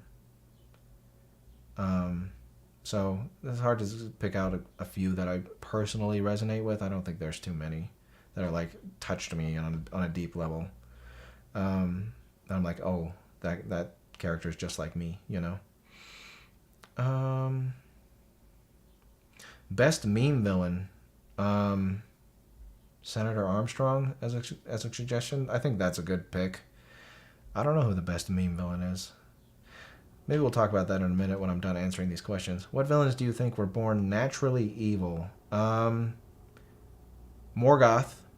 Anyone that's like a representative of evil. So like Pazuzu, Damien, Sauron wasn't born evil. Morgoth wasn't born evil either, actually. No. And that's hard. There's very few villains or even creatures, gods, that are born evil. It's usually they create evil because of something they do later down the line. Not necessarily because they're born. But like Damien Thorne, I mean, he's the Antichrist, so he was born evil. That'd be one. Let's see. Would you ever pay for voiceovers in your videos? No, I don't think so. Like, are you asking if I'd pay for someone to voice over my video? Probably not. Any Patreon picks that you didn't really want to do? I mean, I wouldn't say there's patron picks that I don't want to do, but there's patron picks that happen and I'm like, oh god, that's going to be a lot of work. So, no, just that. Just stuff like that. I'm trying to write a book and my process is waiting around for an idea to pop into my mind and then racing to write it down before I forget. I do the same thing, and I often get my best ideas when I'm driving for some reason. But, yeah, if you get an idea, write it down and try and write situations around that idea. That's what I do a lot of the time. You want my top 5 cereal brands? Number 1 is Lucky Charms. I love Lucky Charms. So good. I could probably eat Lucky Charms at least once a day if I let myself. Cinnamon Toast Crunch, Honey Nut Cheerios are good. And then mini wheats, frosted mini wheats, and Fruity Pebbles. There we go. What was my favorite school subject? History. And actually, before I did not go to college, I wanted to be an archaeologist. That was my original plan in life. What's your favorite villain from a piece of media that's not very good? I don't know. I don't know why, but I don't really have answers to those kind of questions. Am I the villain? Nah. I'm pretty alright. You know, for the most part. Favorite villain from DC Comics? I haven't really read many DC comics, but I've always thought Darkseid, whatever, however you say his name, I thought he sounded pretty cool. Do you think Guts has a chance at defeating Griffith soon? Yeah, probably. Which villain do you think has the best meme potential? Palpatine, yeah, Palpatine's up there. Castor Troy from Face Off, that's probably a good one. Frank Booth has a lot of meme potential. Which villain do you... Let's see. Hitler, Mao, or Stalin? For what? Who's worse? Stalin, I would say. It's debatable, though. When you finish your book, will you do the audiobook in your narration voice? Maybe. I do want to narrate it myself, but we'll see how that goes. Where would you put Skeletor on your villain tier list? It's been so long since I've watched He-Man that I'm not sure. How would you compare Makima to Nayuta? I didn't really read past where Makima died, so I don't know. Which one's Nayuta again? Is that the new Control Devil? It is. I don't know yet. I'd have to read it more. Which S tier villain would you feel safest sharing a cabin in the woods with over a long weekend?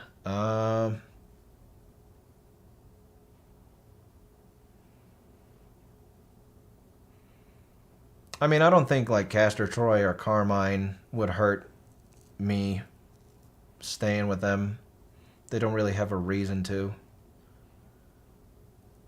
You know, just us alone. Why are they going to hurt me? I think it'd be fine.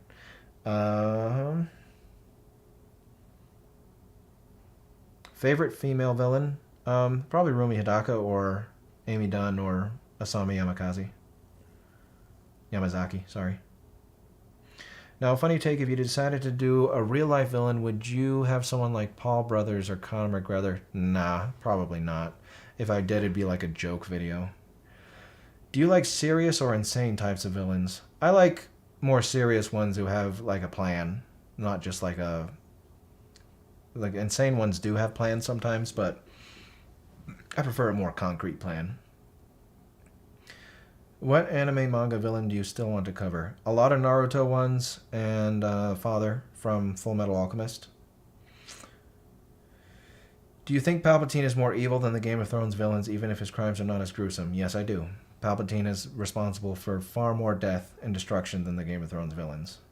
What actor do you think is best at playing villainous characters? The first that comes to mind for me are Julian Glover, Ben Mendelsohn, Mads Mikkelsen. Those are good picks. One of the best back in his day was Lee Van Cleef, who plays the bad and the good, the bad and the ugly, wherever he is. He was one of the greats, but probably the greatest of all time was Christopher Lee. He was so good. I have not seen Lost, so I can't answer that question, man-like. Have you ever considered covering Elder Scrolls villains? I have. Out of the villains of this list, which one would be scary in real life? I mean, so many. I mean, I would say a good 70% of this list would be scary in real life.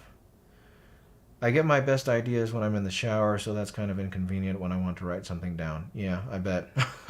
Sounds about right. It's kind of inconvenient to get them in the car, too, because it's not like I can stop mid-traffic and just write something down. Who's your favorite crime lord villain? Tony Soprano. Have you ever thought of covering mythology? I have. What do you think about Pain and Madara Uchiha from Naruto? I like them both. Pain was one of my favorite characters. favorite Twilight villain, like Twilight. The guy who's the leader of the vampires. Whatever his. I just actually watched Twilight with my wife, and he was cool.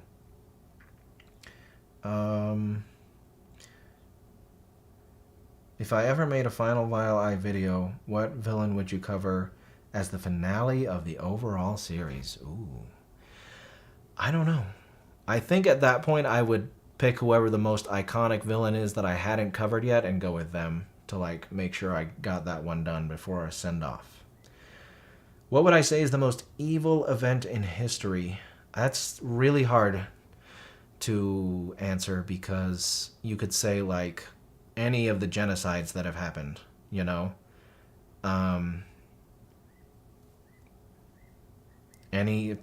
Genocide in general, Connor. I can't say which one individually is worse. Can you do HBO show? What's your favorite Samuel L. Jackson villain role? From the ones I've seen, I actually really liked Richmond Valentine. That was a pretty cool character.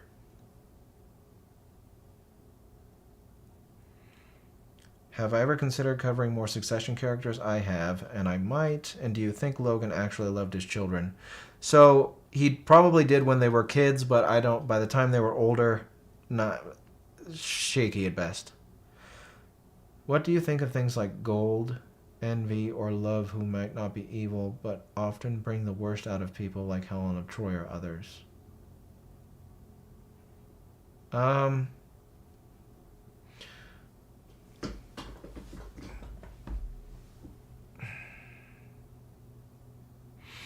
I think it's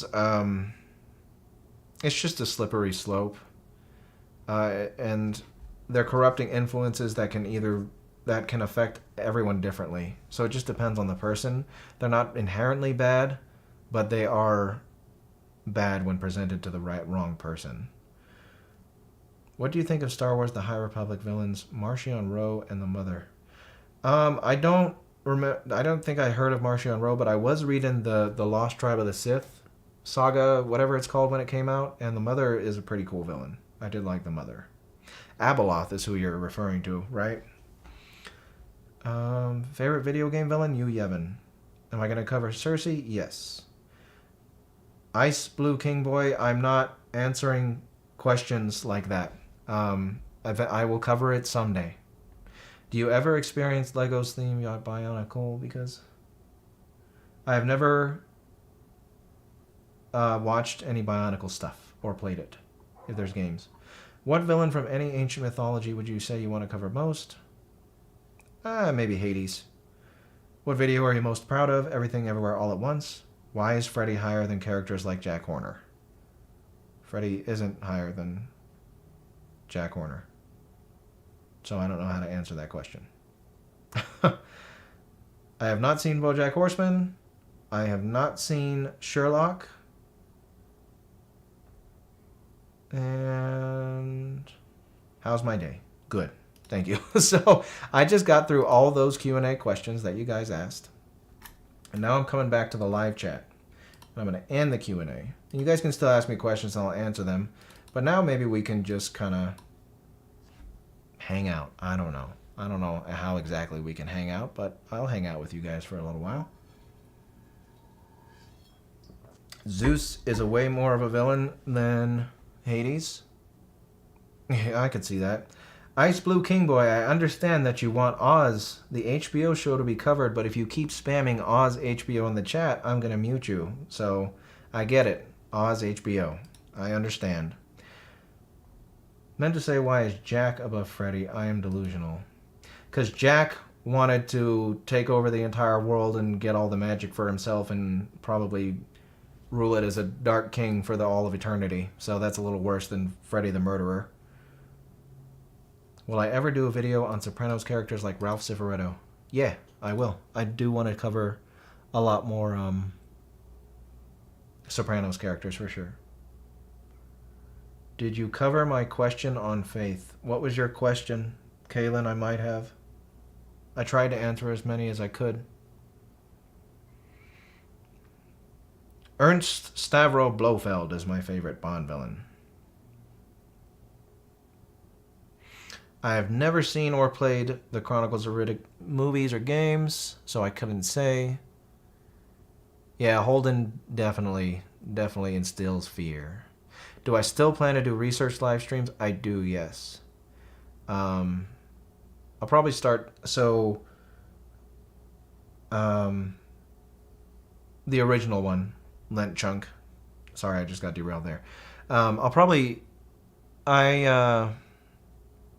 We're having this housewarming party soon, and I'm trying to get my ducks in a row before that happens. And so that's on June 8th. We're having that party. So maybe after the party, I will do that because I'm kind of in a rush right now to get stuff done. You asked if I believe in God. Oh, I really don't prefer to talk about religion or politics whenever possible. My personal beliefs. I don't think it's necessary for you guys to really know those things. I mean, I talk about religious stuff in my videos when I have to, but I am a firm believer that no matter what you believe, we all kind of have this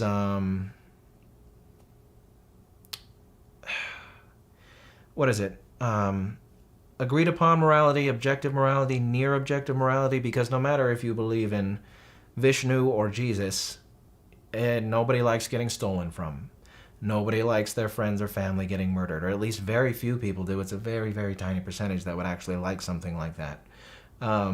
So, what are my beliefs on politics and religion?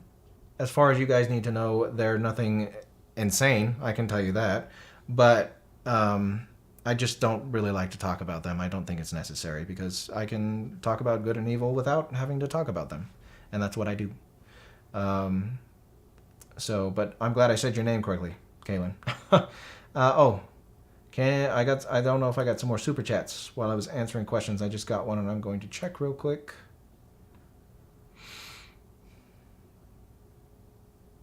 All right. Thank you, Ballistic Fish. Would I analyze Homelander? Yes, when the show is finished, I will. Thank you, Don Ferrari. Would you analyze One Piece villains? Yes, I'm pretty sure I've seen people ask for them, and I will eventually. Would you do analyzing evil GTA? Thank you, Onyx the Gemlord. And yes, I will at some point. And Common Sense, thank you for the super chat. Will I analyze the Fire Force? I don't know what the Fire Force is. I don't know if you meant Frieza Force. Fire Force? Oh, it's a manga. Yeah, if enough people ask about it. Oh, is it on Adult Swim right now? That's pretty cool. I've never heard of it or seen it before, so yeah. If enough people ask, I will.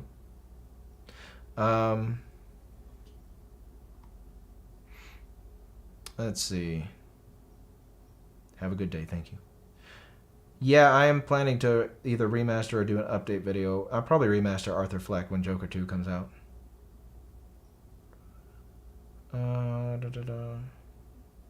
Who would you say is the villain you'd fear meeting the most? Probably Am, because he'd torture me for all eternity.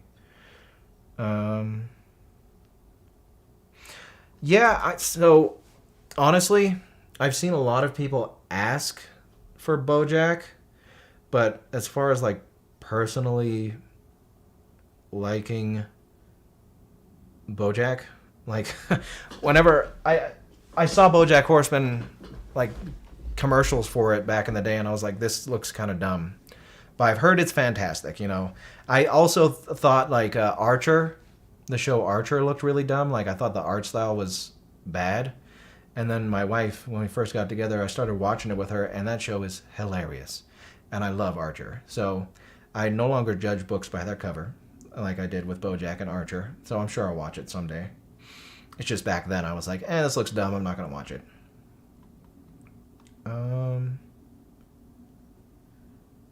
Oh yeah, no problem, Kaylin. I just wanted to clarify why I wasn't going to answer, but yes, thank you. Talking about politics is just asking for trouble. I agree. Have I played Ace Attorney? I have not. I don't know if this was asked before, but what background do you have? You seem to have a lot of knowledge. Love to watch your videos, especially late at night. Well, thank you, Tutin. Tutanchio. I don't know how to say your name, but thank you for the question and thank you for the praise. I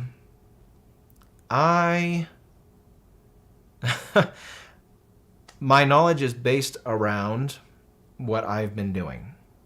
I graduated high school and I was going to go to college and I didn't for personal reasons. And I don't have a background in anything really. I've always been told that I am a pretty decent writer, like in school. I always got great grades on essays and was in creative writing classes and stuff. And I thank my mom for that, for teaching me to read from a very young age, which I think helped. And I read a lot when I was younger. It just turns out I have a knack for like picking out details, and I really am able to put myself in villains' shoes when I'm analyzing them. So all the knowledge that I've acquired about evil and villains started with my just straight interest in villains. And as I've made these videos over the last 3+ years, I've learned a lot by just watching and reading all this stuff or playing stuff, because I've seen very few people do this, but I've seen it.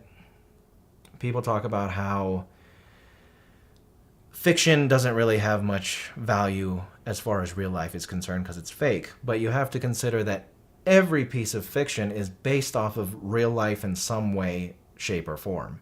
Whether that be because it was based off of another piece of work that was based off of someone's experiences in the real world, or whatever. But, I mean, I learned a lot from all of these videos. You know, something will come up in a video that I don't know about, and now I got to research it.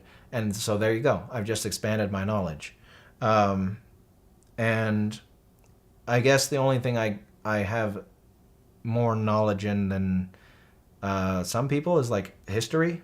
So I was very interested in studying dictators and stuff when I was younger, and that helped, you know. But other than that, I just kind of do what I do, and I go based off of what I know, and it's been working out for me so far. I think I'm a little high up in the chat, but let's see here. The polar opposite. Still waiting for Fire Force. Fire Force is a manga, yeah. The Owl House, I've heard people ask for that. When was the time you wanted the villain to win?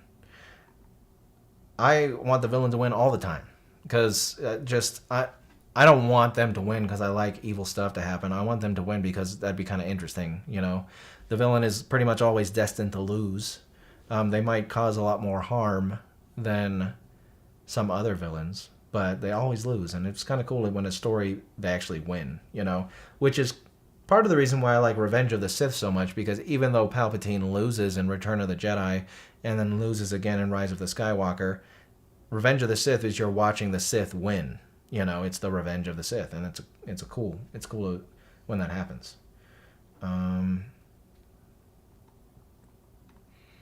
Oh, thank you, Mo, for the super chat. Based on their personality alone and not their evil acts, which villain would you want to hang out with for a day? That's an interesting question.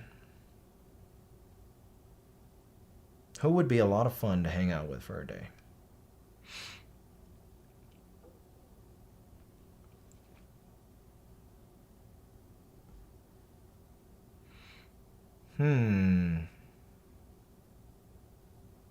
You know what? Tuco.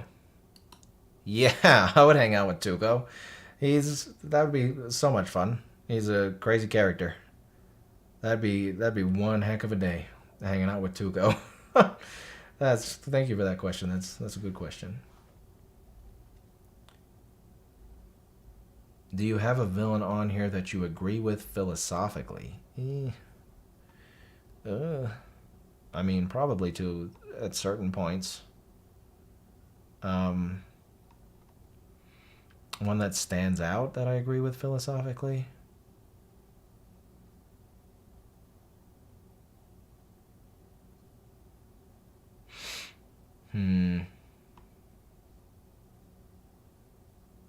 I mean, I guess I don't really think there is one in particular, but I guess I will say, because I talk about it a lot in videos when it comes up, philosophically, I do agree with the idea that after a like world-ending event, some power that is capable of restoring order is important, even if in the moment they aren't like, or even if later down the line they're going to turn out to be not great.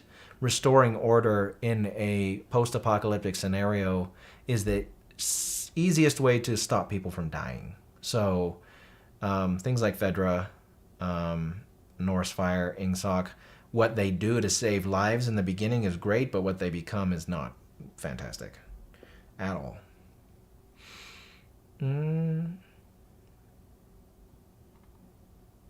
Have you seen Kingdom of the Planet of the Apes? I have. It was good. Thank you for the super. Thank Common Sense. Will you collaborate with Manga Common? I don't know who that is. I have never been approached. Actually, that's a lie. I've been approached once for a collaboration, but I didn't see his email, unfortunately. And it was too late to collab. But, I mean, if someone wants to collaborate with me, sure. I'm open to collaborations, and I've thought about approaching a few people for them as well. So maybe. All right, guys. I've answered a lot of questions. We got the tier list placed. Unless you think there's something else we should do, I think I'm pretty good on answering questions at this point. If you guys want, you can rapid fire some real quick, and I will answer them. But if not, if there's not something else you guys want to do while I'm here, then I think I'm going to call it. Let's see.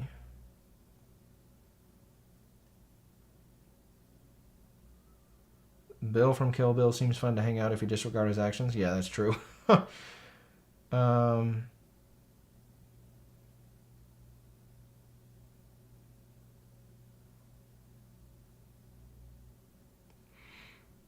Oh, Z, that was Mr. Wriggles / Satan from Late Night with the Devil.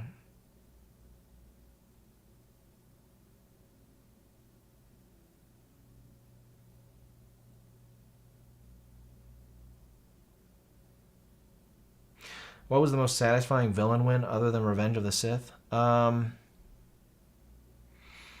know, it happens so infrequently that I don't know.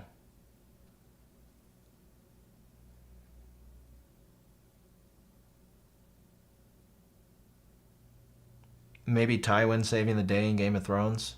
Even though I love Stannis, it was like, oh damn. That was interesting. Oh, I figured. Common, I just have never heard of his channel before.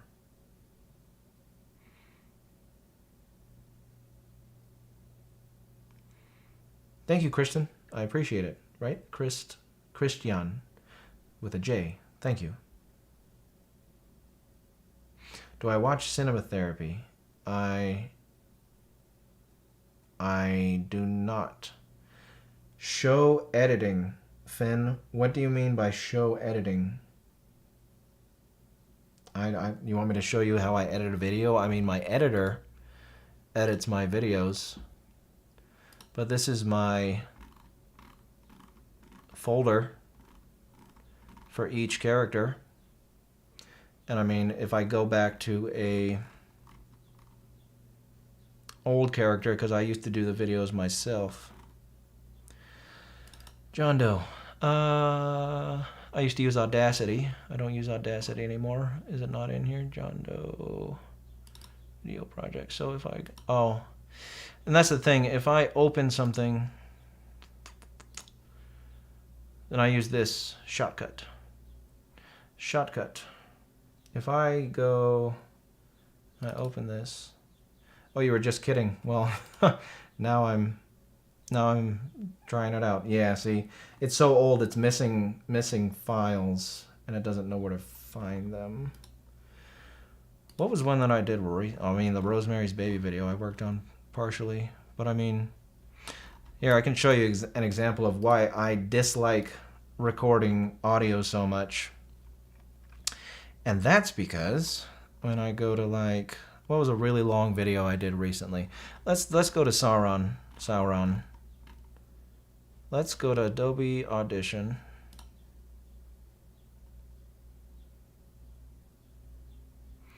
Let's go to Adobe Audition and we'll go here and we'll go to Sauron. I try to stay as organized as I can. Sauron Final Audio Edit. So is this the video? Oh no, I did it in parts. So let's see one that I didn't do in parts. Let's just go to Grievous, because Grievous was fairly long.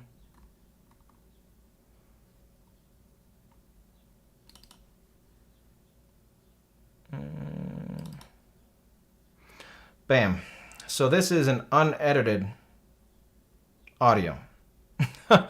And as you can see down here, I mean, there was some dead space here when I had to like pause for something.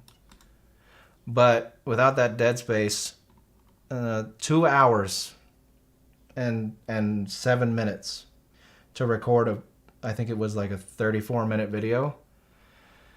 Oh my God. I am not a fan of recording audio. It's just so painstaking, you know, so many mess ups, so many lines I have to say over and over again. And yeah, that's an example. So this is Grievous with mess ups.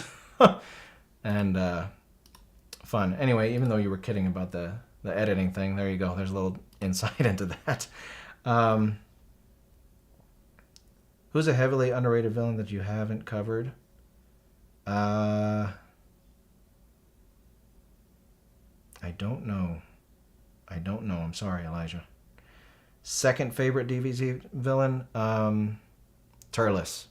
I really loved Turles because of the Raging Blast 2 game, where he had a really cool moveset, and my name actually on video games for a while was Turles. So, Turles is cool. Are they Bene Gesserit evil? Maybe. They might be. We're not doing any more tier moves. ZV Tiger. That's done for now. Did the judge win? Yeah, I think so. You said a villain adds that if they...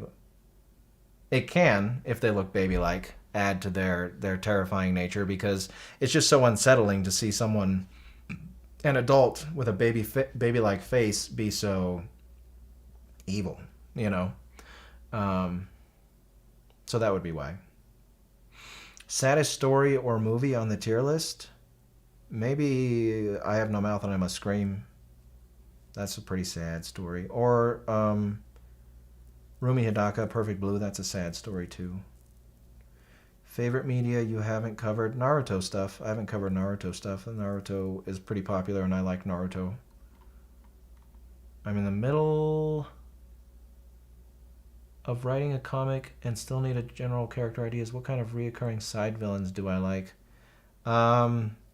The like silent assassin who helps out the hero but dips in and out of the story and is doing some pretty horrible stuff. Those are kind of cool characters. One that comes to mind is like from Final Fantasy VI.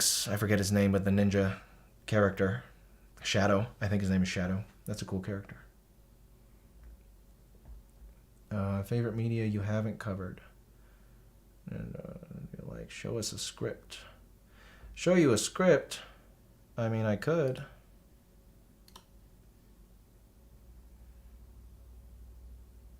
Oh, I don't really want to do that, actually. Because now you guys got a little peek at stuff I'm working on. Oops. Okay. No script for you. Anyway, they look exactly how they sound like. Oh, man. Whatever. You guys probably just got some stuff I'm working on from that, but please don't hound me about it because they'll be out when they're out. Let's see here. Studio Ghibli villains? Yes. Someday. I will. No problem, Kaylin. And I certainly will. Excited for the next video. Glad to hear it. Looks painful. A recording is painful.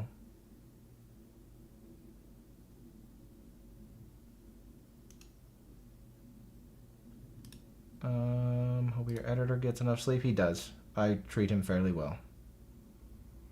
Best Star Wars villain each era, TV show included. If I go way far back, Ajunta Paul, Marka Ragnos, Naga Sadao, Vitiate, Revan, Nihilus, Thanius, Darth Ruin, Darth Bane, Palpatine, Darth Krayt. Darth Krayt's pretty cool. I like Darth Krayt. And Jason Solo. Darth, what was his Darth name? Cadus, Darth Cadus. Yeah. Favorite director? Martin Scorsese. One Piece over Naruto? I haven't seen much of Naruto. I mean, One Piece.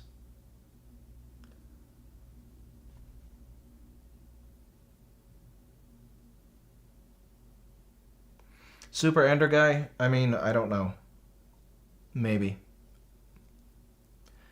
You've asked that multiple times, and it's I don't know. Have you ever played Sonic the Hedgehog games? If so, would you cover Shadow the Hedgehog? Yeah, sure, if enough people ask for it, and I love, like, Sonic Adventure. Sonic Adventure is great. Sonic Adventure 2, specifically. Okay, guys. It's been a while. And Captain T, I don't think you need to do that anymore.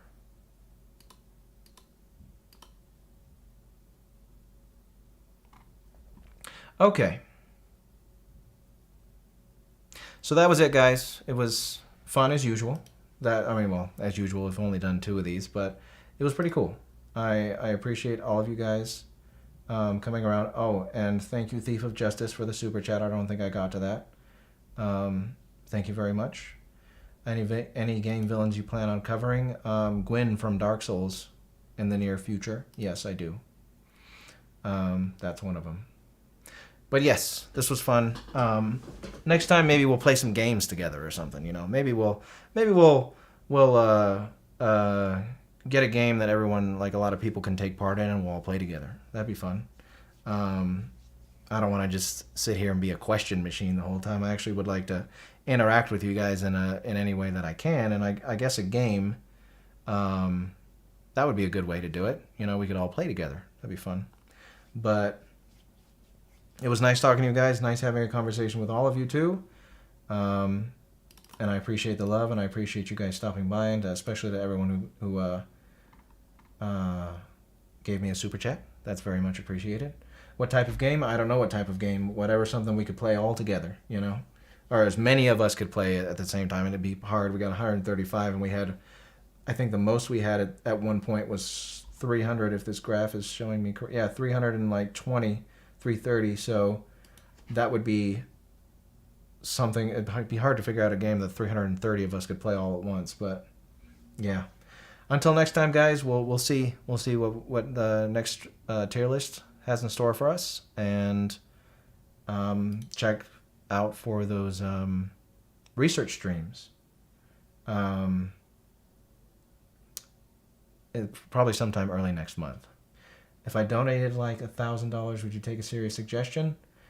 I'm going to say no, and I'd probably give it back to you because I don't like taking that much money from my viewers. But anyway, it was fun, guys. Thank you very much for stopping by, and I'll see you next time around. Bye-bye. Bye-bye, maybe. I know how to stop this. I can stop the stream. Bye for real.